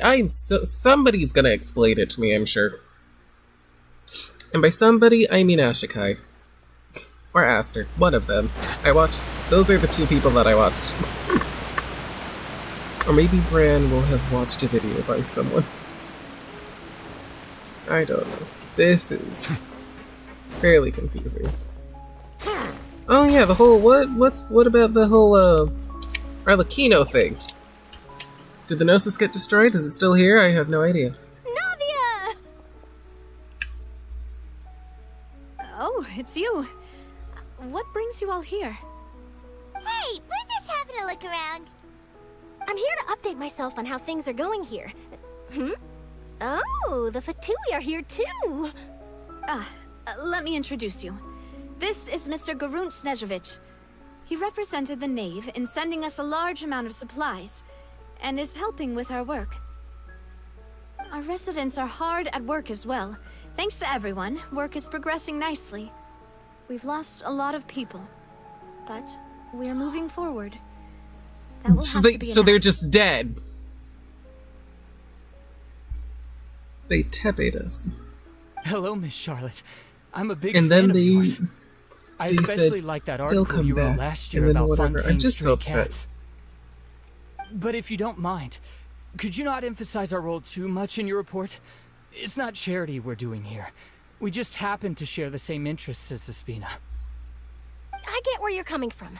I'll keep it as simple as possible. Or would you be willing to feature as friendly neighbors? That would be fine. Thanks.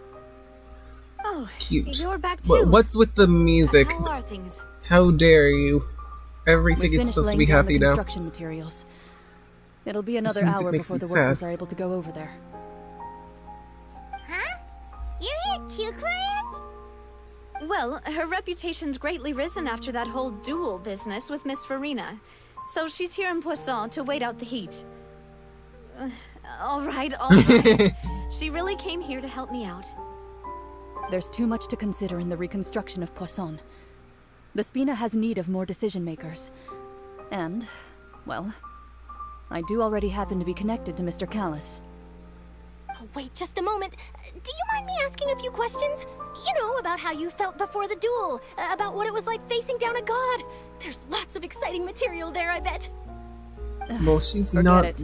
She's I'm a sure god, we but can find a technically, better theme than she's a that, god without her Miss divinity, Charlotte. which makes her human, which is so confusing. I see you're the same as always. Couldn't you do me a favor, for Navia's sake? Well, if we're talking about doing things for my sake, you might as well just take a few more photos of me. Or of the Traveler. It's better than wasting time persuading Clorinde, at any rate. Of course I will. I'm not gonna let him off that easy.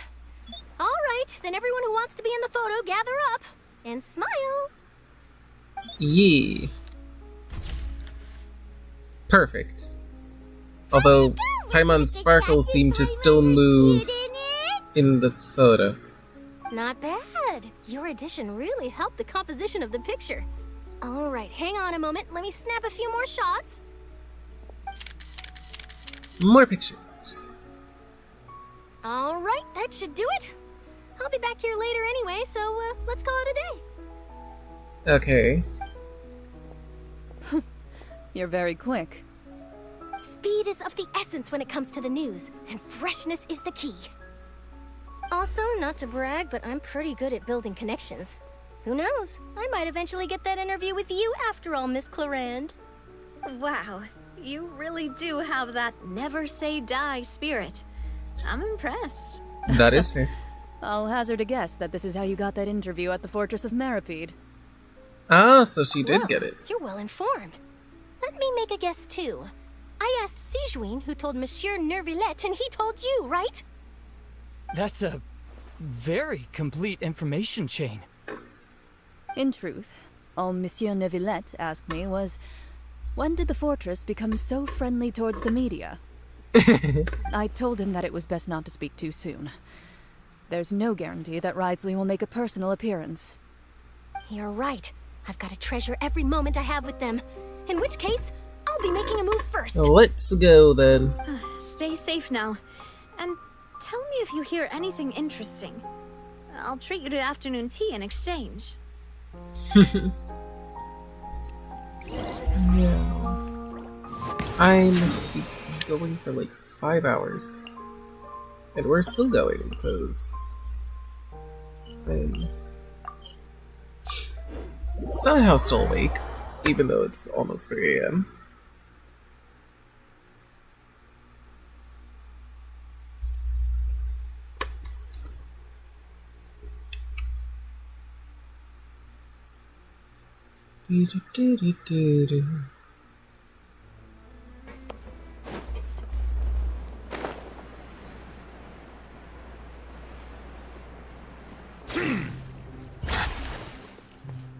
We are here.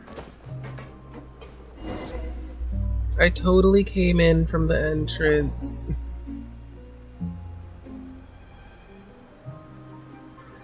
Wow, guess we're here again, huh? There's a real nostalgic feeling to this place. Looks like you've been missing us. Hey, Did Ridesley. you come all the way to the entrance to greet us? Of course. I'm here to welcome you and our dear Miss Charlotte, whom our good head nurse recommended to me. It's an honor to finally meet the much-rumored Duke. Thank you for consenting You're to my going to see visit to the renowned, fortress, but sir. No need to thank me. But that said, I shouldn't be the focus of your interview.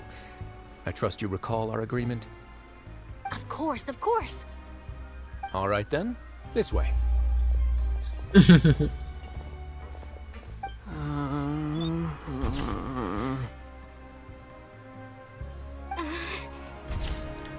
What's going on? Hey, no need to be so nervous. I've already taken all the photos we need. Miss Charlotte, do these pictures really need to be published on the cover of the Steambird? It would seem that Miss Lorvine doesn't want her face to appear beside that of Mr. Jurier, Of course. Sir, please don't say things like that. But it looks like dear Mr. Jurier denies it. Might this interview be very important to you then? No, I just... This is my first time being interviewed, and I'm very thankful to the Steambird for... Now, I might not look it, but I actually did meet Mr. Edwin once. And I'll be honest, I enjoyed chatting with you more. You've definitely got more of that genius vibe going on. The boat that brought about a miracle, the ark that saved the people. Why, you recreated a myth back there, like an emissary of legend. So wait, is like Christianity a thing in Genshin, or? Because that'd make literally no sense since there are 7 Archons. Still, or it's just Noah's Ark a thing. Where's that flying ship now? Huh. Looks like Charlotte's trying to get herself another exclusive scoop. I have to apologize, but that ship is presently in the bowels of our factory. Really? Well then in that case, could I have an... She's really trying. You already know my answer, I'm afraid. Best you interview our head nurse instead. Or perhaps you'd like to take another photo of this couple of researchers? Did you really have to use the word couple? Well then, 2 solo photos will do. Is my hair messed up? Please, someone help me have a look. Things sure are getting pretty lively here. We've seen this kind of thing before. Yeah. Oh, seems like everyone's here. Would No. any of you like to try this new drink I came up with? I'm good. Ah, Sigewin. Hey, Miss Charlotte. Why don't you, take some pretty photos of our head nurse? Sure. Come on, Miss Sigewin, over this way. Let's find a brighter spot. Huh? Sure. Do I have to smile? So, how have things been at the fortress? Same old, as you can see. Fontaine's undergone some changes, but this place is still more or less the same. Yeah. Other than that flying ship, it got a tad too much attention, I think. That's why I decided to let the interview go through. We should direct more public opinions toward the behind-the-scenes heroes. Am I right, Mr. Jurier? Miss Lorvine? You're too kind, sir. I believe that you too should have your day in the sun. Not that you would want that, which is a pity. I'll just leave the spotlight to you two. Alright then. I see. Lots of things happened that day, huh? Anyway, regarding that Harbinger, I'm not sure you remember, but his 3 young followers are still waiting for his return. He sure did win them over, huh? Child? I'll tell them that there's good news and bad news. The good being that their boss seems fine, and the bad being that they must face extended sentences for abetting his escape. Oh, actually... Oh, those guys. Are things gonna change for you too? Oh, never mind. It was those. I'm getting What so change can confused there by be? who people are talking The about. fortress will keep chugging along, and so will my duties. As to what Miss Furina's departure will mean for the nation, and if our laws and governance will be transformed, we'll leave those to the folks in the overworld. Hey everyone, the photo shoot's done. Of course. Good. In that case, let's call it a day here. Thanks for your cooperation. Come on, Traveler, let's go. Till next time, everyone. Yep. There'll be a next time? Maybe. Who knows? I might write a story about the underwater factory next time. Until then... You will never... You can never escape Charlotte. She will be everywhere. She will have done a report on every single person that has ever existed.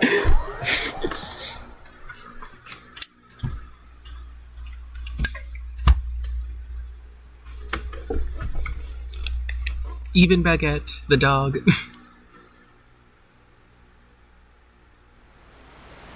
The Maritime Harbor. I think I'm just gonna...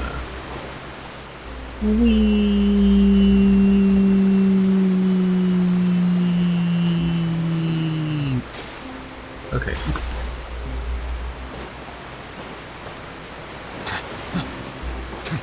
Oh, there are a bunch of people here. Oh, Fremine and Lynette. I don't know if I saw Lenny though. Yep, there's Lenny.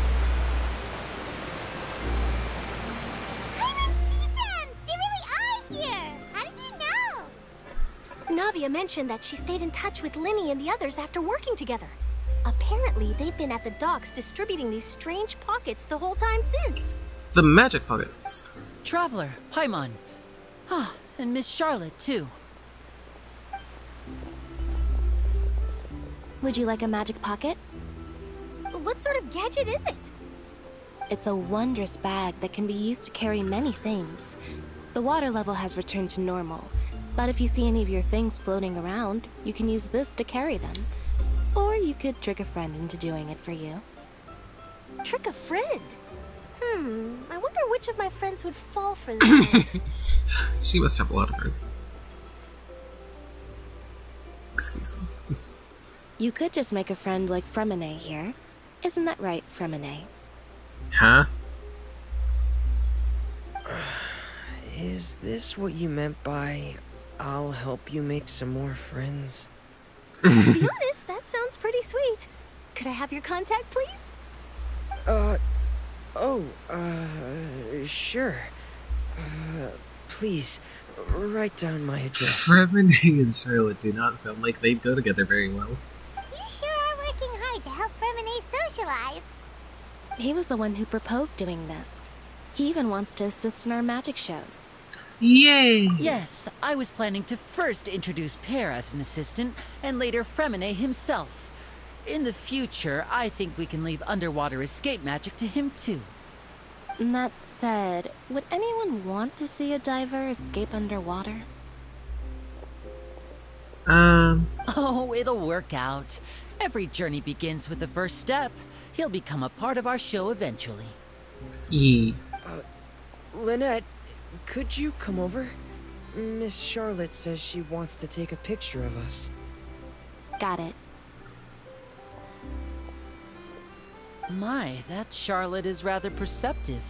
She got rid of everyone the moment she realized I had something to say to you. Father says that you did a great deal during the latest events. She's very grateful for your contributions to Fontaine. Yep. That's alright. We were more than happy to help. So, what's she doing now? Oh, I guess you haven't heard.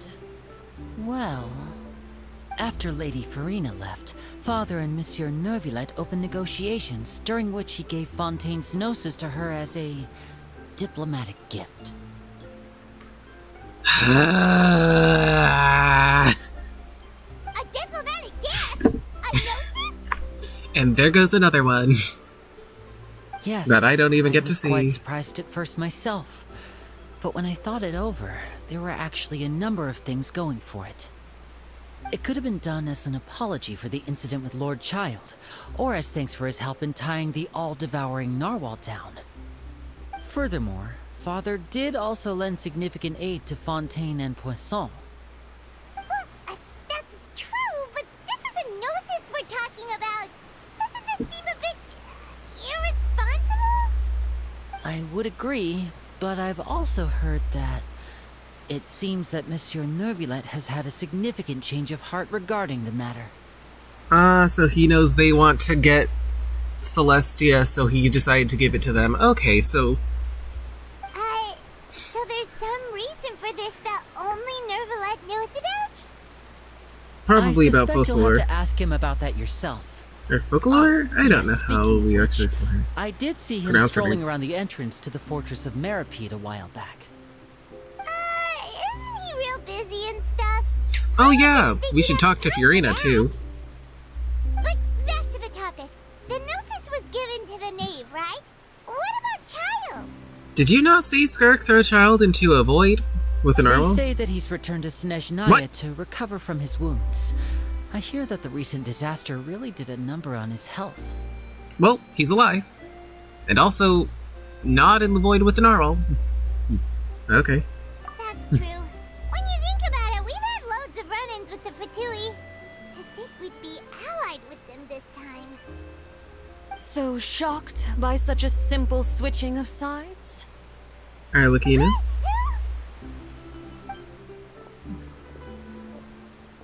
Father! Well, well, what do you know? Come to the docks to see how my children are doing and meet the traveler by chance. Please do not pay my accomplishments in Fontaine too much mind. I would have done them regardless. So, when are you becoming playable? Are you going to take the Gnosis back to Snezhnaya? That is our duty as harbingers, yes. Don't be too preoccupied with sides. The goal of the Fatui concerns not a single place or person, but the entire world. With such a grand goal in mind, it is inevitable that we must wear many masks. Switching my masks is something I've always done. Will you keep to your position? What do you mean? Well, that depends on many things. No one truly knows what the future holds. What good is honesty if you can't rely on it forever?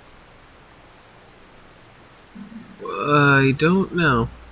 As for you, I very much look forward to our next collaboration. Good things cannot be achieved alone, and you've proved yourselves to be great partners. Actually, I just remembered something. Please help us deliver this. Vision? Oh, his vision. All right. I'll remember to return it. Thank you for keeping it safe for him this entire time.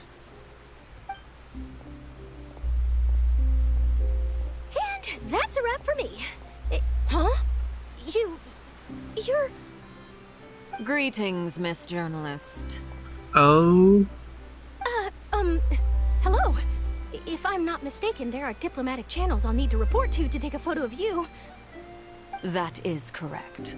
So forgive me, but I will not be able to serve as a subject in your article. However, feel free to write as much as you'd like about our dear magicians and our upcoming rookie talent. I will. The sea breeze is quite pleasant. I shall continue my walk while the weather remains so agreeable. Farewell. Goodbye. You should be playable. Farewell, Father. I mean, she's not particularly antagonizing. But she's not particularly Intimidating presence. protagonizing I either. didn't even dare to take a picture. Thankfully, I've already wrapped up all my pre-scheduled interviews. Thank you all. This'll be more than enough for me to write about, I'm sure. Don't be too nervous. Why don't you take a magic pocket before you go? Here, traveler, Paimon, you take one too. Will this expand my inventory? To move things about? That's right. Funny. I was giving out magic pockets when we first met too. And what do you know? I'm doing the exact same thing right now. So many things have happened, but the pockets are still the pockets. Yes, and the people are still the people. I guess this must be life. We will all follow our own paths, and serendipity will lead you to your fated friends. All right then. We'll be handing out pockets in some other districts later, so we'll get going now. Have a good day, you two. I'm starting to get excited imagining cross-region events with Fontaine characters. Well, guess we sent Charlotte out. Shall we go see how Neverlette's doing? As long as he's not so busy that he doesn't have time to chat anyway. Of course.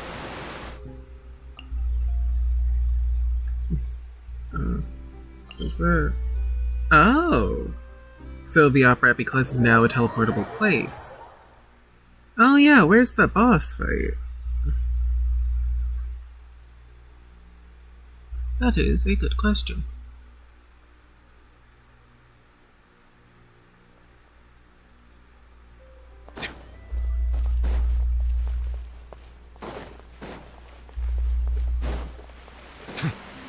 And by teleport to the Opera Epiclese, you meant teleport to the teleport waypoint that's right next to the Opera Epiclese. Are there always this many people around here?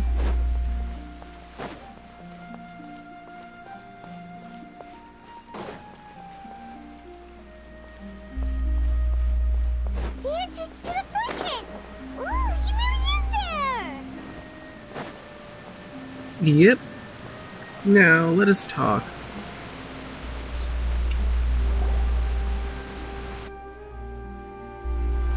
Why don't we talk to the Fatui about our sibling? So, you really are here, Neuvillette? Paimon didn't think you were going to have free time this hour of the day.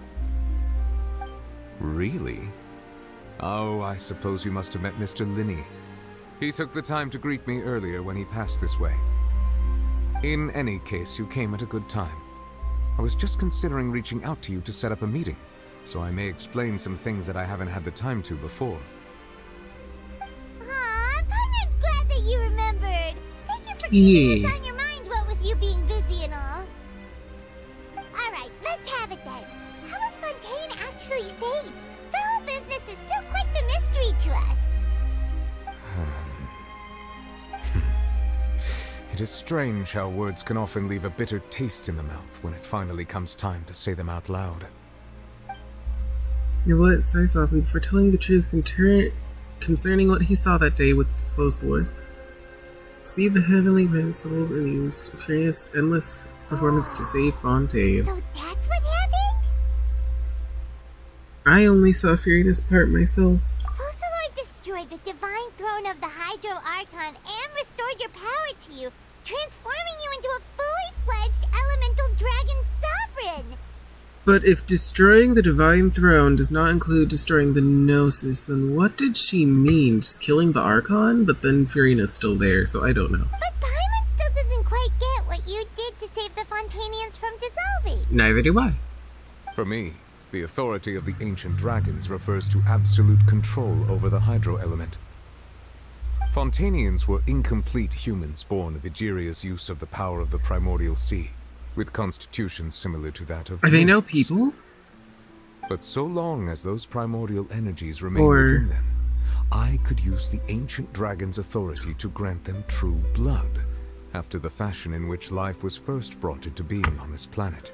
He made them real people. Oh, that's great. In other words, when I gave my verdict, Fontainians became true humans, and thus would naturally no longer be dissolved by water from the primordial sea. And the heavenly principles still asleep. Fossilor must have counted on you to make that decision as well.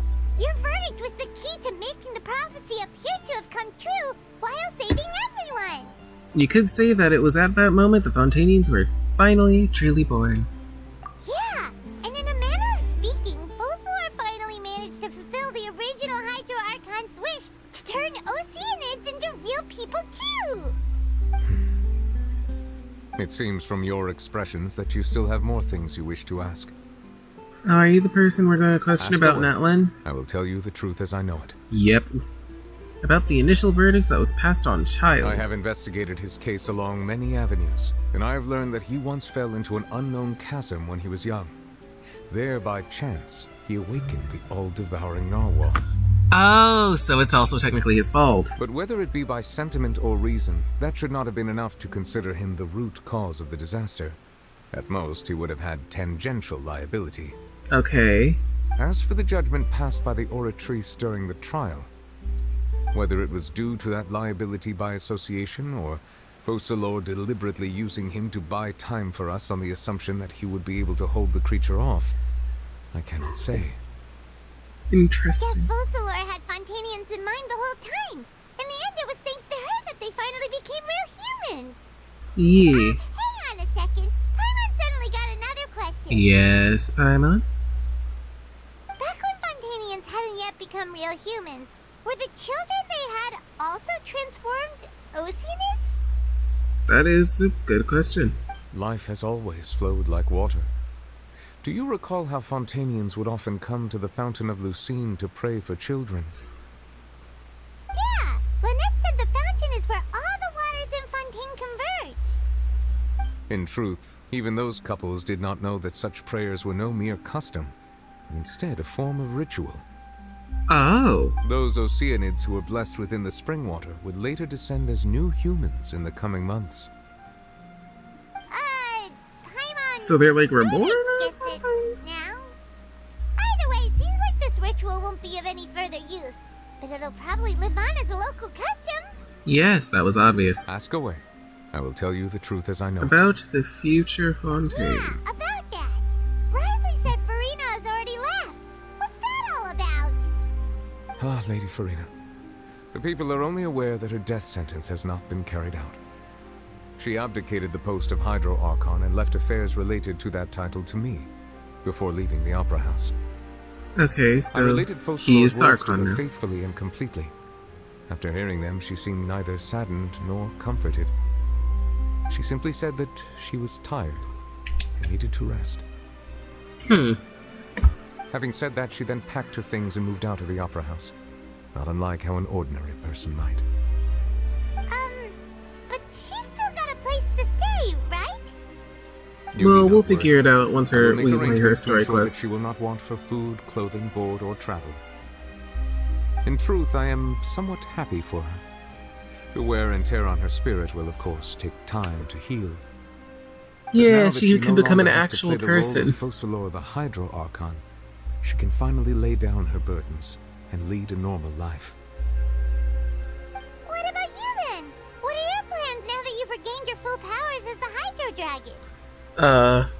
After Focalor passed on, the Oratrice also ceased to function. This matter will directly affect our trials. After much careful consideration, I've decided to take over its role in our courts. From now on, I shall hear cases and pass verdicts by myself. Okay. Looks like you're still considering stuff from the perspective of the Udex, huh? As an elemental dragon, there are indeed many things that I must do. But this power and this duty, in a manner of speaking, you could say that both were granted to me. As such, before I attend to my other responsibilities, I must first and foremost continue to serve Fontaine as its highest judge.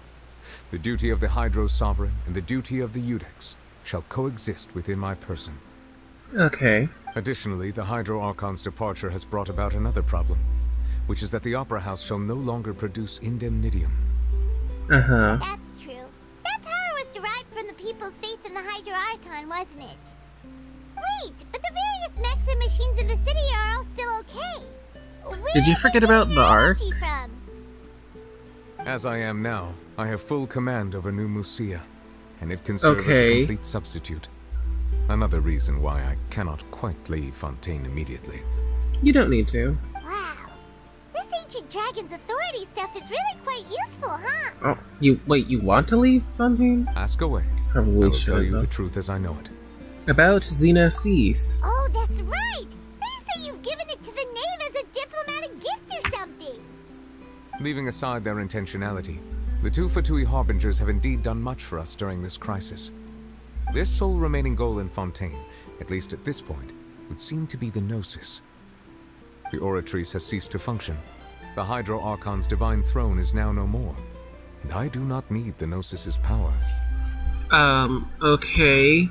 So wait, the throne got destroyed, so it's the throne that was holding your power. Then what's the Gnosis got? I am so confused. As such, it has lost all meaning for Fontaine. If the Fatui have impure designs, then we might as well accede to their request now, and avoid unnecessary conflict. What complicated considerations? Paimon thought you were just giving it to them out of gratitude to the knave and as an apology to Child. Ask away. I will tell you the truth as I know it. About Natlan. You will soon be heading to Natlan, I presume. Come on. I'm afraid that I have little talent as a travel guide, so all I can do is tell you what I know about that land. As far as I'm aware, Natlan can be said to be a nation of dragons. Is that where all the other dragon sovereigns that aren't of water and Dendro are at? A nation of dragons? You mean like you? No, I suspect that I would not find myself welcome there. Unlike ancient dragons such as myself, the dragons of Natlan have undergone long years of development and evolution. Large numbers of them have entered a form of coexistence with humanity. Natlan is also the nation of war. War ravages those lands like an undying flame. There is one other piece of information I got incidentally from my negotiations with the Knave that I believe may be useful to you. Ooh, are we gonna know what Harbinger is going to be in Natlan? The Harbinger known as the Captain has thrown his hat into the endless ring. Ooh, Capitano? Probably number one. If he's not, I'm going to be so confused. Besides, because I thought that Piero was the director and not numbered, but we'll figure that out when it happens. Real tough customer. Seriously, everywhere you look, there's a Fatui Harbinger doing their thing. I suggest that you fully prepare yourself before going to Natlan. In the meantime, Fontaine's doors will always be open to you. Yes, I am welcome in 5 of the 7 nations, because I have not been Ask to away. the other ones. I will tell you And the that truth is as I it. know. Hang on a sec. Paimon's still got a question about Gnosis. When we Uh-huh. spoke to Linny earlier, he mentioned that your attitude towards giving away the Gnosis had clearly changed. We guessed that there might be some reason for it that only you were aware of. No wonder the House of the Hearth is the Fatui's intelligence division. They are certainly sharp. Uh-huh. So regarding this specific issue, I was just getting ready to share something with you. What do you have to say to us? What is it? In truth, I exchanged some further words with that lady named Skirk after sending you two back to the surface. It went something Okay. like this.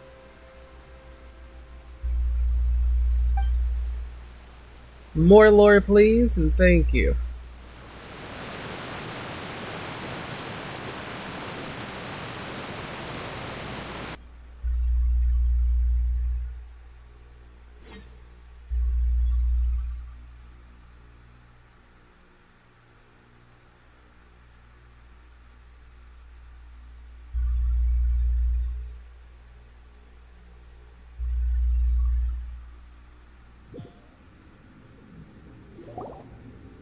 Well, we're going to head topside to see what's going on. You hurry over soon as well, alright, Nervalet? Alright. What next? The all-devouring narwhal isn't here, so I'm no longer getting any interference. I can finally catch the scent of your power, what it's made of. It is the authority of the planet's primordial dragons, but with something very similar to a god's curse mixed in. It's quite a novel blend. I'm sure I've encountered something like this before. What was it again? I do not know what you speak of. Ah, of course. How could I forget? You should have the remains of the third descender on your person. What? Yes. Okay. The remains of the third descender is a Gnosis. And the Gnosis is not the dragon... Dragon Sovereign's authority. That's a separate thing, which is... So the gods have to die in order to give their powers back to the dragons. And the remains of the third descender is the Gnosis. Remains? I've never heard of any such thing. Huh. According to your parlance, I believe it may be called a gnosis. Well, that much is true. After Focalor's divinity faded, she handed her gnosis to me. But I fear I have never heard of it described in the manner that you just did. Who's the third descender? I've been training with my master, the Foul, ever since I was young, and I have never returned to the surface since. So most of the information I possess, I got from him. It is only natural for those who are greater than humanity to possess a different sort of common sense, which is why there are so many problems in our attempts to communicate with humans. Regardless, you should probably get rid of objects of misfortune to prevent any disasters from befalling you. To live in itself is a blessing. But once a person dies, the bonds he once had with this world shall all turn to curses. What the heck does that mean? What do you mean by that? Thank you, Nicolette. No need to fret. These are just my personal thoughts. And my reason for no longer wishing to return to the surface. This third descender you refer to, who are they? Who are they? And when did they die? Are we going to get answers? Master never mentioned them to me. I didn't Perhaps expect it just any. wasn't that important for me to know. If you're interested, though, I could ask him. I'll be sure to pass the answer on to you next time. Next time? You believe we will meet again? I do. Wait. I have a disciple of my own, don't I? He can be the messenger then. Child giving us lore? What? Well, lore from someone else. But I'm pretty sure all lore is from other people, isn't it?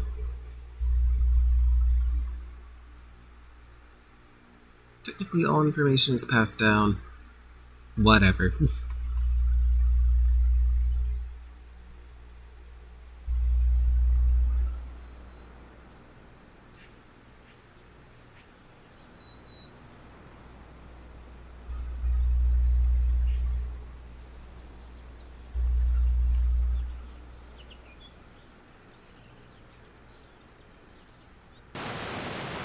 Hello.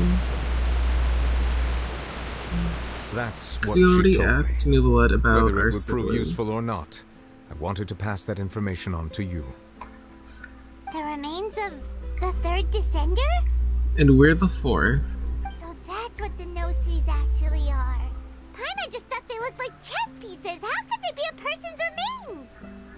All the same, assuming that there was no misunderstanding or special metaphor at play, that is what she meant to say. And she said that it would bring misfortune and that you should check it, which is why you gave it to the Fatui.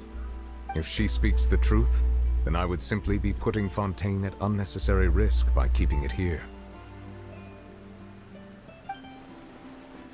A descender. I am the fourth descender. For me, this information means two things.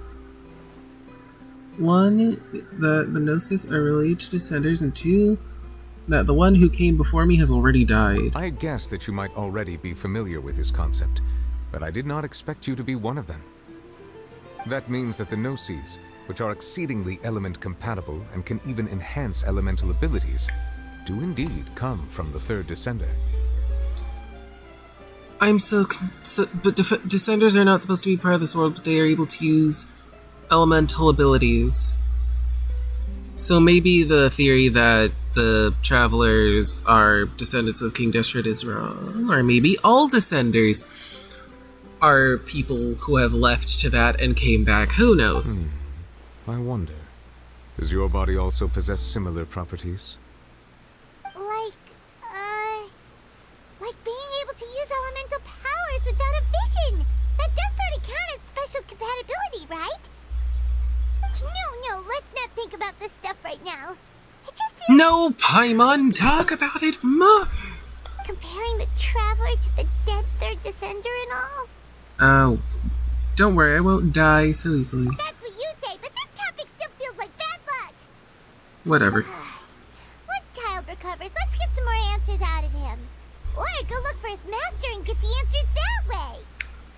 Girl, he couldn't find his master till now. I think that we'll stick to looking for Child. I too believe it unwise to make too many blind guesses when information is lacking. The same is true of being at court. Of course. Alright. Whatever the case, it seems like the crisis here in Fontaine's over for now. Yes. All of Focalor's efforts were for this moment as well.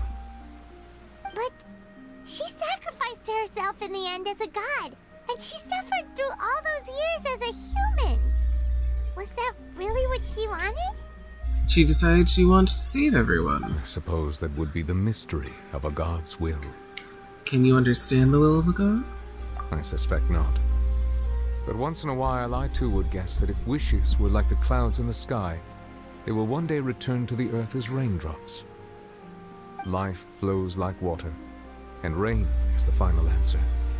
The water levels may sometimes tilt one way or another, but the rain falls fairly upon all. And what, ultimately, is the difference between the rains that fall upon all of us?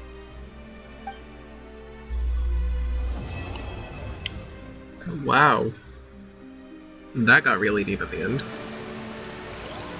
Well, that's over now. Just going to quickly unlock Furina's quest.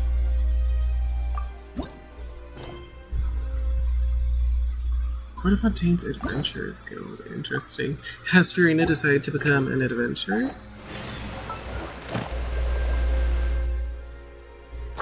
Firstly, I will be taking that. What is this? Hello? Turns to me. Yeah, I don't need the quick challenge thing.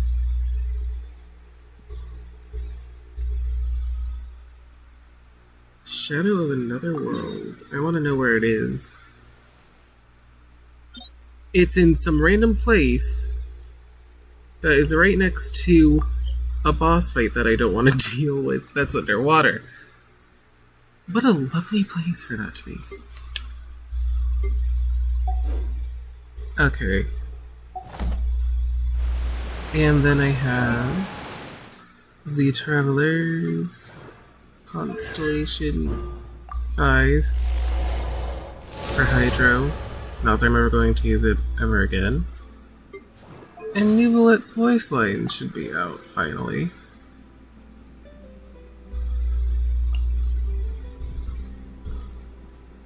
There are a lot of them.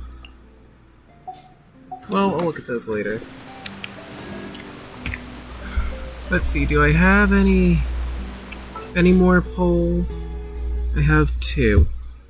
I'm going till next 4-star and then I'm saving for a 10. Nah.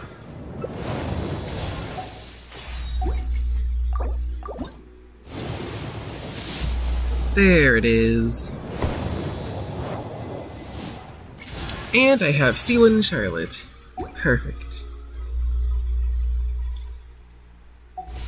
So now, what is the main problem that I have is that I think both Beto and Kale are C6, so I just need a bunch of Charlottes. Yeah.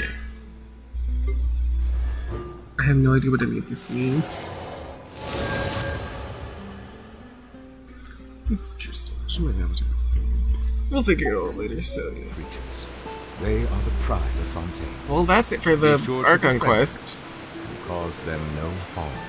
So I'm gonna end stream. It is 3:30 in the morning.